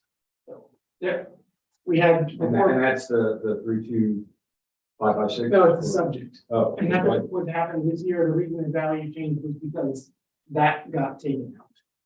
I don't think his land table even changed this year. The 35 Liberty land table changed.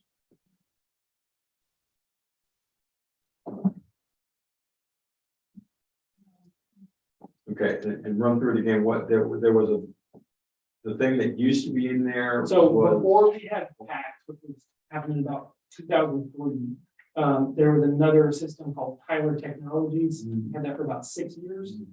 And anything that was like any kind of adjustment, or the net of all the adjustments, when it got packaged into Tyler Technology stuff and then converted over to PACS, they didn't describe, oh, this is for this, or this is for that. Right. And it gave it this little label, it says RELND, or Renewable. We don't even know what that stands for. But there are these adjustments that we have no way of knowing what they were put in there for, or why, or what the purpose was. They're, at this point, there's no evidence for them at all. So And what was the actual adjustment? it was 75% good, so it was 25% off.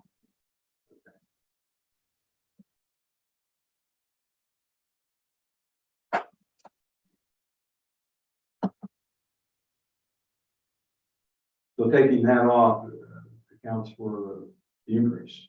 Okay, so yeah. Is that correct? Sounds right, it's 25%. That's pretty darn close. Yeah.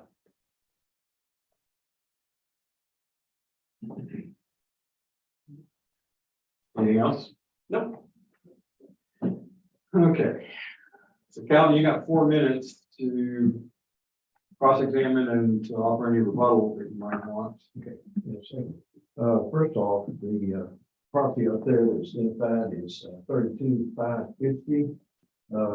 Belongs to a business used to be called KJ. And I've had a chance to speak with Gary, his wife, and not spoken with the people that live in Katy, Texas. The property sold for about $55,000, but the problem occurred after Hurricane Harvey tore the building down, and then they applied for a permit today. You live here, you're going up and down the street, probably seeing the steel being in the property out there for a long time. The permit was denied because they said if you take 62-foot depth, you take off 45 feet for turning around, 10 feet for the setback from the property, you're left with 7 to build. You can't build there. So what that amounts to is really a financial condemnation of the property, since it can't be built upon. And I don't know what it could be used for. I don't see any use at all. And to use that as a comparable way is worse than ridiculous. Anyhow, let me just cut the results from what I put here. I don't see any comparable property subject to the 80-foot depth that I have. The other existing properties are grandfathered.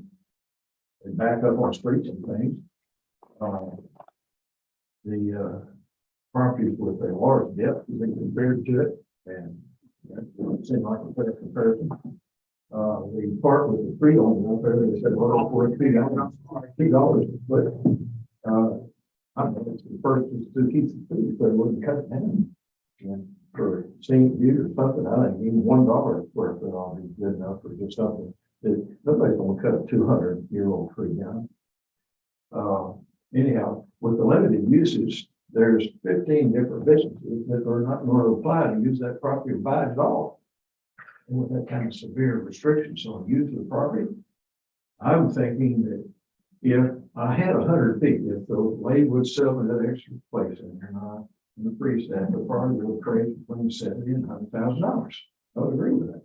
However, that not being the case, I would think that you're subject to a 50% discount because of unable to use the property for most all the purposes that somebody's going to buy that. So we're between 35 and 50,000 for the appraisal, less than 70 on there.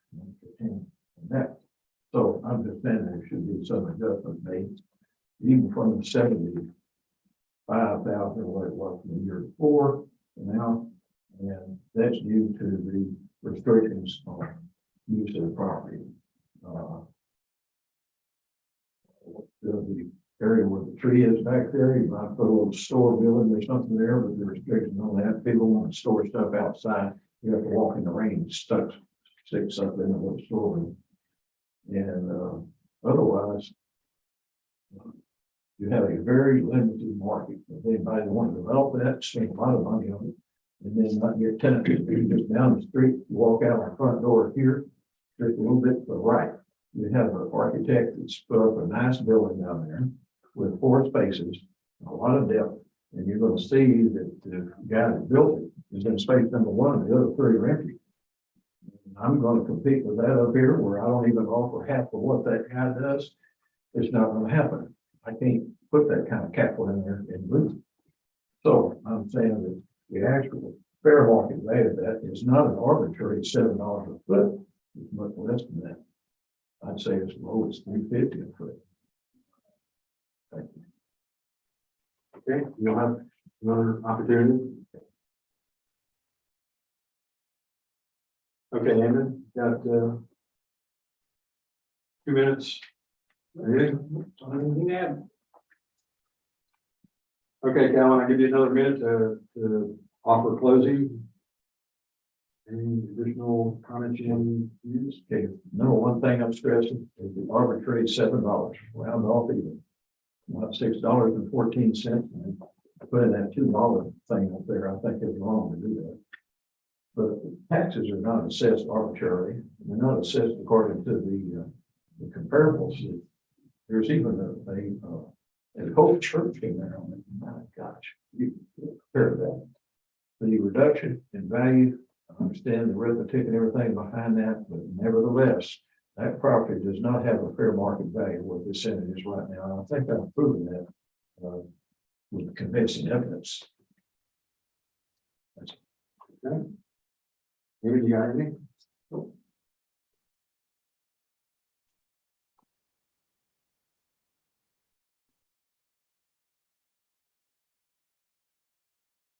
And so what is your opinion of that? My opinion of value is that the 2,654 square foot area that has a free on it, and I say it's just for view, should be appraised at $2,645, not twice that. My opinion is that the remaining part, the 170 by 80 foot piece, when you take all the things out of it, should be assessed at the $100,000 value. If I had more depth, but not having that depth, I would think that the maximum for that should be closer to $50,000 as a fair market value. I'll determine if I find someone who's willing to pay that, I'm willing to settle for that. I may wind up losing money on this place. Thought.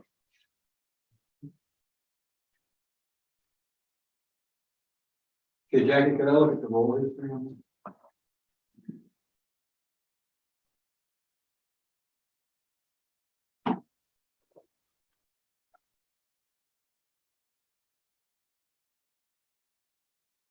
When, keep going, Yeah, 2021. so 73, how far back is this, was it 73?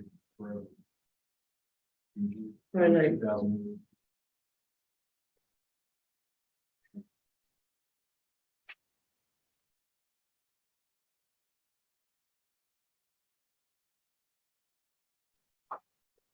And what was there at some point in time, I assume it was before Harvey, that there was something there? There was a little place that, before Harvey, going back probably maybe 18, 20 years ago, there was a small place there that sold bait.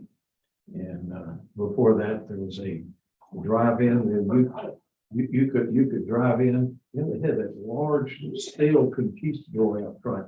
It was Far as we go back. brass monkey.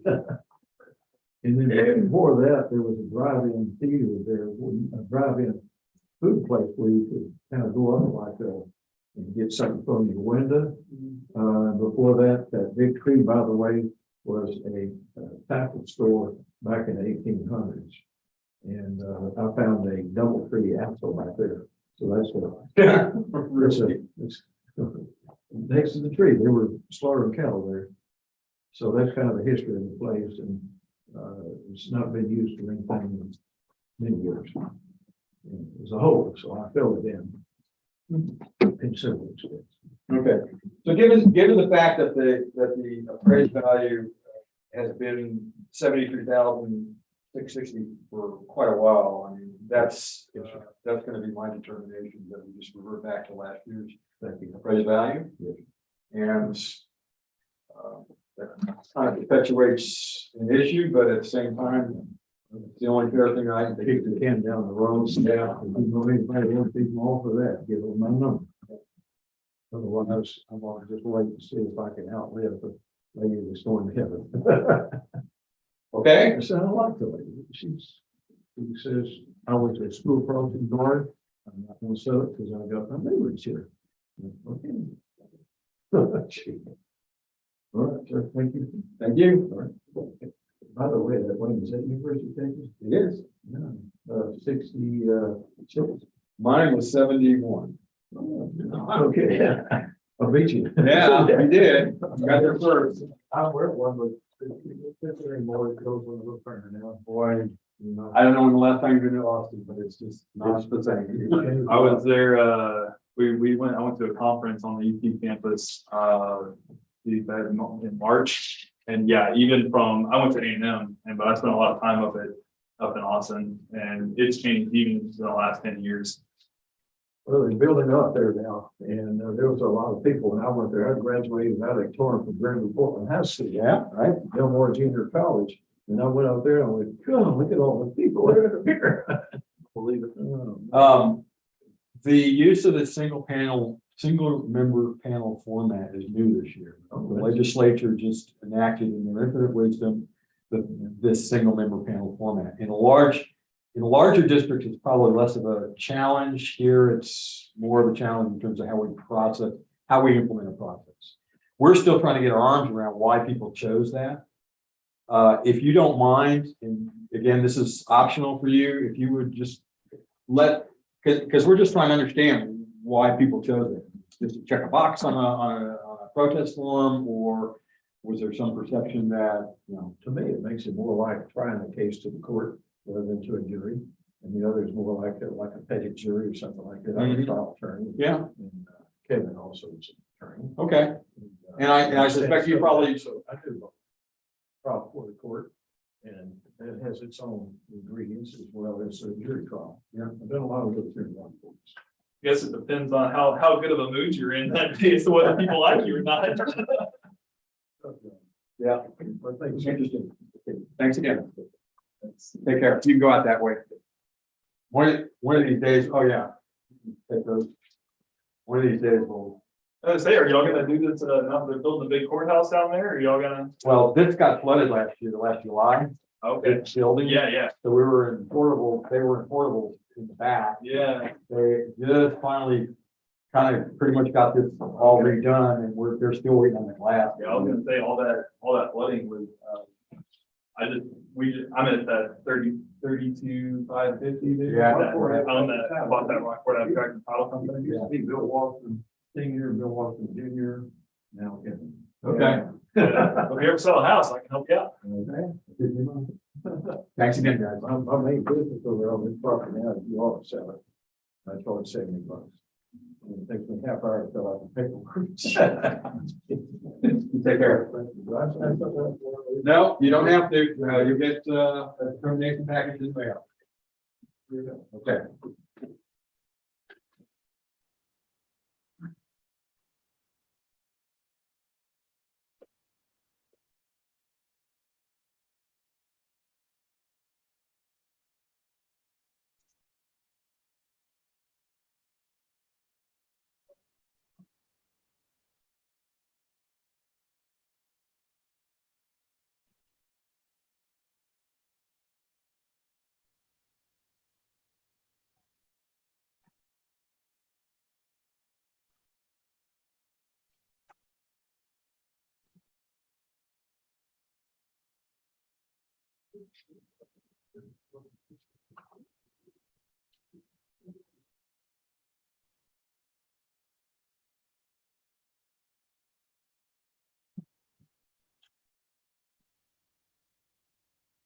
Have we got more?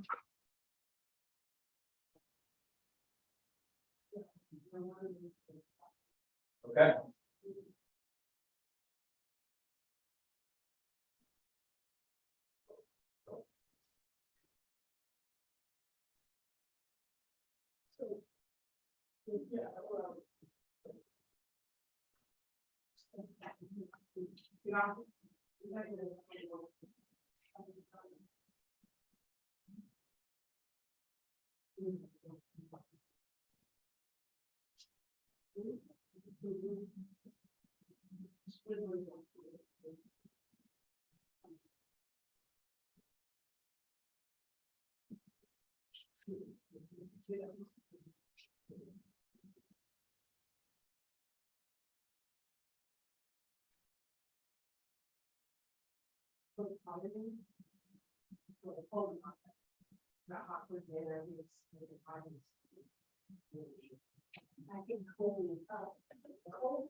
He went down there. That's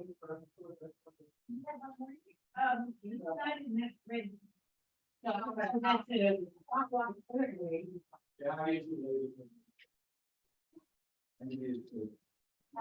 You might be what, 5 next time?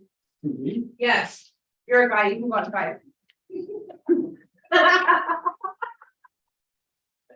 Mom's a boy. Go on, 5, you're fine.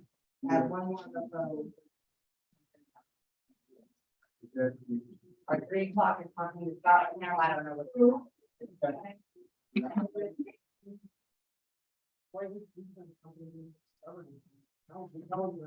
We just keep saying stuff.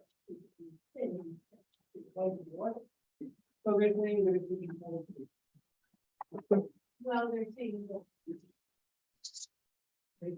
I have a funny one for this person. What is the well, what they can. That's from the era. Yeah. Yeah, But it's their, and this is 40. And so I'm thinking about this one. You're the office.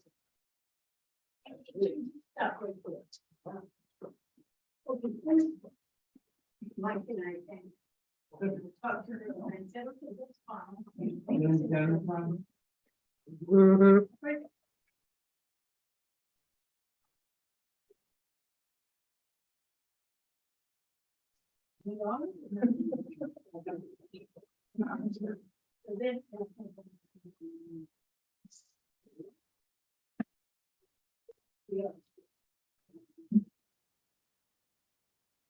Then when we get okay, well, something like this, that is too big. Yeah. Yeah. It says. Oh, sure, learning. Or maybe it's the, I don't, somebody can look at the length. But then between the 42, 43 and the loop and the length. Yeah, I mean, that honestly, that's pretty substantial. 40, saying 42 Oak Shore Lane and 43 Oak Shore Loop is probably the same property. And here's the other thing. I thought that name sounded familiar. Oh, the one we just did? Yeah. This is 43.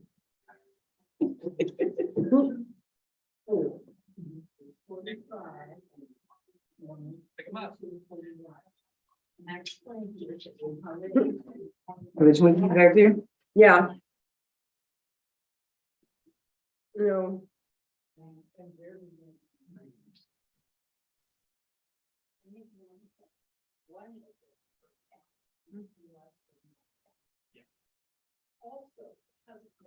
There. Okay. 43. Yeah, that's what I was thinking.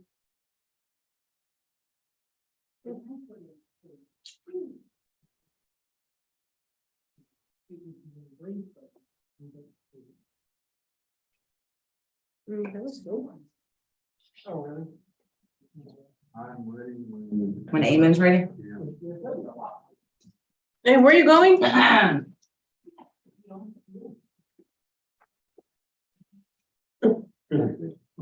What am I doing on the phone? Use your phone now.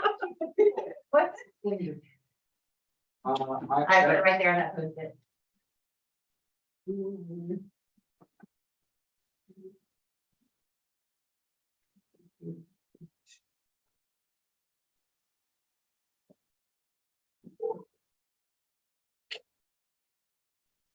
It should be out. Sending another funny YouTube video there. Is this Carolina? Yes. Carolina, this is the Aransas County Appraisal Review Board calling for your phone hearing. Okay, Are you ready? yes. Okay. Give me a second here. I have some administrative stuff to run through and then we'll get started on the details of your case. Turn the page. Okay, we're commencing a hearing on case ID number, case number 2022-1931, account number 47426, which is 887 West Castle Oak Lane in Holiday Beach. This hearing is being recorded and streamed live on YouTube. I'm just bringing up your protest form real quick to double check what's under protest.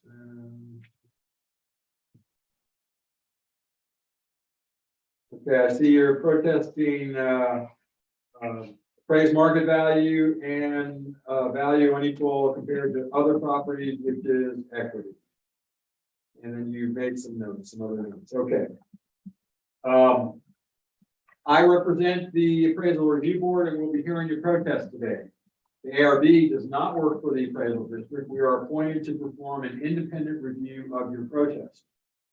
At the end of the hearing, you may complete a survey regarding your experience.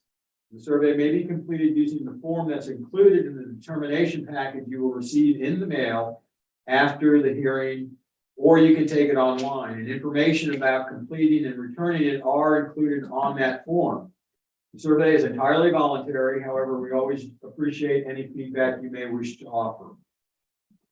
You also have the right to appeal our decision, and appeal information is included in the package that will be mailed to you to document our determination. In accordance with Tax Code Section 41.45H, all written material and evidence that has not been provided must be provided at this time. And do we have all of your evidence? Yeah, I see we have pictures and stuff like that. Excellent. Okay. The ARB member who is considering the protest has not communicated with anyone about the protest and is signing an affidavit to that effect.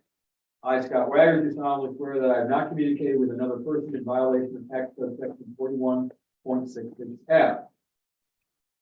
All testimony from all witnesses must be given under oath, and I'm assuming since we have a signed and notarized affidavit from you that you realize, or that you realize that I will be considering you to be under oath during this hearing. Okay. David? Anyone Burke, solemnly swear or affirm testimony shall present the appraisal review board of the county appraisal district. Okay, Caroline, I need to ask whether or not you hold a license or certificate from the Texas Appraisers Licensing and Certification Board. No. Okay, that's fine. It makes things easier. In the package of information that you received from the district, you should see a sheet that is labeled one page. It says hearing procedure times. Do you have that available? Yes. Okay, and this is indicates how we're going to run the hearing today. It takes one or two forms. Either you can present first or the district can present first. You each have equal amounts of time for presentation, cross-examination, and rebuttal, but you get to choose which you would like to do. Either you go first or the district. The district first. Okay, very good. All right. This property is account 47426. Last year it was certified at 34,730. This year we noticed 74,270. It does have a house on it. Last year, it was 50% physical for 2021. It was damage and stuff. It looked 100% complete on the drive run in September. And so that physical adjustment was removed. It's still fully depreciated from 1977. So it's at 50% of what it would be otherwise. Because it's just age depreciation. The land value did change this year out there, the land table changed, but we got a picture there, it's on West Castle. The comps, and I'm kind of anticipating a little bit here, but on the protest notice, it indicated damage, remaining damage. We put it at 100%, so when we're comping this to sales, neither the comps nor the subject is being adjusted for damage. This is all under the assumption that it's 100%. And so you see sales right over there in Forest Oak, West Club Oak, and Glen Oak, for just broadly speaking, 161, 250, and 123. The third one is probably the closest to the subject in terms of what kind of property it is. It's sold for 125, but again, it's totally complete. So it's sold fine. Indicating a value for the subject at 112,590. The equity grid is, we're at 74, the median is 86 on equity. So this is just a 2SS plus from 1977. Yeah, 2 feels a little bit low, but at some point it was made a 2. Yeah, so there you go. That I would say the biggest discrepancy is probably going to end up being damage, because we have this thing as being old but undamaged. That's it. Okay, Carolina, you have 2 minutes to cross-examine the district and another 5 minutes for presentation. So I'm going to give you a total of 7 minutes. Well, I don't think I have anything on the cross-examination. I just want to say that after Hurricane Harvey, we broke the sheetrock from some of the rooms, and the water got in the house. The house is lifted about 3 or so feet, and so the water still got in the house. And I haven't fixed it. My husband passed away in 2015, so I haven't fixed it, and it has sheetrock removed and the flooring removed, and there's still a hole in the house where when it rains, the water comes in, and so the ceiling has been removed from the water damage, and it's not livable. And that's really about it. Okay, could you tell us when these pictures were taken? I took those about a week ago. Okay. The house hasn't been touched in years. I don't know what I'm gonna do with the house, but if we haven't gone, it's not livable, so I'm not staying there, or anyone is visiting or using it, and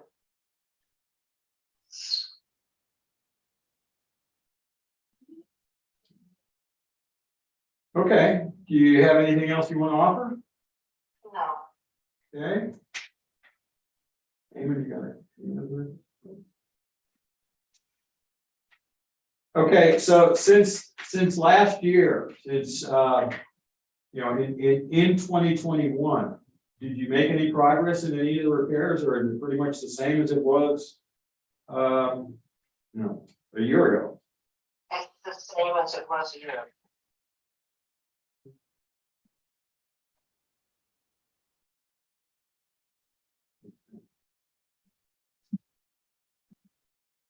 All right, if you don't have any more information or anything else that you'd like to say, I mean, you got 2 more minutes if you'd like, or we can just proceed on to.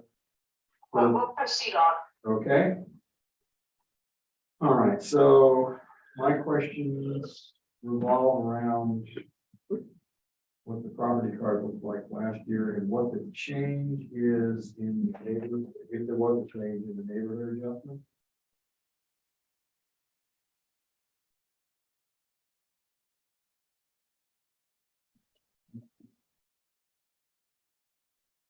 Was it mine? From last year? 150. And this was 50%. And this year, it's Yeah. what, 175? This year is 175. What was it last year? 150. 150? And it was made 100%. Yeah, right.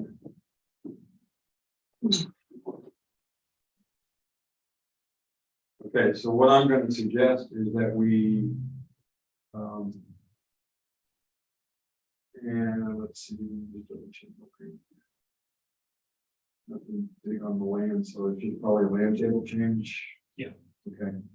So I'm going to suggest that you leave the land the way it is and just revert the improvements back to what it was the year before. So. 19,000. Yes. 34, 730. 24,249. Sorry, 24,249 was the improvement value in 21. oh, thank you. I was using the wrong number. Okay, Yeah. Okay. All right, we keep you around. You have to do the adjustment, neighborhood adjustment. Well, that's if I was gonna do that. it comes out to 43,250. Last year's improvement, this year's. Okay. 43,250. Okay, Carolina, here's what I'm going to determine. We're going to move the improvement value, which is on your structure, back to last year's value. But we will take the land adjustment or the land increase because that's, regardless of what happened to the structure, the land did increase in value. So that's going to take your market value from 74,270 down to 43,250. Now, let me ask you, oh yeah, you said it's not livable. Okay, I was going to ask whether or not you have homestead. Okay, so the new number will be 43,250. And what will happen next is I will take that determination to the full appraisal review board as a recommendation that they will vote on shortly in the coming week. And you'll get a determination package assuming that they vote to accept my recommendation. Okay, any other questions that you have? Okay, thanks for your time. Okay, bye-bye.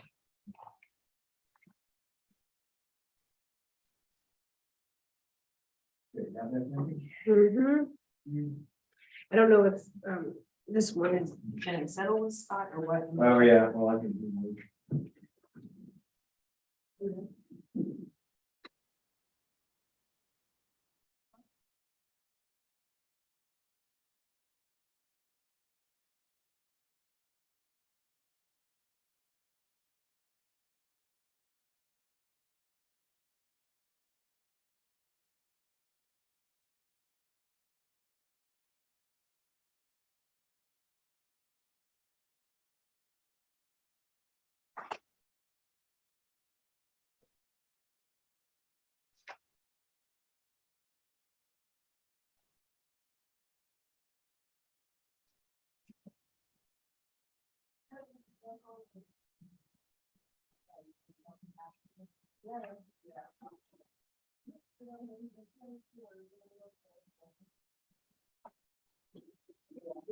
The meeting first.